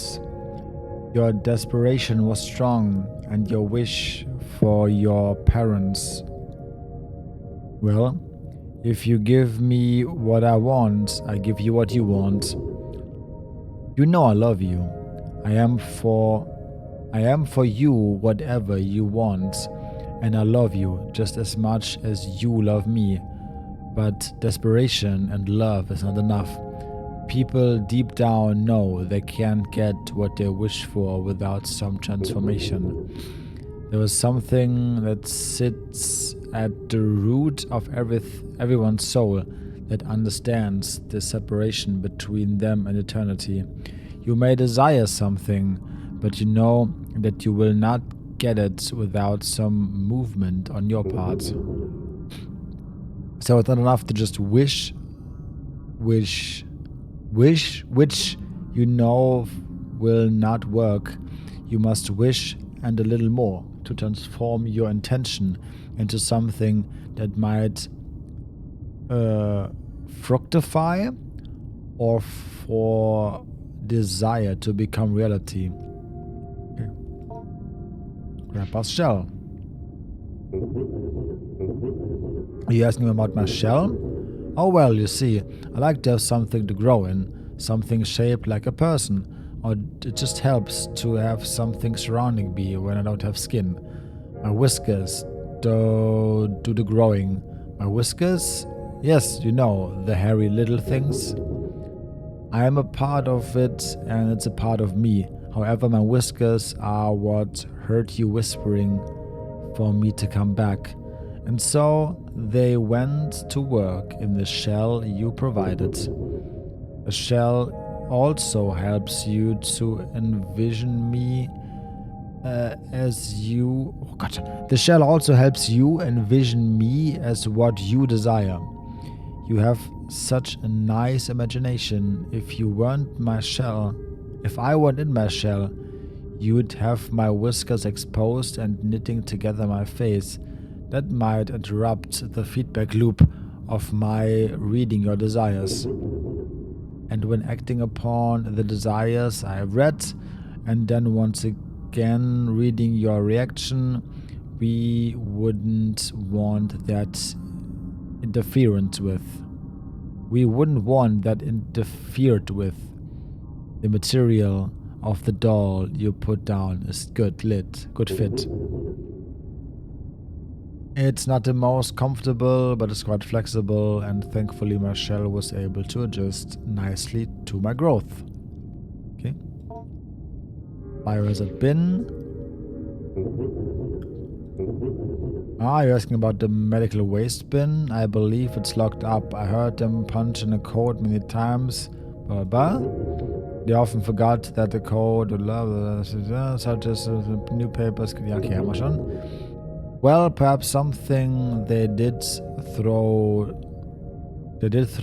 trash inside from time to time, bits of paper and so forth. I remember seeing a man who looked quite like me. Its daughter had given him a photo of her new boyfriend. He threw it into the bin in disgust and joked with one of his colleagues. It may still be in there for all I know. Haben wir schon. Haben wir schon. Language.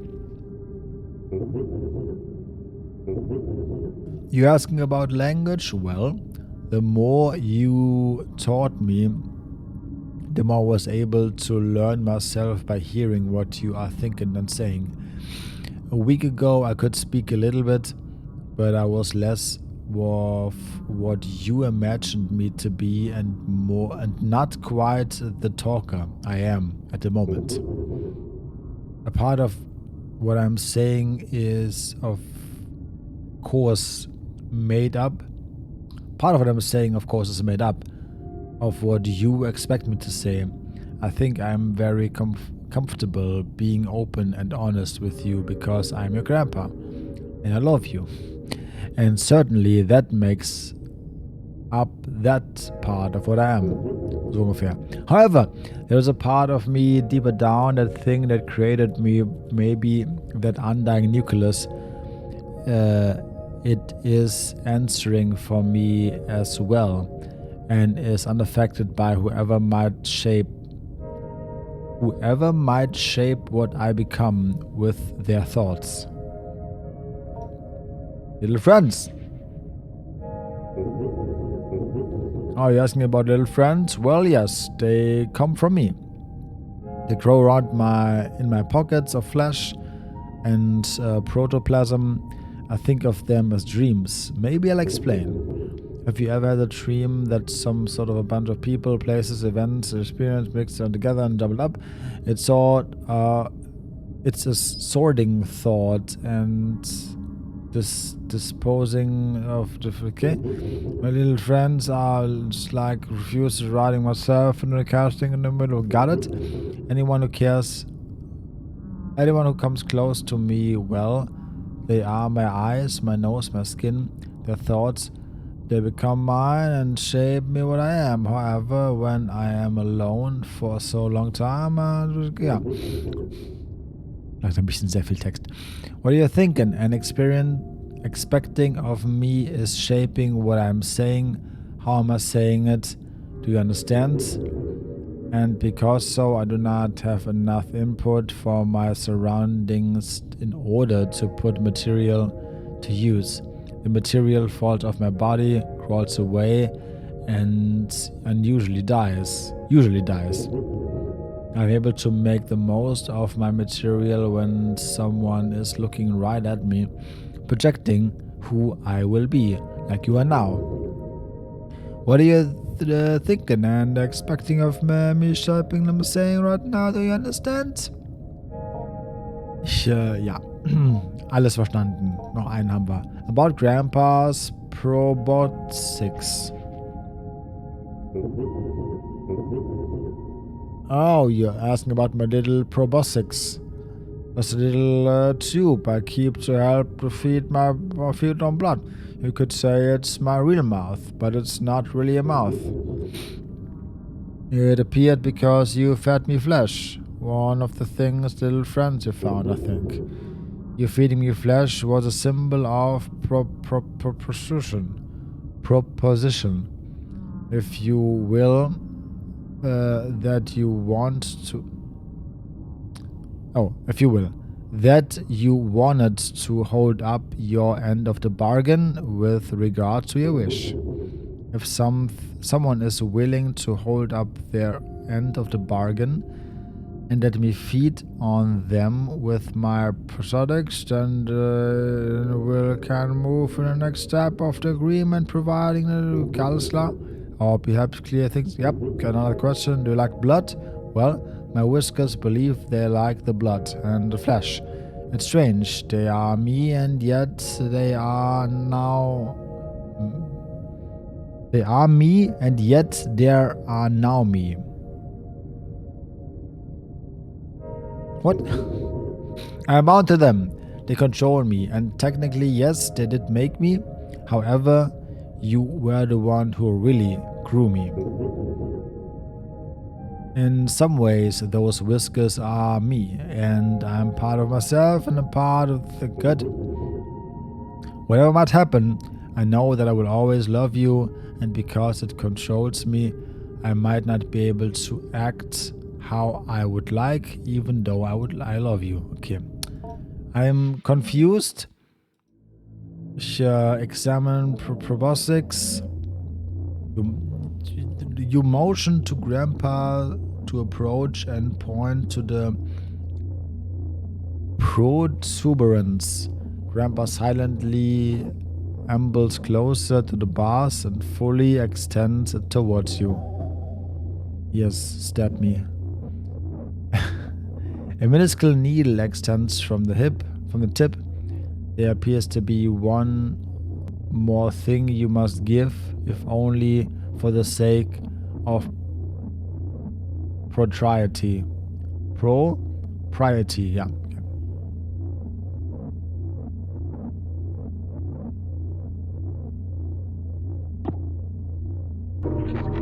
Yes. Take my blood. Yeah. Grandpa's appreciated your blood offering. It will receive a symbol of a totem for you now, although only one per offering. Oh.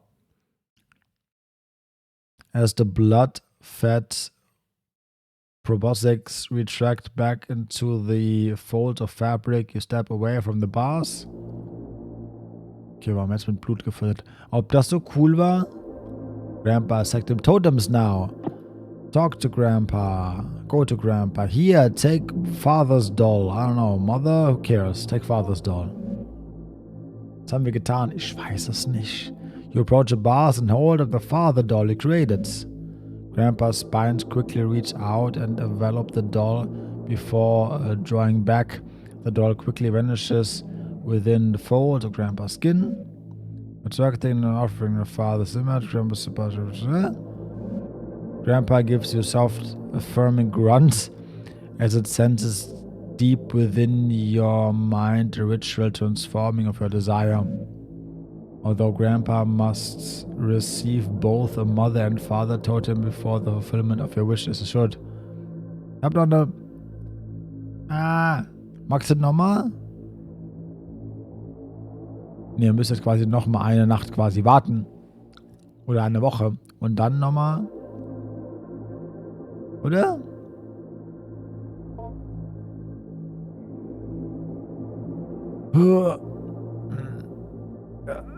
Wahrscheinlich. Pass auf, war es noch eine Nacht? Oh, 4 von 3, okay. End week.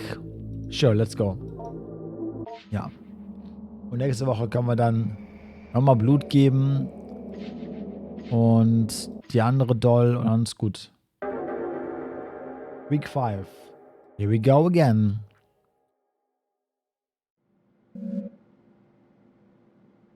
Ja. Who could that be? Come in. Ah, Adrian, good to see you. Aren't you a little early? No matter. I suppose we have time now. How have you been? How's the grandpa doing? That's what I want to talk about you. Something happened? What happened? Nothing bad, I hope.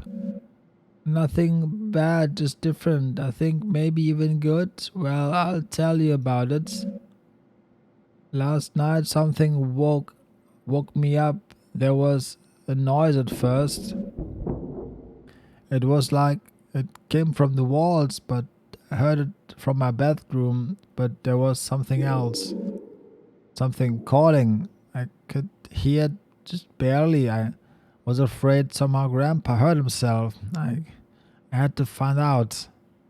I went downstairs and went to the place where I first found Grandpa, or what I grew him with. It was open.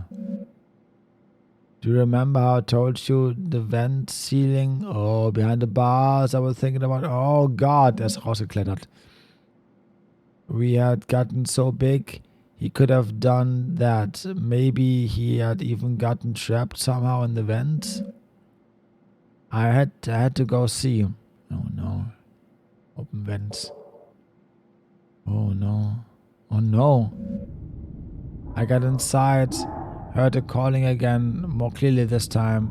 Grandpa was definitely in the vent somewhere. I could feel him hearing my thoughts. I got that weird feeling, a sense in the air. I go forward.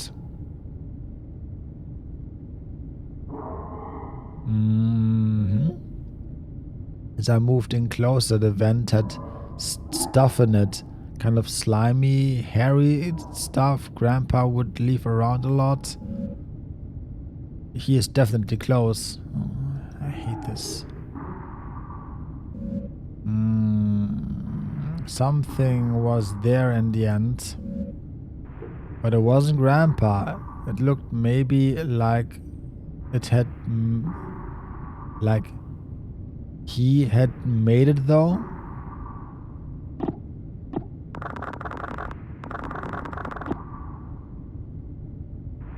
Okay. It was slumped up in a corner, had a weird mouth, and it just had its lungs on the outside and drew just enough air to call out. And then it just stopped. Stopped breathing. And then something was hanging over me. Grandpa?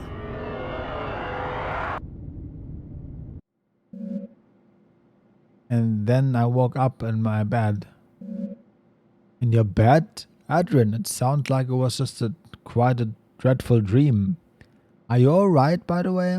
Your face is twitching like you're about to have a violent sneeze.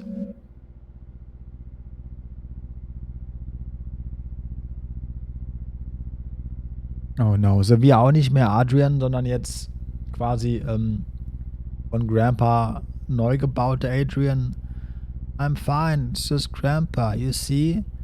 It took me a little while to figure it out, but later when I was brushing my teeth, I saw one of Grandpa's whiskers pointing out just out of the space under my eye. And I started to remember how in the vents he hid inside of me. It was so fast, I could barely remember. But soon as I started to feel him sliding around in my head, behind my forehead and behind my eyes and the nose, it doesn't hurt and all, it's just ticklish. I'm glad I can be with him. Oh, I can feel him now.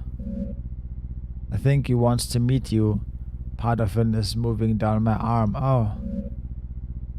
I'm starting to get worried, Adrian. Are you really starting to get... Really?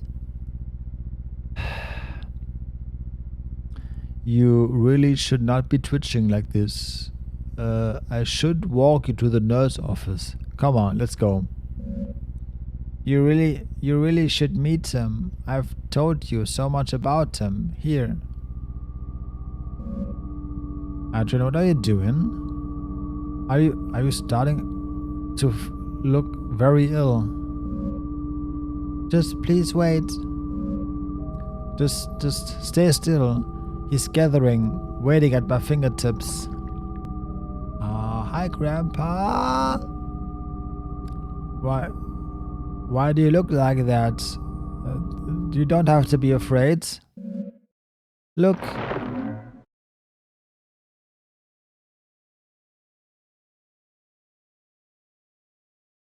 Loading? Loading what?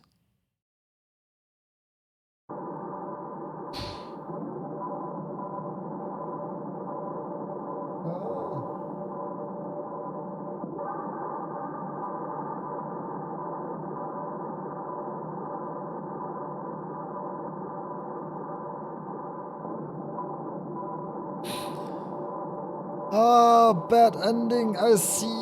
Für das gute Ende müssten wir wahrscheinlich ihm in Woche 4 schon einmal Fleisch geben. Oh no. Und dann ihm die erste Puppe geben und dann Woche 5 nochmal Fleisch und die zweite Puppe. Oder sowas in der Richtung.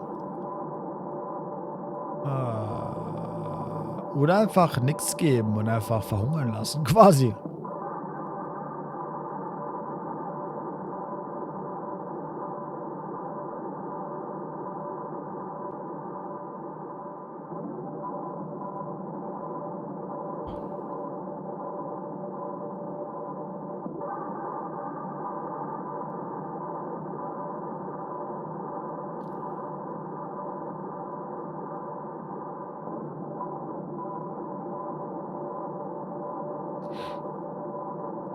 Ich würde das andere Ende echt gerne sehen, aber ich habe absolut nicht mehr Energie dafür. Es ist 6 Uhr morgens, wir sind 13 Stunden am Streamen.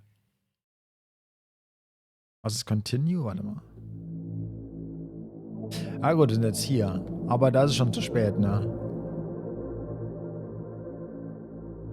Da ist es schon zu spät. Du auf YouTube, ob du das Ende da findest. So überlegen, ob ich das noch selber machen will. Irgendwann mal. Naja, wahrscheinlich nicht.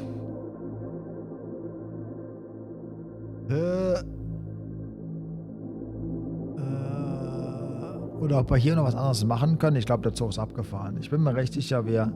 Oder, warte mal, haben wir jetzt noch kein Fleisch gegeben, ne? Er ist jetzt ja einfach... Genau. Was ist, wenn ich jetzt einfach die Woche beende hier?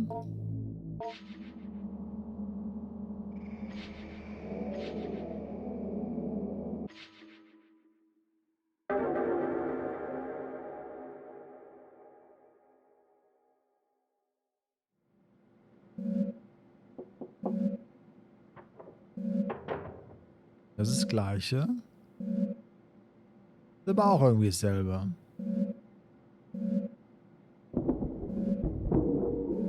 Ja, das ist irgendwie das Gleiche wie eben.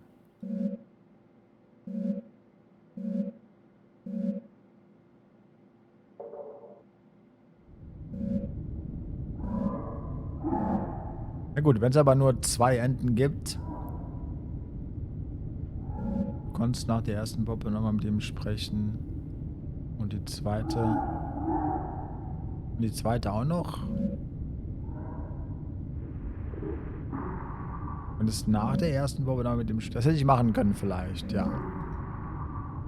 Aber ich glaube, das hat nichts geändert.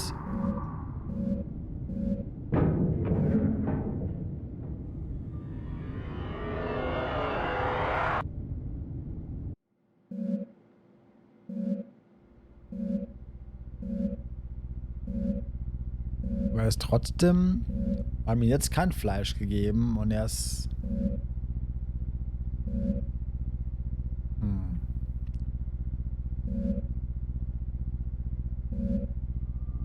Ne, das ist das Gleiche.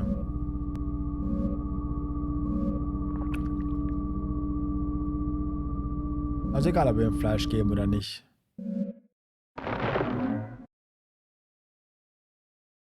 Kommt auf selber raus. Wir müssen ihm eigentlich Fleisch geben, aber halt 2-mal. Schätze ich mal. Ist mal so mein. Okay. Lass mal sehen, ob wir jetzt noch das Ende dazu finden.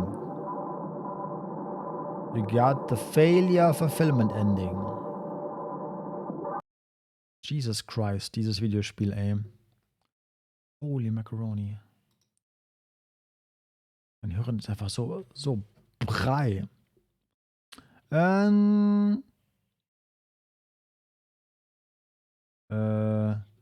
Growing my grandpa. Endings. All endings.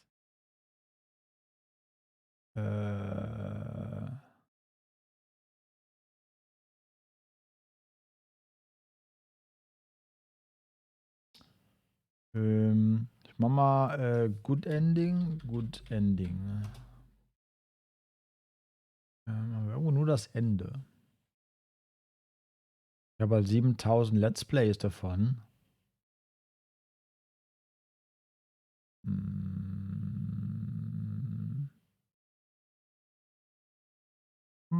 Okay.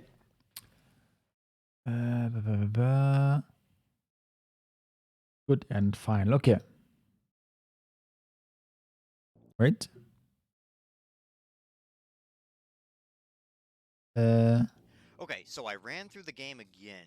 Now I'm at week 4. This time, we're not going to feed him any meat, and we're going to see what happens. Not feed him any meat. Wait. Dann kommt's aus, Bad Ending, oder? Oder? Procedures, offer both dogs. Das ist klar. Warte mal.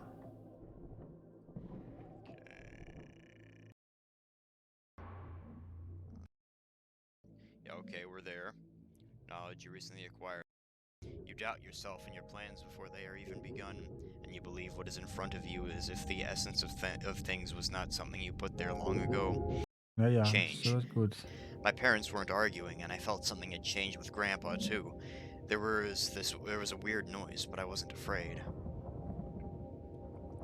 Wie das war, das So war that was aber. close this time.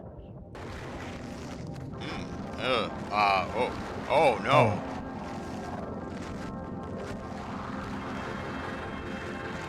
Oh.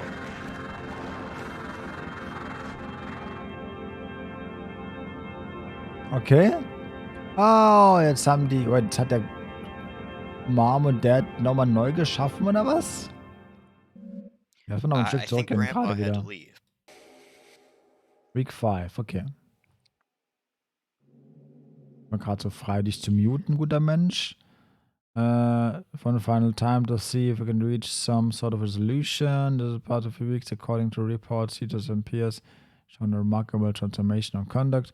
I wish add my voice to this consensus.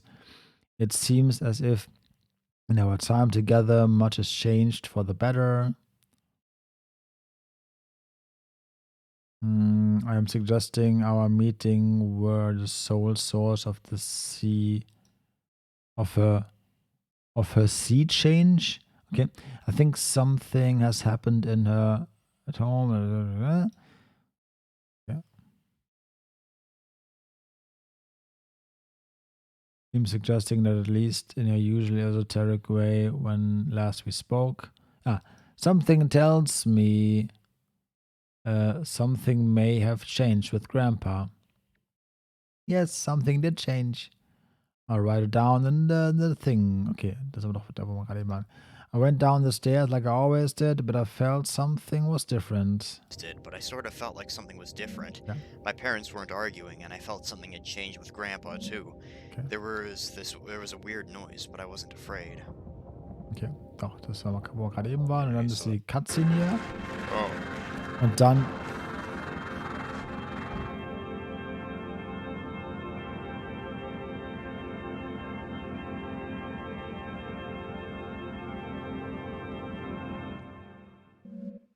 I think Grandpa had to leave, but before he left me, he made my parents nice. He reached inside them and changed them. That was my wish. Maybe even what I... Grandpa, what happened? Ich vermute mal, die Maden sind egal. Brauchst nur eine, damit er sein Tentakel bekommt, würde ich sagen. Und er muss ihm irgendwie zweimal Blut geben und eine Puppe geben. Du konntest halt nach dem ersten Mal Blut geben, konntest du nicht mehr Blut geben. Das heißt, du müsstest wahrscheinlich das erste Mal schon in Nacht oder in Woche 4 das erste Mal Blut geben, damit du in Woche 5 nochmal Blut geben kannst. I was growing wasn't really my grandpa. Grandpa left what I was growing behind. He's gone now. He moved quickly out to I don't know where, but I'll always love him. I dismissed Adrian soon after, letting her know it was a pleasure getting to know her. Despite my apprehensiveness about the speed of the turnaround she has made, I cannot see any reason why Adrian should be considered for further evaluation. And as a counselor for Adrian, let it be known that I believe she is of sound mental and emotional health. I am pleased to see things turn out this way. And if I may make a brief addendum, by happenstance, Mrs. Richardson bumped into the Hart family the other day. Well, Übrigens, danke fürs Vorlesen, Mr. Fatfinger 114. Viertes Daumen nach oben. Ich kann nicht mehr vorlesen. running an errand. She told me the parents were a little odd, but very pleasant, and quite clearly they adored their child, and that she had Jesus Christ, was ist mit deiner Fresse los, Kind, ey? Jetzt sag mir doch nicht, dass es nicht einfach...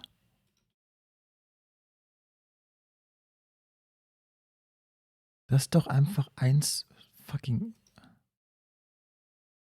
Like, warte, ich finde das perfekte Bild. Das ist doch einfach...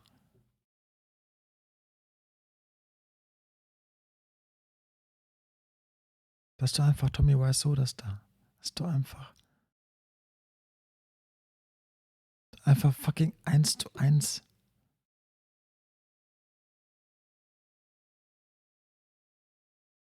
Excuse me? Das ist doch... Das ist doch... Das ist doch... Willst du mich verarschen? Das ist doch...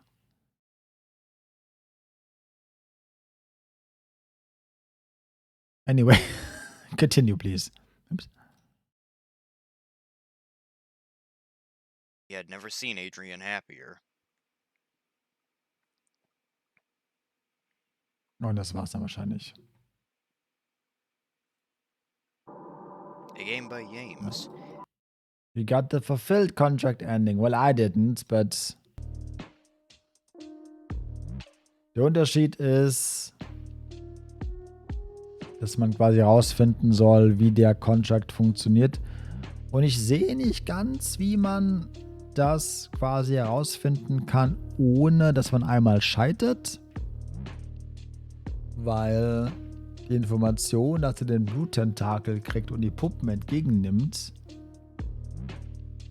lernt man ja erst, wenn man das quasi einmal gemacht hat, wenn man ihm einmal Fleisch gegeben hat.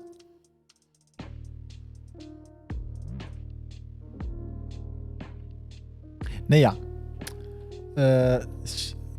Fucking Christ.